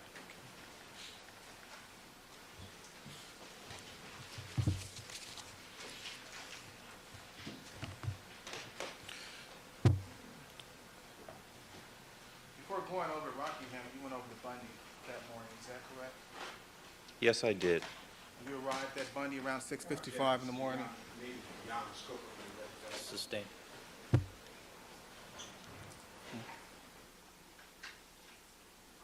Make an offer of proof. I understand the court's prior ruling, Judge. Okay, if I can just ask a couple of questions. Couple. Thank you. Can you left Bundy at 8:05, approximately? Yes. Okay. And from there, you went over to Rockingham, is that right? That's right. Now, prior to leaving Bundy, did you have a chance to look around? Object, Your Honor. This is beyond the scope. I'd like to approach and make an offer. Sustained. Proceed. You understand the term probable cause, Officer Thompson?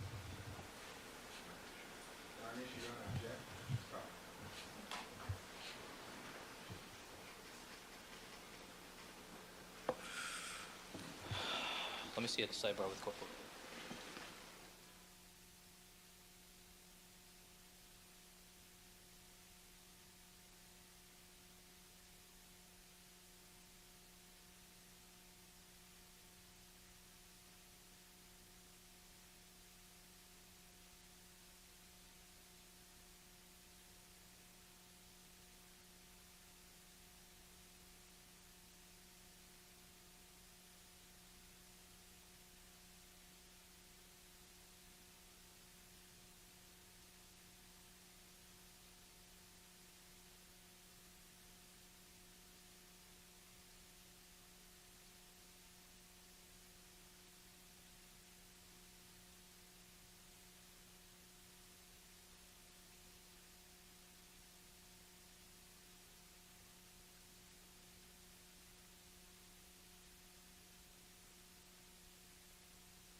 Gentlemen, this discussion is going to take a little longer than I thought. I'm going to ask you to, we're going to take our break right now, so why don't you all step back into the jury room, take your mid-afternoon break, and then I'll chat with the lawyers here for a few moments out of your presence, all right? Remember all my admonitions to you. All right, officer, you can step down. Don't go away.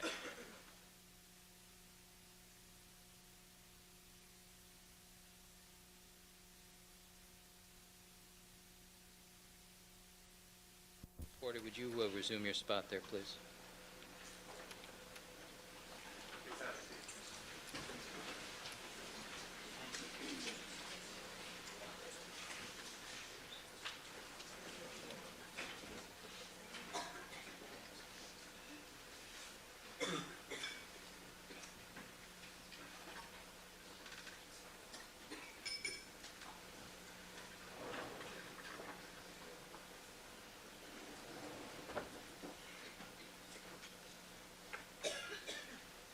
All right, the record should reflect that the jury has withdrawn from the courtroom.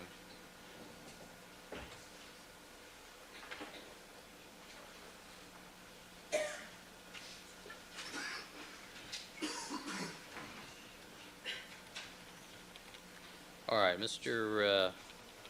Darden, my understanding is that you wish to inquire on cross-examination of Officer Thompson what information he had that, in his mind, justified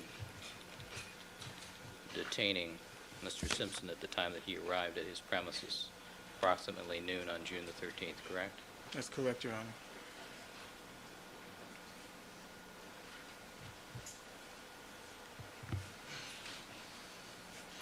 Mr. Cochran has made an issue of the fact that the defendant was handcuffed in 30 seconds or 45 seconds upon his arrival at the house, and he has raised this rush to judgment issue before this jury, and I think that I'm sure that the court would agree. I think any lawyer would agree that there's more than sufficient probable cause at that point to place this defendant in handcuffs, and we would like the opportunity to rebut this inference that counsel has raised before this jury, a wrongful inference, and establish before the jury and show the jury that in normal police practice, given the information known to this officer, there was more than sufficient probable cause to arrest him, to place him in handcuffs. There's nothing wrong with what happened with this defendant at 360 Rockingham, and had he not been a celebrity or somebody else, he'd have been arrested and handcuffed less than 30 seconds. And I think the jury should be made aware of that. But isn't the testimony of this officer that he was following the directions of Detective Van Adder? That he was instructed by somebody else, and that it was Detective Van Adder who made the probable cause determination, not this particular officer? That's correct, Your Honor, but this officer, as a member of the LAPD, has no duty to follow or comply with an unlawful order from a Detective 3, which Van Adder was. Had he not believed in the propriety of placing this defendant in handcuffs, he could have objected. He didn't have to do it, but he did, and he did it because he knew or he had some information about the crime scene at Bundy because he had been there. He knew about the bodies, he knew about the footprints, he knew about the blood drop, I believe, that ended at the driveway. He knew and saw the blood in the Bronco. He knew about that. He saw the blood drops leading away from the Bronco and the blood drops leading up the driveway into the foyer of the house. And because we're talking about an issue of probable cause, I'd suggest as well that he has the right to rely on hearsay. He should be allowed to tell the jury everything he knew and heard that morning that would suggest to any reasonable police officer that this defendant had killed 2 people. He should have been arrested, and the jury should be made aware of that. And they should be made aware of it in the context of this so-called rush to judgment. And what is your contemplated cross-examination of Officer Thompson at this point? That he was at Bundy, that he was aware of the crime scene issues? Yes. He was aware of the blood at the Rockingham address, and based upon that, he saw no reason to disagree with Detective Van Adder's determination to hook up Mr. Simpson? Yes. I could do that in 3 questions. Well, it'd be more dramatic if we did it in 15, Your Honor. But we're not here for drama, are we, Mr. Darden? Well, I'm not anymore. But You know, also, you know, I think it's important. That wasn't an appropriate comment, Mr. Cochran. That was a cheap shot. I'm sorry, did Mr. Cochran apologize? Not yet, but he will. But I think it's important to establish before the jury that these officers acted in good faith, Your Honor, and that this is not some conspiracy, and that the officers did not act maliciously toward this defendant.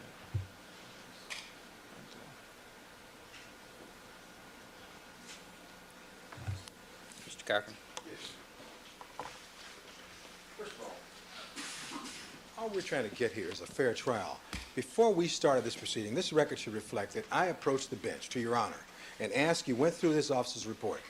As an offer proof, told you what I would go into. There was a particular area I would not go into. You indicated that would not be allowed to go into. You know, the reason why this trial has lasted so long is because we have all these whatever their minds may think up, they want to go over and rehash. We've heard this for 6 months in their case. And now I cannot believe the court is entertaining the thought of allowing them to do that again. We made it very clear what I was going to go into. Then I did exactly that, Your Honor. I mean, what we want is a fair trial here. I mean, it seems that whenever we limit everything we're doing, we're the ones moving this case, and it's grossly unfair. This officer's state of mind has nothing to do with it. All we sought to prove is just the facts. They're always talking about the truth of the situation. The truth of the matter is, Mr. Simpson returned here at 12 o'clock on June 13th, and within 30 to 45 seconds, he was handcuffed. Now, that's what I brought out, and there were 2 coffee cups on the Bronco. Now, to allow them to go back and talk about some blood on Bundy, we heard about this for months, Your Honor. We've heard about all that. Probable cause is not an issue. His state of mind is not an issue. Van Adder is the one. I specifically elicited. Van Adder is the one who said, hook him up. The fact that the court could ask those questions in 2 or 3 questions, that's very nice, Your Honor. But then Your Honor's no longer in the district attorney's office. That's their job. And as the judge, we ask you I want Mr. Simpson to have a fair trial. And the fair trial comes about when we approach, ask you for certain rulings in advance so we can rely upon those things. And when the people come right behind, he starts talking about Bundy, and I object, and it's beyond the scope clearly. You know, what can we rely on? And I think that's the point, Your Honor, that we're asking. This is not relevant. His state of mind is not relevant, has nothing to do with it at all. All I sought to bring out was what the facts were, Your Honor, as they existed on that morning, and that's all we elicited. And I tried to use the videos, they want to talk about truth, of what actually took place. This officer told a straightforward story, and that was all. In no way did I attack him. I just elicited the facts from what they were. Now, counsel wants to go and now bring out his state of mind, and then they make all these statements. I mean, you know, Your Honor, that's what this trial is all about, isn't it, as to who did it. I mean, the fact that they think Mr. Simpson is guilty has nothing to do with reality. There's the truth, and there's the truth according to them. And I just would ask, Your Honor, to counsel all of us as advocates. We don't make those kind of statements. We just go right down the middle. He's presumed to be innocent. That's the rule in America when last I looked. So all these statements about he should have been hooked up if he hadn't been innocent, that's preposterous. A jury, the conscience of this community, will make the judgment in that regard. It doesn't matter if the state of mind or whether Van Adder was right or whatever. Ultimately, all of these facts we put together in a search for truth, Your Honor. Not that there was blood over there. We know about that. It's not as though they've been precluded. You gave them 6 months to get everything they wanted to, so they finally sat down and said they arrested. Now they want to put on their case during our case. And I cannot count the times that we would approach the bench and you would say, counsel, it's their case. They can put it on any way they want to. And it's our turn now. And so what we do is approach you and ask you to limit certain things. You say we're going to limit them. And now we're wasting time again with another major argument. And the fact that you could do it in three questions, you know, and I apologize if I don't perceive it to be a cheap shot. What he said was, he says, I'm out of drama. I said, yes, after the gloves. Now, that wasn't a cheap shot. That's not your interpretation. I didn't think it was. I thought it was. Well, it's your court, so if you think it was, then I apologize. But I don't think that's a cheap shot. I was responding to what Mr. Darden said to my colleagues. Counsel, Mr. Darden and I were discussing a matter, and you piped in with that, which I took to be a cheap shot. Well, I didn't think it was a cheap shot, but I was talking to Mr. Shapiro. I did not, when you say pipe in, but you hear very well, Your Honor, so I accept that, and I apologize. Mr. Cochran, I apologize. you think about that. I will, Your Honor.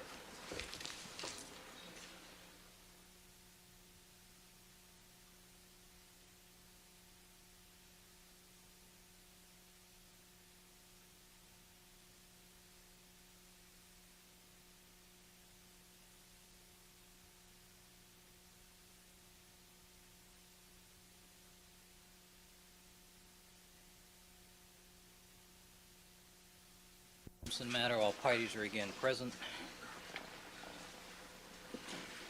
All right, counsel, I'm going to sustain the 352 objection to going into the facts and circumstances that would have led Officer Don Thompson to arrest Mr. Simpson were that his independent determination. I will allow one question of Officer Thompson. Did he disagree with the direction to detain Mr. Simpson and place him in handcuffs at that time? That's the only question I'll allow in that vein. All right, let's have the jury, please. And Mr. Cochran and Mr. Darden, I want to see both of you in my chambers when we conclude this afternoon. And that'll be with the court reporter. Did Your Honor want to reschedule the sanctions motion that was scheduled for 1 o'clock? You know, I completely forgot about that. You know, Your Honor, can I address that a moment? As with regard to timing, Jess? Timing? I'm sorry, I forgot we had Mr. Ullman down from Stanford. I kind of thought he might have been here to examine Mr. Moraz, or else I would have said something to him earlier, and I apologize. No, I didn't know. No problem. You're not going to be doing Mr. Moraz, I take it? No. With respect to that, Your Honor, and I do apologize to counsel, but we were going to ask that we take this up on Friday, if that's all right with the court. I do not know what other plans there are, but this motion has become much bigger than I thought. All right, Mr. Neufeld, you seem to have a reaction to Friday. I do have a slight reaction. Good afternoon, Your Honor. Good afternoon, sir. Which is simply that, as I think Mr. Douglas has told you before, McDonald on the witness stand tomorrow. The discovery is now complete, and he is here in Los Angeles, and we intended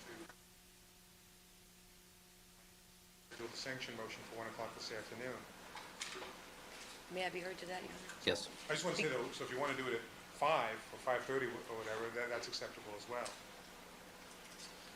The problem with that, Your Honor, is that we had no opportunity to evaluate the legal issues raised by the late discovery dropped on us by defense counsel. There was apparently an examination conducted back in April. The report of that examination was given to us just a few days ago. I can't think of any legal I can't think of any forensic or scientific reason why you'd want to delay a report for 3 months. Well, let's not argue that issue. Just Right. out of curiosity, who is Dr. McDonald? Mr. McDonald, I don't know that he's doctor, is blood spatter. They're blood spatter expert. Okay. And the reason that we had to evaluate all the reports that he submitted, and then we determined that the reports. No, I just want to know what he's going to testify to. All right, we'll take it up at Okay. 5. Well, Your Honor, the problem is that we have briefs to file on this. It goes to not just discovery sanctions, but it goes to preclusion of the testimony completely because it's irrelevant under 352. These are substantial legal arguments. It's not a discovery issue, just a discovery issue. That's the tip of the iceberg. There's much more to this. Why don't we take it up at 5? We have briefs to give to the court. They'll be ready in half an hour, but I thought the court might want more time than that. Well, let's see how far we get. All right. All right, let's have the jurors, please.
All right, Officer Thompson, would you resume the witness stand, please?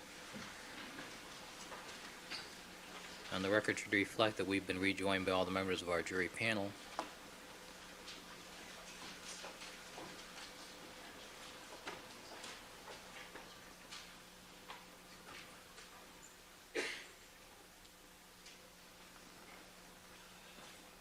All right, officer, why don't you pull the microphone up close? Mr. Darden. Thank you for returning, officer. You're welcome.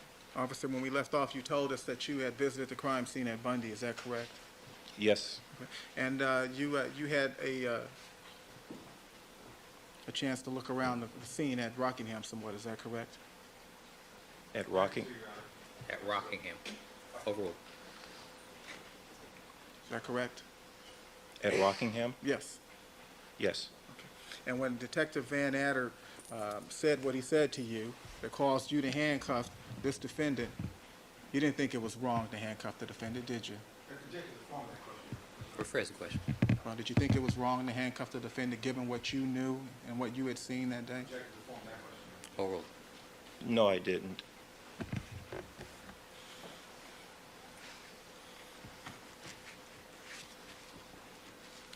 When you arrived sometime after 8:05, you saw the Bronco parked there. Is that correct?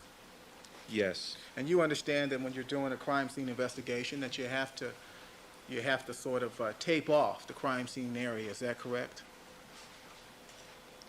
You have to protect the crime scene. Okay. And that is commonly done by using tape, right? Yes. By using police officers, Yes. and by setting up a perimeter around that crime scene. Is that correct? Sometimes, yes. Now, in this situation, the Bronco was parked out on the street, wasn't it? Yes, it was. Did you consider putting up yellow tape around that Bronco? That was considered momentarily. You considered that? Yes. But you didn't, did you? No, I didn't. Now, how long have you been a police officer? It'll be 8 years on the 13th of October. Okay, so you've been a police officer 7 years, approximately, back in June of 1994. 7 years, 9 months, 5 days. Okay. Like that, huh? Okay. And you'd been to many, many crime scenes before, hadn't you, officer? Yes, I have. In fact, you're a training officer, aren't you? Yes, I am. What is a training officer? It's an officer who trains new police officers who have just graduated from the police academy. And despite your experience, after having gone to other crime scenes, despite the fact that you're a training officer, you did not tape off the area surrounding that Bronco. Is that correct? Overruled. That's true. Okay. And why not? It would have been extremely difficult to tape off that Bronco because of its position in the street. What about the Bronco's position made it difficult to tape it off? There was nothing around the Bronco which would have allowed me to secure tape around the Bronco.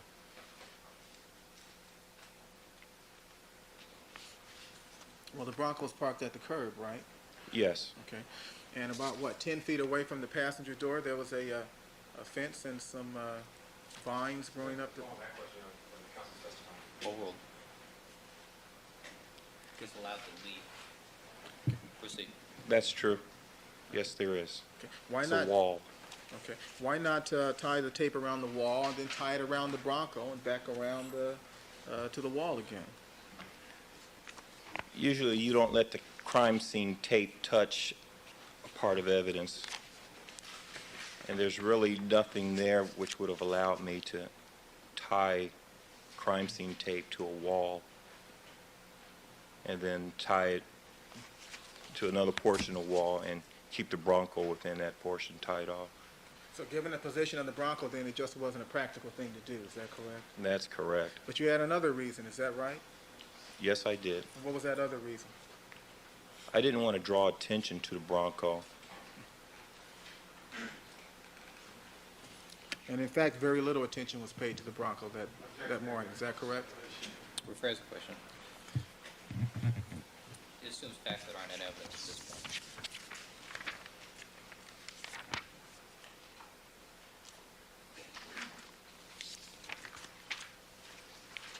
Now With regard to what Detective Van Adder told you, you told us this afternoon that he told you to place the defendant in handcuffs as soon as he arrives. Is that correct? That's correct. Now, you were interviewed by Detective Phillips on April 7, 1995. Is that correct? Yes. And when you spoke to Detective Phillips, you told Detective Phillips you weren't sure if Detective Van Adder told you to handcuff him or whether he told you to hook him up. Is that correct? That's correct. Okay. But it could have been either one of the two. Okay. One or the other. Yes. You're not sure which one, right? No. All you know is that whatever it was that he said to you, you interpreted that to mean that you should handcuff the defendant as soon as he showed up. That's right.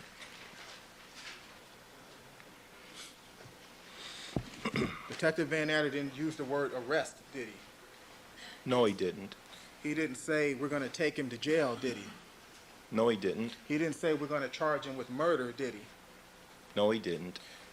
LAPD was serving a search warrant at that house at that time, weren't they? I don't know. Was the house being secured by the LAPD at that time? Yes, it was. And that would have been either to serve a search warrant or to obtain a search warrant. Is that correct? Yes. And when the police secure a residence like they did in this case, isn't it true that no civilian is allowed to come onto the property? That's true. The scene at Rockingham was a crime scene in your mind, wasn't it? Yes, it was. You don't allow civilians to enter a crime scene, do you? No, you don't. Now, after Detective Van Adder spoke to you, the defendant arrived within seconds, didn't he? Yes. He got out of a car, Yes. and you just watched the videotape a few minutes ago, didn't you? Yes, I did. You saw a black bag hanging from the defendant's shoulder, Yes. a black leather duffel bag. Possibly was leather duffel. You didn't see a black garment bag hanging over the defendant's shoulder, did you? No. Did you see a Louis Vuitton garment bag in the defendant's hand at that time? No.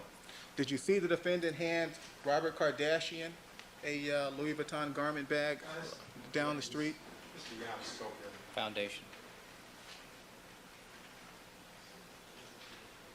Did you see Mr. Kardashian at the location that morning? Yes, I did. Did you see him at the location prior to your seeing the defendant?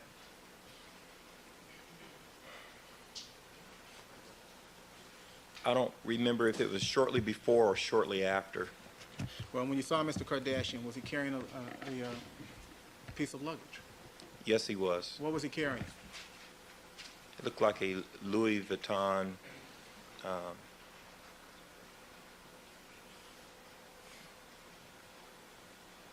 Garment bag? garment bag made for a suit. And had anyone told you to seize any luggage the defendant might have in his possession when you saw him? No. Had anyone told you to seize any luggage Mr. Kardashian might have had in his possession when you saw him? No. Did you notice whether or not the Louis Vuitton bag Kardashian had? Did you notice whether or not it was full? Yes. Did it appear full? Yes, it did. Are you aware that when the bag appeared here in court, it was empty? Sustained. Sustained.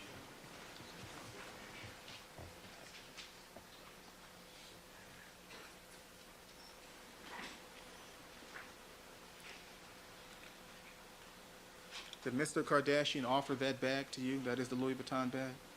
No, he didn't.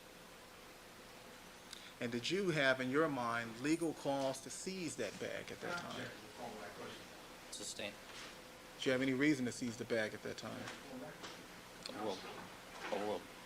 No, I didn't. Did you allow Mr. Kardashian to enter the premises at Rockingham?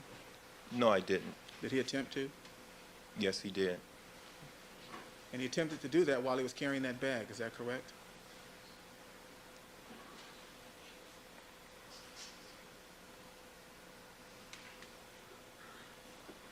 I'm not really sure of that. Did you and Mr. Kardashian ever discuss the contents of that bag? No, he didn't. Was it ever brought to your attention that morning that the bag belonged to the defendant? No, it wasn't brought to my attention. Mr. Kardashian didn't tell you that. No. Oral. May I? Let me show you the Louis Vuitton garment bag that has been marked Defendant's 1062.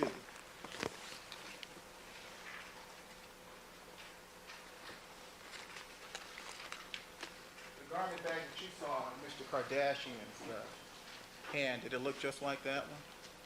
Yes, it did. Does that bag appear empty? Yes, it does. Would you like to open it up and make sure?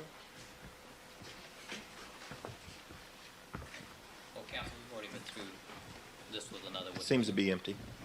That isn't the condition, or that wasn't the condition the bag was in when you saw it, was it? No.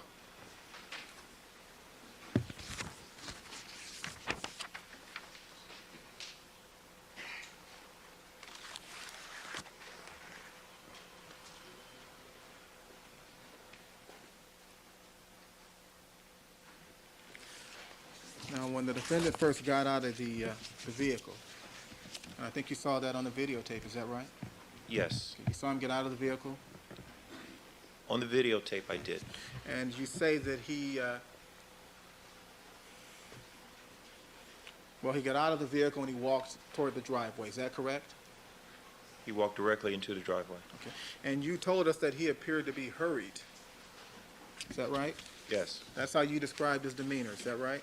Yes.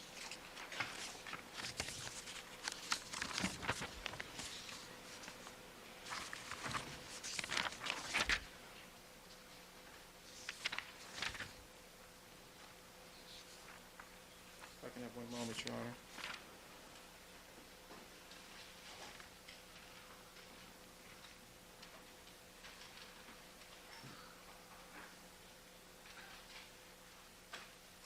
As he walked up that driveway, he wasn't crying, was he? No, he wasn't.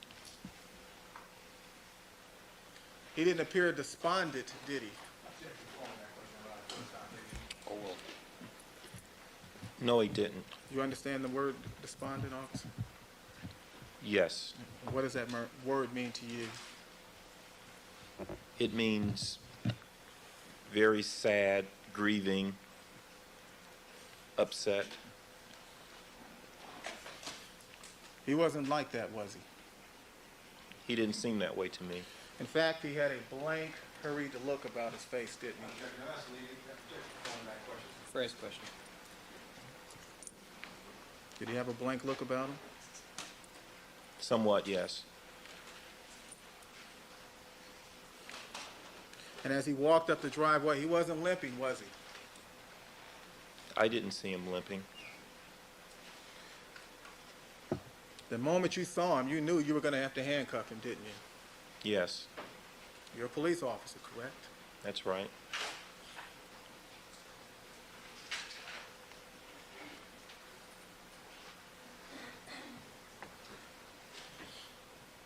Did he walk past you? Yes, he did. And as he walked past you, did you attempt to stop him from walking past you? No, I didn't.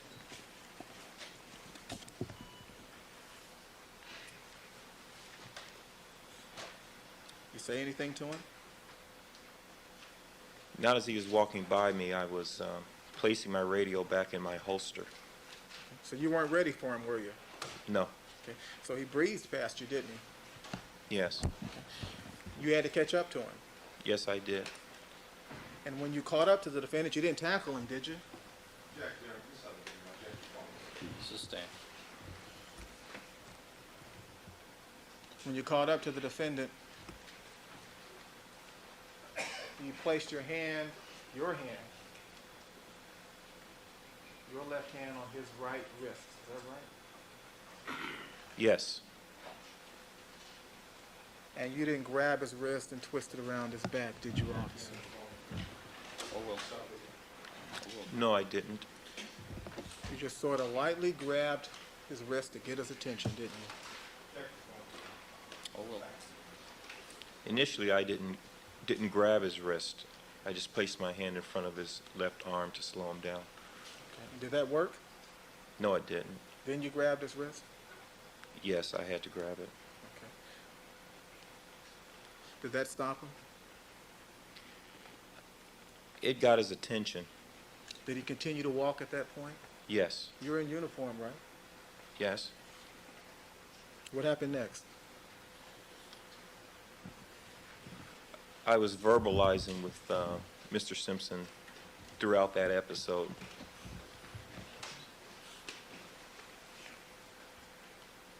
And at some point you did get his attention, didn't you? Yes, I did. Did you eventually stop him in the driveway? Actually, I don't think we ever got completely stopped. We did slow down a bit after I grabbed his arm to get his attention. Okay. And you spoke to him at that point, right? Yes. Okay. And at that particular time, did you feel like you had some control over the situation? After I had his attention, I felt like I was in control. Okay. And you knew you had to handcuff him, right? Yes. You could have handcuffed him in the driveway, couldn't you? Yes, I could have. How many TV cameras were there out there in the middle of the street at that time? Many. Okay. And when those TV people, those reporters and cameramen saw the defendant arrive, they all converged on that driveway, didn't they? Yes, they did. But you didn't handcuff the defendant in front of those TV cameras. No, I didn't. You attempted to take the defendant out of view. Sustained. No, it assumes facts that aren't in evidence is what it does. Did you take the defendant to a certain area on the property? Yes, I did. And why did you take him there? Because I didn't want to make a big scene there in the driveway. And where did you take him at that point? Took him to the dollhouse or whatever it's called underneath a tree. And it was there that you handcuffed the defendant? Yes. And when you handcuffed the defendant there underneath the tree, you didn't think anyone outside the compound could see you, did you?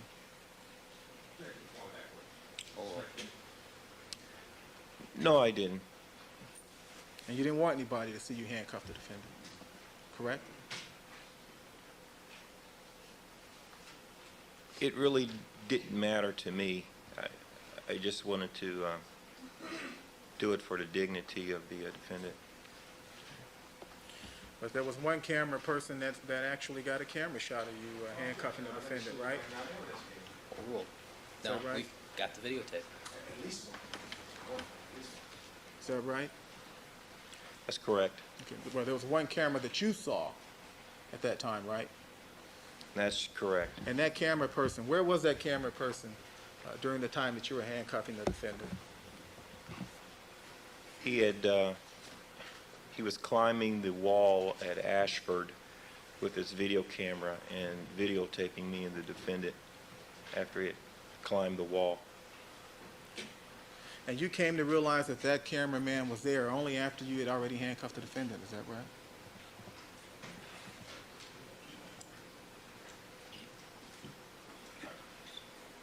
I'm not really sure if it was before or after. At any event, you knew you couldn't get the guy off the wall at that point, right? That's true.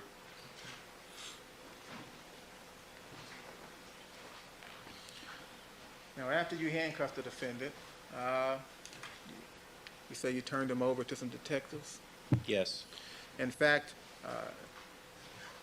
while you were handcuffing the defendant, you saw some detectives exit the front door of the defendant's house. Is that right? I think out of a corner of my eye, I saw someone there. Okay. Those detectives went immediately to where you and the defendant were. Is that right? True. And one of those detectives was Detective Van Adder, correct? That's true. And as Detective Van Adder approached, you turned to go back to the gate at Rockingham. Is that correct? Yes, I did. And you had to go back to the gate at Rockingham because the media people were creating a scene there, right? Causing a disturbance. Overall. Is that right? Yes, I was concerned that the media would be giving my partner a little too much to worry about. Okay. I'm sorry, what was your partner's name? Officer Guzman.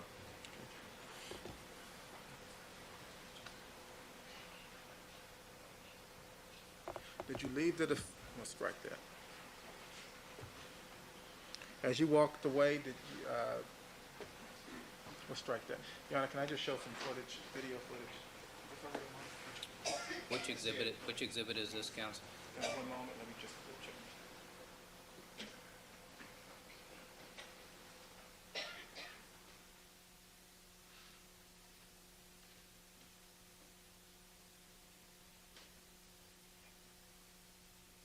Show a small portion of 124. Is this the same video footage? Yes, the one we just saw. Just a minute, cue it up.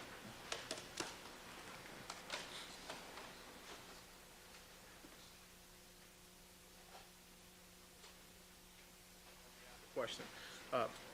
Officer, isn't it true that within 10 seconds of your handcuffing the defendant, Detective Van Adder arrived and reached in his pocket to remove a handcuff key? I didn't see that. Okay, but you have seen the footage of the handcuffing and what followed immediately thereafter, correct? Yes. Let me show you a portion of the videotape you just saw. 124.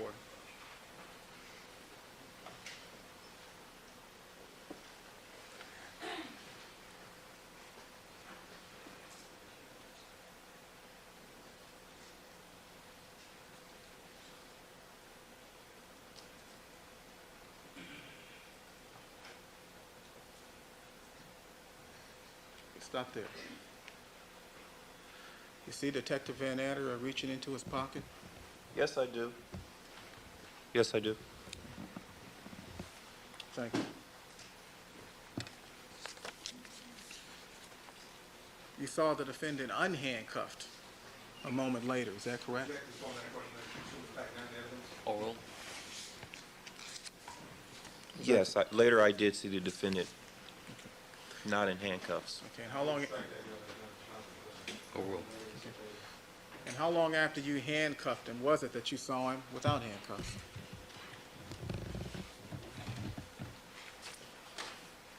I would say it was within a minute or so. Minute, 2 minutes. And when you saw the defendant at that time, was he walking down the driveway? Yes, he was. He was walking in your direction, correct? Yes. Because you were at the mouth of the driveway trying to hold the press back, is that right? Yes.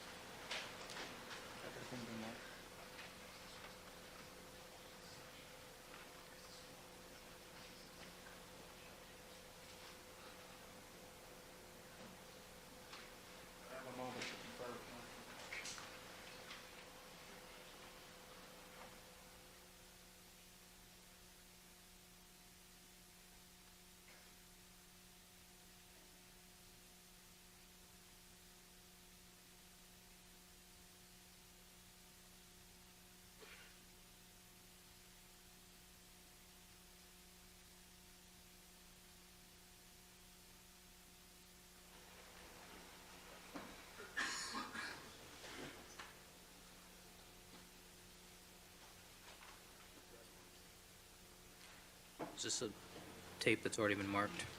It hasn't been marked, but it is it is one the court has seen.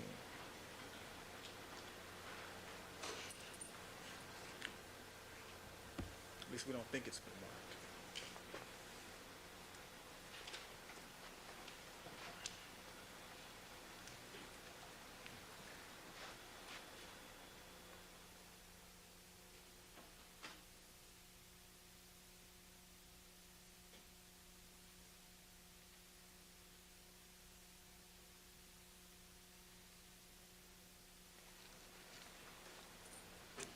Proceed.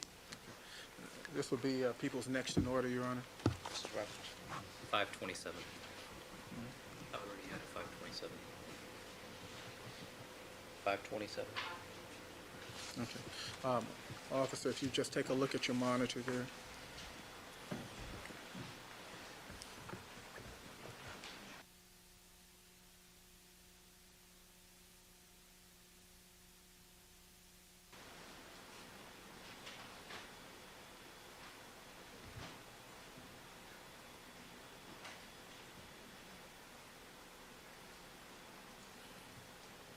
Let's stop right there. Now, officer, you see Mr. Simpson walking down the driveway, Yes, I do. and he is accompanied to his right by Howard Weitzman. Yes. Okay, he's a criminal defense attorney. Yes. Okay, and to Mr. Simpson's left is Detective Van Adder. Is that correct? Yes. And as these three men walk down the driveway, the defendant is actually behind Detective Van Adder. Is that correct? Yes, he is.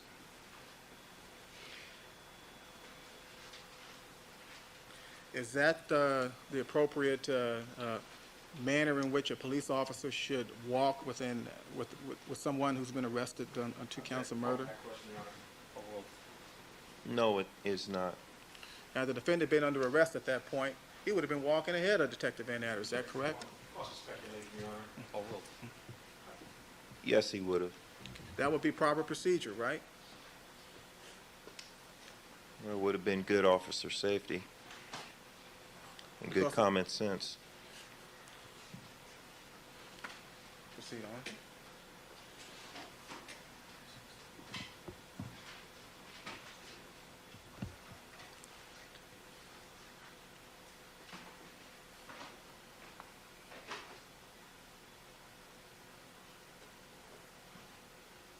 Let's stop here for a moment. You never saw the defendant limping, did you? No. Is that it? That's it, Your Honor.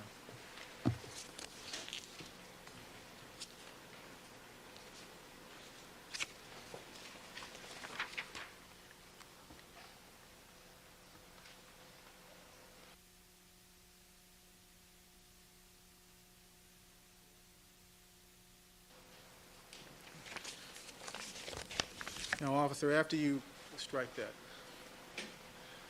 was it after Mr. Simpson left in the vehicle that you saw the coffee cups on the Bronco? Yes, it was.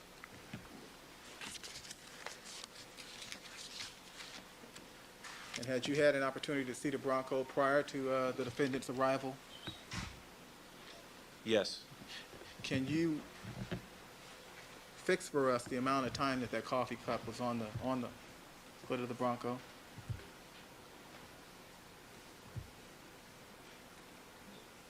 I don't think it could have been any more than 5 minutes. And just so the record is clear, there's no allegation that Mr. Simpson hit anyone with the Bronco, right? I'm sorry, repeat? Well, the hood of the Bronco, did you consider the hood portion of the Bronco to somehow have some extra significance or importance to the case at all?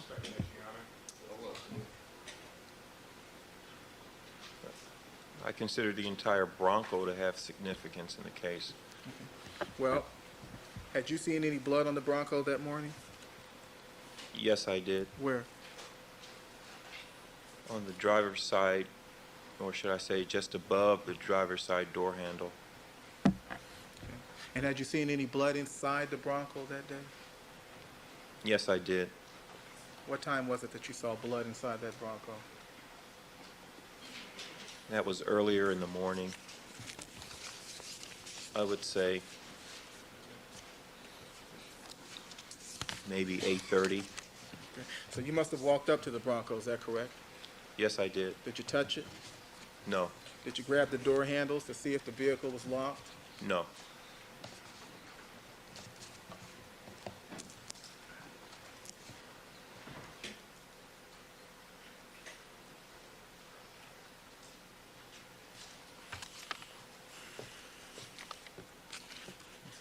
Did you ever see anyone open the Bronco up and go inside? No, I didn't. Know whether or not the Bronco was locked?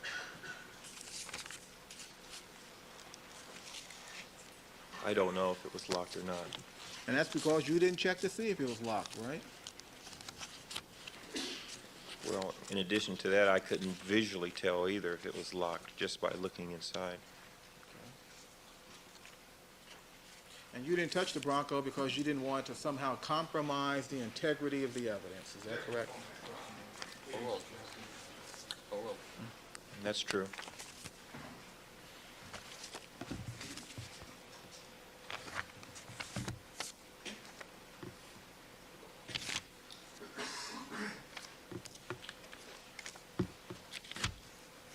Can I have one moment, Your Honor?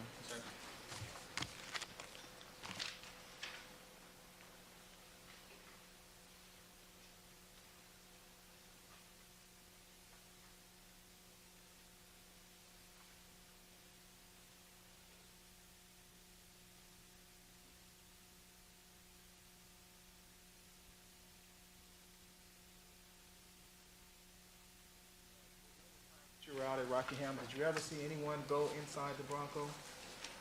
No, I didn't. Did you see anyone touch it at all?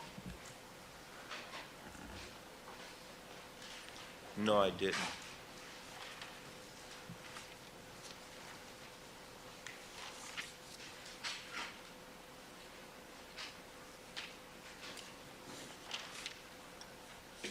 And to save some time, you've tried to be truthful and accurate here today. Is that correct? That's true. You're testifying to things as best you can recall. Is that right? That's true. Are you part of some conspiracy to frame this defendant, officer? No, I'm not. Did you see anything that day that caused you to suspect that others in your department, your fellow officers, are somehow involved in a conspiracy to frame this defendant? No. Thank you, sir. Cochran?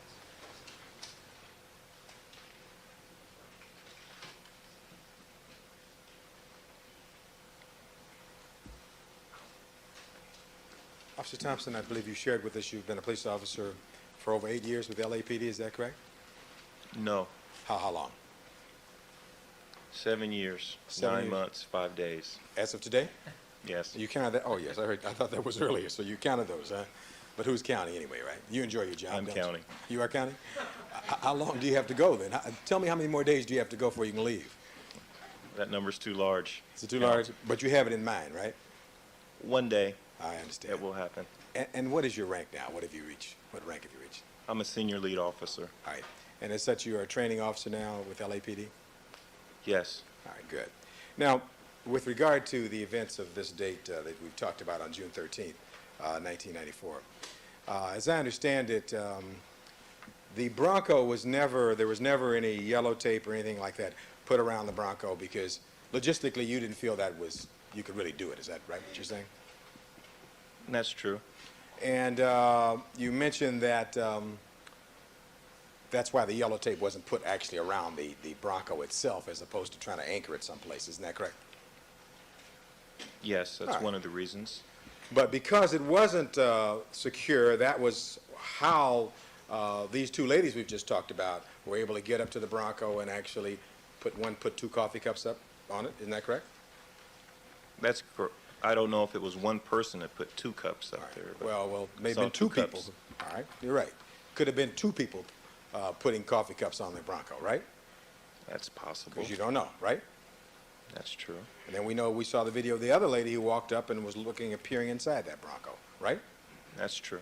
Now, one of the things you could have done, however, though, you could have stationed a police officer right by that Bronco, told everybody to get back. Couldn't you have done that? There was an officer that was very close to the Bronco telling someone to stay back. But you couldn't you put somebody and station them right by the Bronco and said, don't come and touch this Bronco? Could have done that, couldn't you?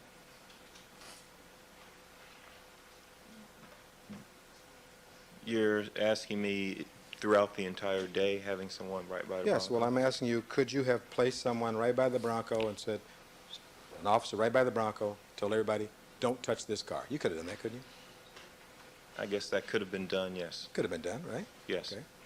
Now, with regard to the Bronco, you've told us that you did not, you could not look and tell whether or not that Bronco was locked, could you? That's true. Okay, visually, you couldn't tell that. And then secondly, you yourself never checked the doors to make that determination, did you? That's true. All right. And as I understand it, your job primarily there was to provide security for people who were coming up in and around Rockingham. Is that correct? No, my job was to protect the crime scene. All right. I mean, it became a crime scene at some point. Is that correct? Yes. And you kept people out of there. Isn't that right? Yes. All right. So that Mr. Darden asked you these questions about Mr. Kardashian and others who came up there. Nobody could come on that property. Isn't that correct? That's correct. So whatever bags Mr. Simpson brought back with him from Chicago, he was not allowed to bring those bags on that property. Is that correct? Only what he had on his arm. Isn't that correct, sir? What's the objection? Overruled. He wasn't allowed to bring any bags on that property, was he? No. All right, they were turned away, and he was taken on the property and handcuffed. Isn't that correct? Yes. All right. Now, with regard to that, you told us he was handcuffed within 30 to 45 seconds of his arrival. After he was handcuffed, you then went back out to the front of the property. Isn't that correct? Yes. When you next saw Mr. Simpson, he was coming out to go downtown to talk to the detectives. Isn't that correct? Objection, false Sustained. Well, let me rephrase it, Your Honor. When you next saw Mr. Simpson, he was walking down this driveway in the company of Detective Phil Van Adder. Isn't that correct? Yes. And you stood there and watched them get into some vehicles. Did Mr. Simpson get into the police vehicle? I don't know if it was a police vehicle or not. Well, think back for us. Is there any report by which you could refresh your recollection, sir? The videotape would help. Would it help you saw that videotape again to see what he got into? Let's see if we can play that again.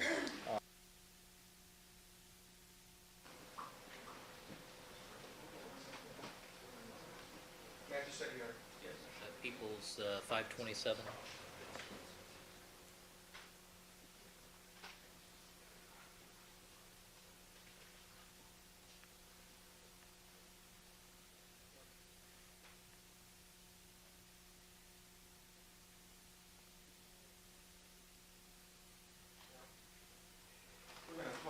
What is this number, Your Honor? 520?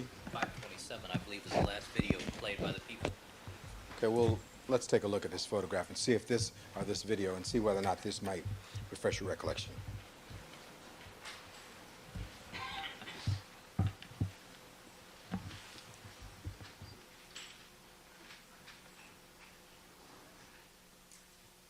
you see that? All right, now you see yourself in this photograph? Yes. You see that vehicle that Phil Van Adder is opening the front door of? Yes. Mr. Simpson's getting in the rear of that vehicle? Yes. That's the detective's vehicle, isn't it? Isn't that Detective Phil Van Adder's vehicle owned by the city of Los Angeles? Mr. Simpson's getting in the rear of that vehicle? I can't tell if it is a city vehicle or not.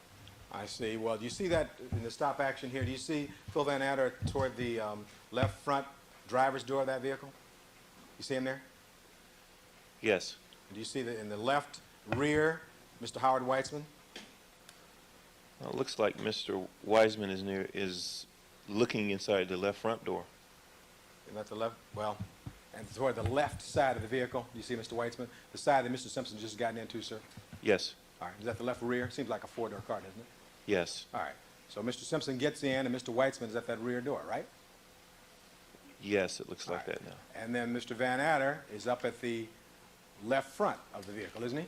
Yes. All right. Now, as you think back, don't you recall that the detectives were driving plain cars that particular day, and then after Mr. Simpson got in the back, Van Adder was joined by another police officer, and they drove off?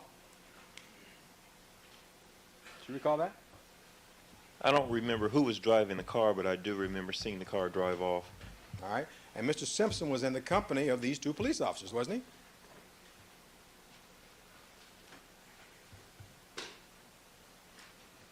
If that was Detective Van Adder driving the car away, yes. All right. You didn't see Mr. Simpson drive off in a Bentley, did you, sir?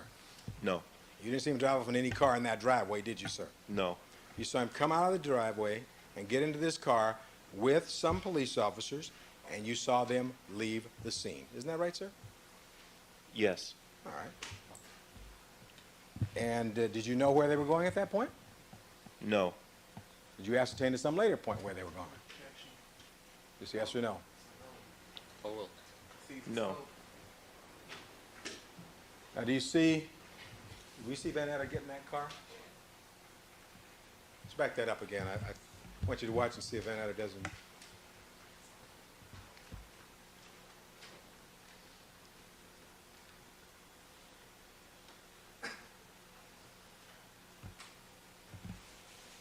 That's your partner, Angela Guzman? Yes. You see that? See that? Did you back that up a minute, Mr. Harris, please, sir?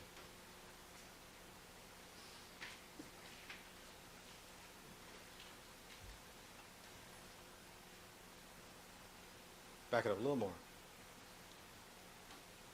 Now, did you see those two men there? That's Mr. Weitzman and Mr. Van Adder? Yes. Okay. Did you see thereafter? Let's see if we can play it forward. See Mr. Simpson getting inside the car.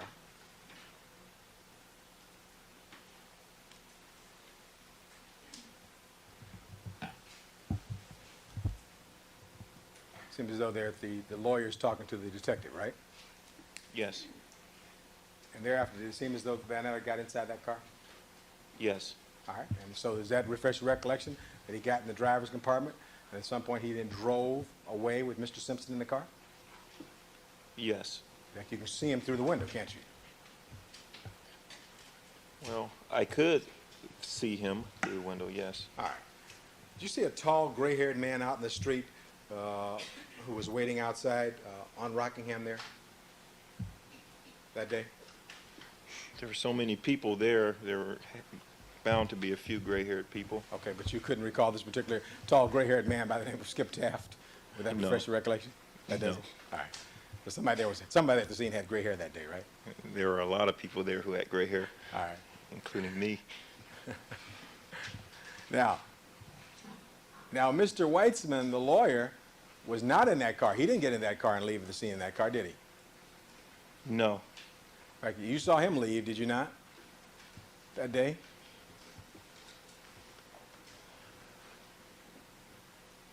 I know he left, but I don't remember seeing him leave. All right. But he left in a car different than his then client, Mr. O.J. Simpson. Isn't that correct? Yes. He didn't go wherever these detectives took Mr. Simpson. Mr. Weitzman, the lawyer, was not in that car, was he? I don't think he was. And as you search your memory and look back, Mr. Simpson was in the back seat of that car all by himself. Isn't that correct?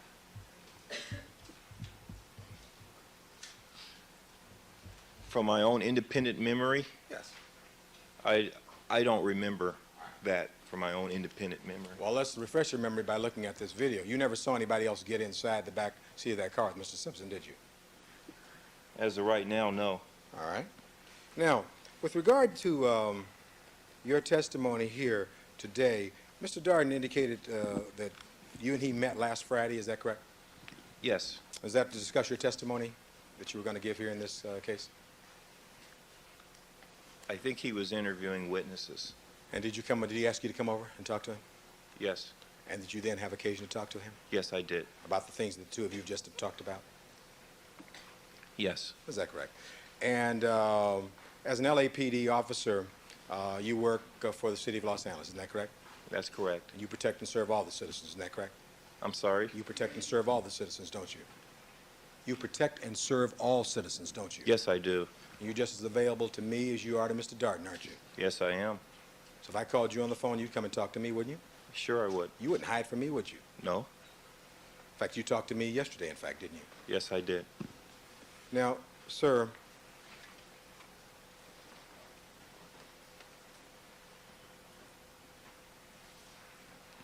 Mr. Darden asked you some questions about whether Van Adder said hook him up or cuff him. Still meant the same thing. Put handcuffs on him. Isn't that what that meant? Yes. You understood what that meant, isn't that right? Yes. And you complied with that, isn't that correct? Yes, I did. And then you then turned and then you left, and there was a period of time when Mr. Simpson was out of your sight, isn't that correct? Yes. And now, with regard to Mr. Simpson's emotional state, you recall I asked you some questions about that? Yes. And I reminded you that yesterday, when we talked here in this courtroom, you mentioned that he appeared agitated. Remember that? Remember those questions that I asked you? Yes. Now, you had never before seen Mr. Simpson before in close proximity to talk to him, had you? No, I haven't. So you don't know how he is when he's despondent or sad or down, do you? Well, just from seeing people in general despondent or sad, I could. We're talking about Mr. Simpson. You've never seen him before in that situation, have you? No, All right. It's the first time you had actually encountered him, isn't that right? that's correct. And were you aware that he just had come back from a flight from Chicago at the time you arrived there? Were you aware of that? Sustained. Were you aware he just had gotten off a plane? I'm asking. I'm asking you. Huh? Sustained. Were you aware he had no sleep that night? Sustained. We're assuming facts that aren't evidence. Well, may I ask it in a different way then, perhaps? Please. All right. Were you aware, you were told that Mr. Simpson was going to arrive there in a short period of time, isn't that correct? Yes. By one of the detectives? Yes. All right. Do you know where he had been the night before? I can ask him if he knows. Counsel, the jury knows these facts. I'm seeking, well, I can be correct. I think that he was allowed to ask. I'm going to ask him No, a but I question. think the jury knows. Okay. We've heard testimony from people on the airline. The jury is smart enough to be able to put this witness's testimony in the context with the other Certainly. witnesses. Okay. Thank you, Your Honor. Then I'll move on. Thank you. Okay. With regard to the way Mr. Simpson walked, do you notice that when he walks, he has this kind of peculiar walk?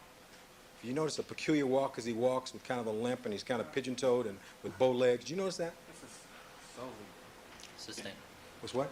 Leading. Okay, well, did you notice anything unusual about the way Mr. Simpson walks when he walks? I noticed that he seems to have a long stride when he walks. Did you notice that he appears to be bow-legged? Objection. This is leading. Sustained. Is he bow-legged? I don't know. You weren't paying attention to the way O.J. Simpson walked that particular day, were you? No, I wasn't. Because what you were trying to do was carry out Van Adder's order to catch up to him, to hook him or cuff him. Isn't that correct, sir? Your Honor, this is leading. Sustained. Well, you were trying to carry out the order of Detective Van Adder. Isn't that correct, sir? It's still leading. It is. Well, it's just one leading. One So, leading. okay. So you were trying to carry out Detective Van Adder's instructions, isn't that right? Same objection, Your Honor. Oh, we'll waste more time Isn't going that through right? this. Yes. All right. And your focus was on dealing with Mr. Simpson, isn't that correct? Was catching up At to him? that point in time, yes. All right.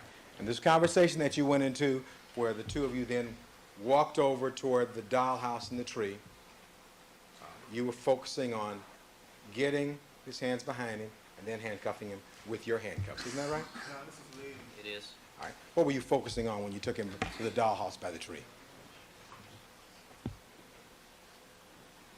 I was just focusing on a number of things. Was one of those things handcuffing him, sir? Yes. All right. And you then accomplished that, isn't that correct? Yes. That's when you then left and went back outside, isn't that right? Yes. And with regard to other people who might have touched or got close to that Bronco or got inside that Bronco, do you know about other people who touched it? That is simple fact, not in evidence. Sustained. Let me ask this way. Were other reports brought to your attention regarding other people who touched the Bronco? Never call for hearsay. Sustained. When you were in with Mr. Simpson, seeking to handcuff him or cuff him up, as Van Adder told you, do you know whether or not there was a police officer out there watching the Bronco at that point? Yes, my partner was at the front entrance at Rockingham. No, was she out there watching the Bronco is the question. She was keeping the crowd back and watching the Bronco. But you told Mr. Starton that one of the problems, the reason you had to rush back was because the media or the crowd was getting kind of unruly. Is that correct? Yes. So it was very difficult to do both, to watch the crowd, keep the media back, and watch this Bronco. Is that right? That's correct. You had a lot on your hands that morning. Is that right? Yes. Understand. Mr. Darden asked you some questions about the Louis Vuitton bag, which said that you had seen a bag that looked like that particular morning. Yes. You never asked anybody to give you that bag that morning, did you? No. In fact, the persons who had that bag couldn't even get on the property. Isn't that right? Your Honor, this is leading. It is. Well, could the person who had that bag get on the property that morning? At that time, no. Well, I think this is the third time we've asked that question now. Thank you, Your Honor.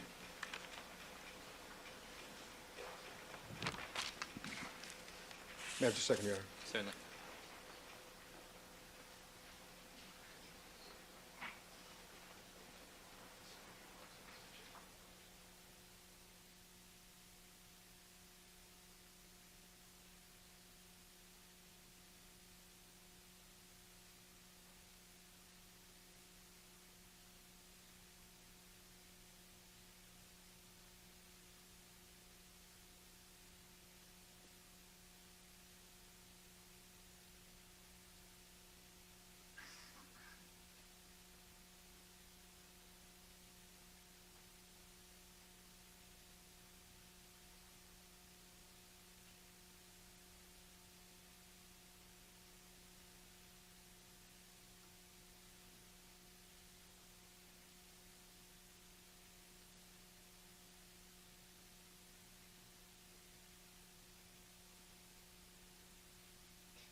Officer Thompson, you never at any time when you talked to Mr. Simpson ever told him that he couldn't unpack his luggage, did you?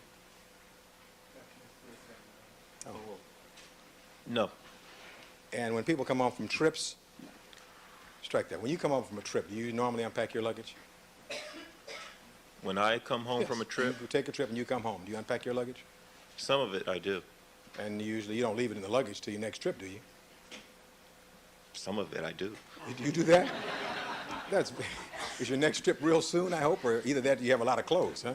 Yes. But normally when you come home from a trip, you unpack your clothes, don't you? Yes. That's normal, isn't it? Yes. Is that right, sir? Yes. Okay, and thank you very much for coming today. You're welcome. Mr. Darden?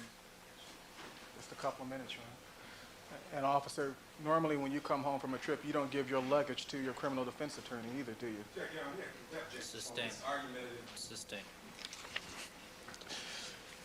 Officer, you just watched the video again, right?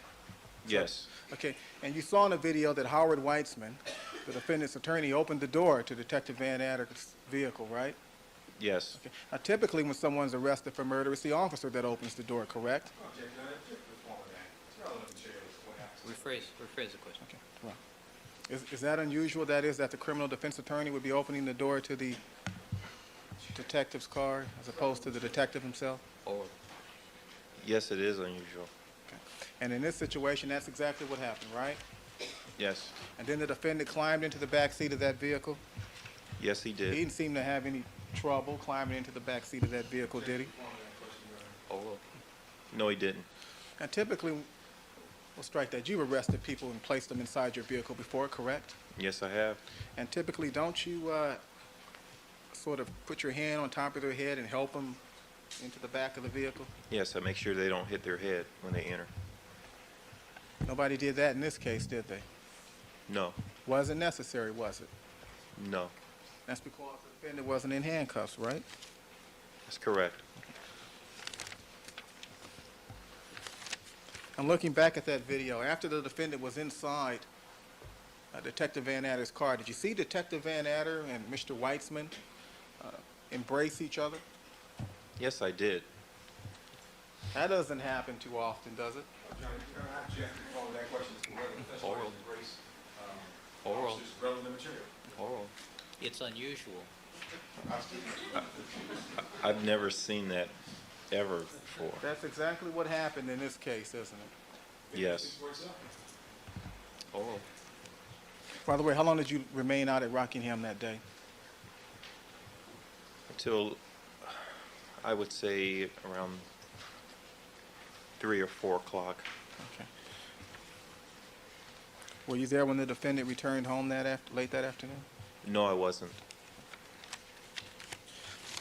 Now, normally when you as a police officer transport someone who's been arrested for murder, don't you transport them in a vehicle that has some type of protection between the front seat and the back seat? Petitioning, yes. And you didn't see that in this car, did you? In Detective Van Adder's car? No. That's not good officer safety when you're in a situation where you're transporting someone under arrest for murder, is it? Overruled. No. Have you ever seen anyone arrested for murder? Yes.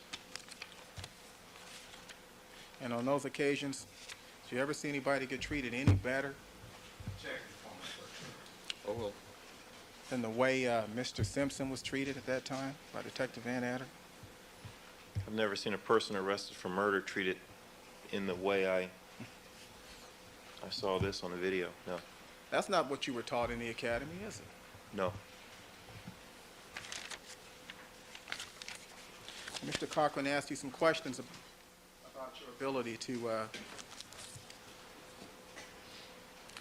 assess the defendant's demeanor when you saw him.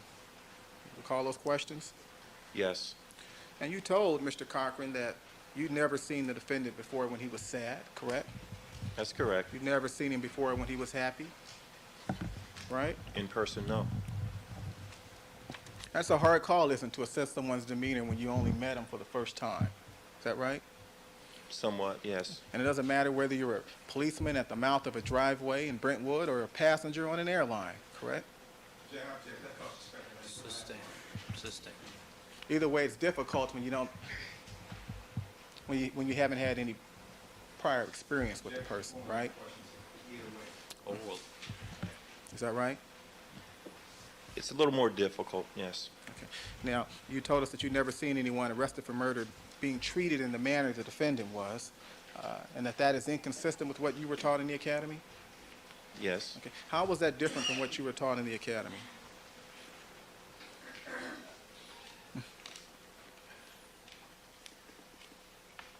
Well, if you're transporting a defendant arrested for murder, first of all, you don't walk in front of them. Number two, you usually have them handcuffed. As a matter of fact, always have them handcuffed. Number three, you usually transport them in a partitioned vehicle. Could you characterize the treatment this defendant received that day as special treatment? This is the third time we've asked this question. I don't think I've ever used the term special treatment. No, I think we have. You think I have?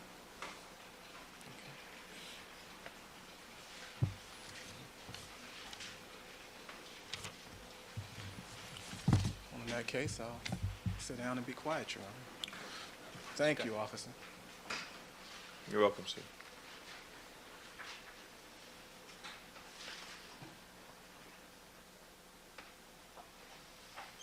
I want you to assume hypothetically, officer, that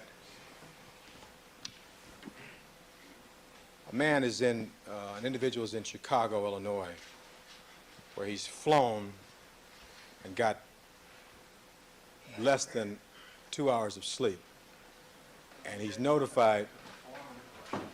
Sustained. Unopposed hypothetical, this officer. Sustained. Assumes facts that aren't in evidence. Well, let me post it. Let me add some additional facts. Not to be an expert.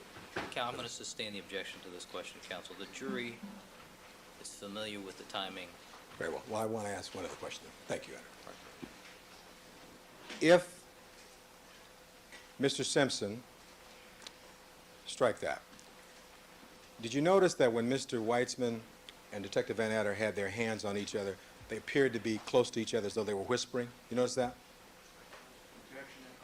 Yeah. Did you notice that? They could have been whispering, but I'm not sure if they were or not. All right. I'm sure you're not sure, but they could have been. And did you notice there was a press very, very close to them at the time that they were touching each other? Did you notice that? I did see a few people near them. I don't know if it was press or not. All right. If you looked at the video, we won't take the time to do it now. If you wanted to say something privately and the press was right behind you, you would move close to somebody. Isn't that correct? Isn't that correct? Yes. And the last question I want to ask you, as a police officer with some 7 years of experience, you're in a situation where an individual wanted to go down to West Los Angeles Station with you and make a complete statement to you, and you put him in the back of the car. You wouldn't have one of those. May I finish the question, Your Honor? Hold on.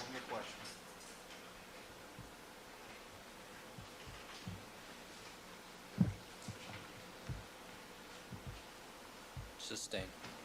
Let's see if I can rephrase that, Your Honor.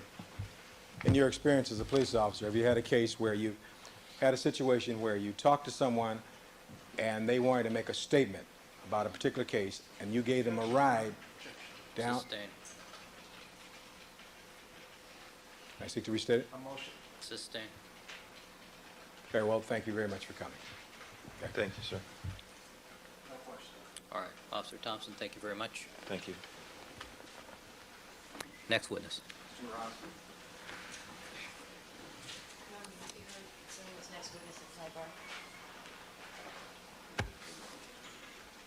Aren't we already familiar with this witness's testimony?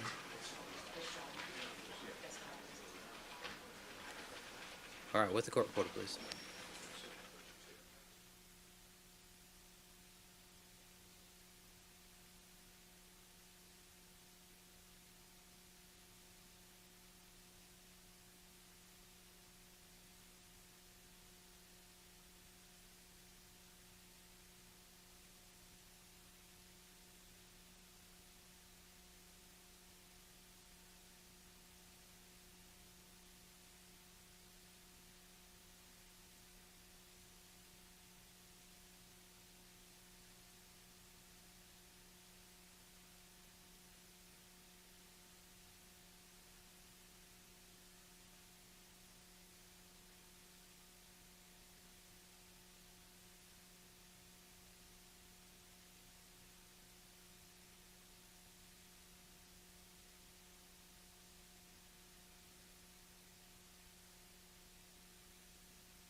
All right, let's have the next witness, please.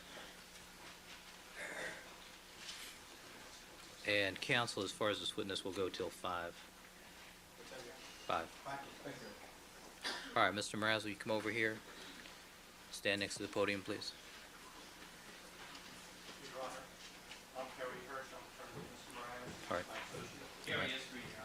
All right, good afternoon again, gentlemen. All right, counsel, there's seats over here. Yeah, there you go. All right, Mrs. Robertson? Raise your right hand, please. You do solemnly swear that the testimony you may give in the trial Deputy Long? in this court to be the truth, the whole truth, and nothing but the truth, so help you God? I do. Please have a seat at the witness stand and state and spell your first and last name for the record. It's John Mraz, last name M-E-R-A-Z. All right, Mr. Mraz, would you just sit back and then pull the microphone towards you, please? There you go, thank you. Mr. Cochran? Thank you very kindly, Your Honor. Good afternoon, Mr. Mraz. Good afternoon. Mr. Mraz, I'd like to direct your attention back to the month of June of 1994. At that time, how were you employed, sir? I was employed by a police impound garage. And which police impound garage were you, by which police impound garage were you employed? Vertel's Automotive. And prior to June of 1994, how long had you worked for Vertel's? Had time 25 years. And how were you employed by Vertel's, sir? I was a tow truck driver. And you have come here today pursuant to subpoena to testify, is that correct? Yes, I have. Now, I'd like to direct your attention back to the dates of June 14th or 15th of 1994. That time, you're still a tow truck driver? Yes, I was. And in that connection, did you have some connection with a white Bronco vehicle? Yes, I did. And on what date did you tow the Bronco vehicle at some time in June of 1994? Yes, I did. And do you recall what day it was that you towed that vehicle? It was June 15. All right, so on June 15th, which would have been a Wednesday? Yes. Okay. You tell the ladies and gentlemen of the jury where you saw this Bronco vehicle, or you first saw it, on June 15th, I guess, which would be a Wednesday. I was sent to 150 North San Pedro, which is the print shed. Called the print shed? Yes. And is that the print shed for the LAPD? Yes, it is. All right. And when you say print, do you mean like fingerprint shed? They do fingerprinting there. They do photography there. They do lasering there. All right. Now, as an experienced driver of some 25 years' experience, had you gone to that print shed on occasions prior to June 15th, 1994? I'd been there numerous of times, yes, to pick up cars. And had you received some call to go and pick up this vehicle, the Bronco? Yes, I was sent there, yes. And you were at that time working for Vertel's, is that correct? Yes, I was. And did Vertel's have some kind of a contract with the city of Los Angeles? Yes. Tell me about that contract. Tell us about that contract. It's a police impound yard, and he gets a permit from the city of Los Angeles to operate. And he's contracted by the Los Angeles Police Department. All right, it's part of the Officially city. called a police garage. It's part of- Officially called a police garage. It's OPG, stands for Official Police Garage. Okay. OPG stands for Official Police Garage? Yes, it does. Okay. So you got this call, and do you remember about what time it was that you got this call to go to the print shed? Sometime after 11 o'clock in the morning. All right, and what kind of a vehicle were you driving when you responded to this call? I was driving a one-ton Ford. All right, and where did you go? This one-ton Ford. This one-ton Ford, I was dispatched to call to go to 150 North San Pedro. And once you got there, tell us what you observed, if anything, at 150 North San Pedro. I went to 150 North San Pedro. I met the officer at the guard shack. All right, and when you talked to an officer at the guard shack? Yes, I did. Do you know the name of that officer? Not right off. All right. Did you have some conversation with him? Yes, said yes or no. Yes. All right. After your conversation with this officer, tell us what happened next. He directed to me as to where the car was. All right, and then did you see this vehicle, this Ford vehicle? Once I got there, yes. All right. Did you drive in? I drove in, yes. Okay, with this vehicle that you were driving. Yes, with the tow truck, yes. Okay, and tell us what happened after you drove in. He showed me where the vehicle was. I backed up to it, picked it up, and pulled out of the print shed. All right, now, prior to backing up and pulling out of the print shed, did you have occasion to get inside that vehicle at all to make any kind of adjustments with regard to the steering column, anything of that nature? Yes, I did. All right, and was when you get inside the driver's compartment of the Bronco vehicle? Yes, I did. So that we're clear now, this is June 15th, about what time of day? After 11 o'clock in the morning. And before we talk about you getting inside the vehicle, this police officer you talked to, did he give you any kind of form or any kind of instructions regarding this particular vehicle? When I got there, I knew some other officers that were in a building there, and I was talking to them. All right. And you had a conversation with these officers? Yes, I did. Were you ever given any particular form called a vehicle investigation form, an impound form regarding this particular vehicle? Well, I brought my own forms with me. We carried those forms, so I had 3 impound sheets with me. All right, and did you fill that form out yourself? Yes, I did. I started filling it out, and he finished it. When you say he? The officer, the impounding officer. All right. And if you were to see this form that you brought with you, would you recognize the handwriting on that form? Yes. All right, Your Honor, I'd like to mark as defendants next in order, if the clerk pleases. 1252.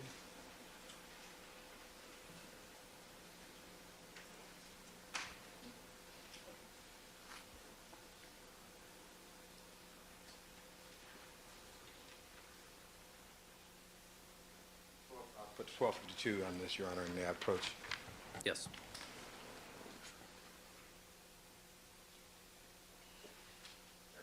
You may. I'm going to place before you, sir, what has now been marked as defendants 1252 and ask you to take a look at it and see, first of all, whether or not you recognize this form. In the upper left-hand corner, Your Honor, it's called a Los Angeles Police Department Vehicle Investigation Form. It's not my form. This is not your form? That's not my impound. That is my name, but that's not the impound. Okay, that John on there, that's you? That's me, yes. And this is not your form? This is not the form that we take to the yard, but Okay. that is my name. All right, let me ask you this. There's a name of an officer by the name of Harrow, H-A-R-O. Yes. Do you recognize that name Yes, I on this do. form? Yes, I do. All right, let me get another form. Why don't you Okay. hold on to this one? Let me get another.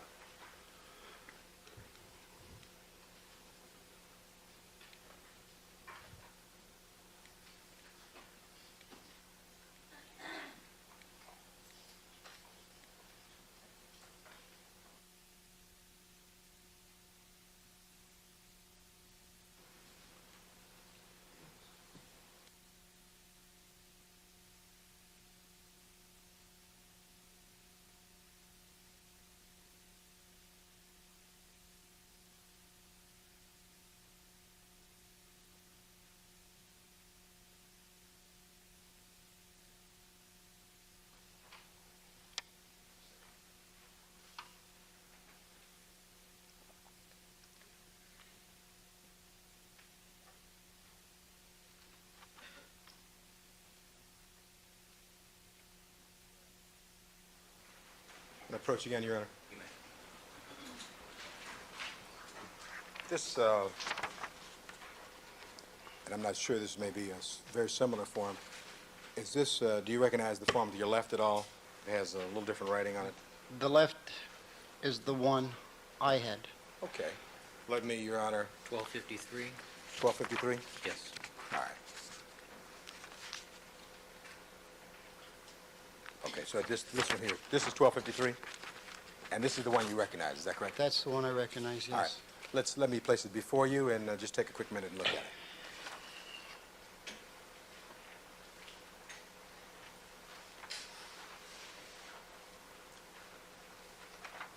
All right, do you recognize that form? Yes, I do. And where there's, about midways down this particular form, it says garage employee signature, and it says John. Whose signature is that? That's mine. And you are John Mraz, is that correct? That's correct. All right, now, did you have this form with you when you went over there to pick up this, this vehicle? This is the form I had right here. Okay. And so, for the record, did you fill out part of this form at all? Yes, I did. Can you indicate, in referring to the form, which portions of the form you filled out, what's in your handwriting? On the top of this form, I put Ford Bronco and two-door, color white. That's as far as I got, and the officer finished the rest. And was the officer this person, H-A-R-O, Haro? Haro, yes. If I was to place this on the, I'd like to place this on the Elmore County. You may. I want to ask some questions about it.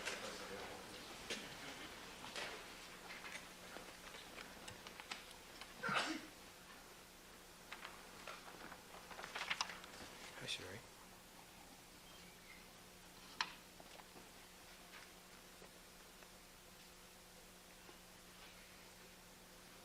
It's helpful to have a form. You can look down at the, I'm going to give him a copy of this form. You can also refer to the monitor there if you like to, sir. Okay. Thank you.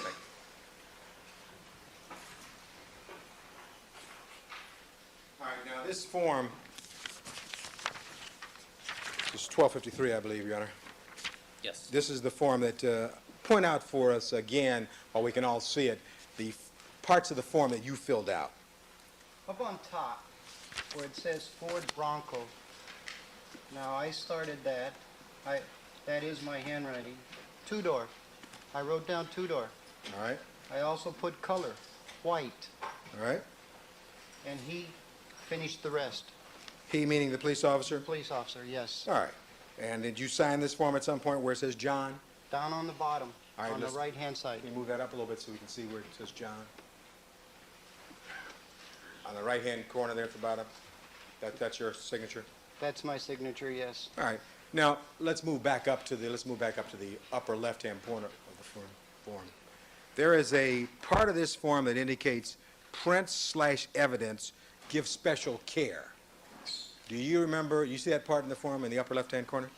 Yes. And after comes RHD, I guess for Robbery Homicide Division, 15452. Do you, when you got this particular form, Defendant's 1253, was that box checked for prints or any kind of special care? The only thing that was marked was whole. All right. Or was the box checked where it says prints? No, the box was not checked. All right, that was not checked, okay. No, it wasn't. Now, what about this thing that says hold? Well, Is that, let me strike that. Let me ask you another question. Where it says on the form, and we can move the form up, please, to the body of the form, up a little higher, please. All right, where it says hold until released to representative from Hertz Corporation. Were you aware of that being on that form? Since I asked the rest of the statement you read, I did. Overruled. All right. Do you recall seeing that at some point on the form, that hold until released to representative from Hertz Corporation? up on top is where the hole is. You've got, Objection, on this witness against the keys. Overruled. No foundation. Overruled. You may answer. up on top where you have okay to release and hold. Yes, sir. Okay, I went by hole on it only. Okay. Did you feel that there was any special instructions given on this form regarding this particular vehicle? No, there wasn't. Overruled. All right. And you had dealt with this form on many occasions before June 15th, 1994. Is that right? Yes. All right.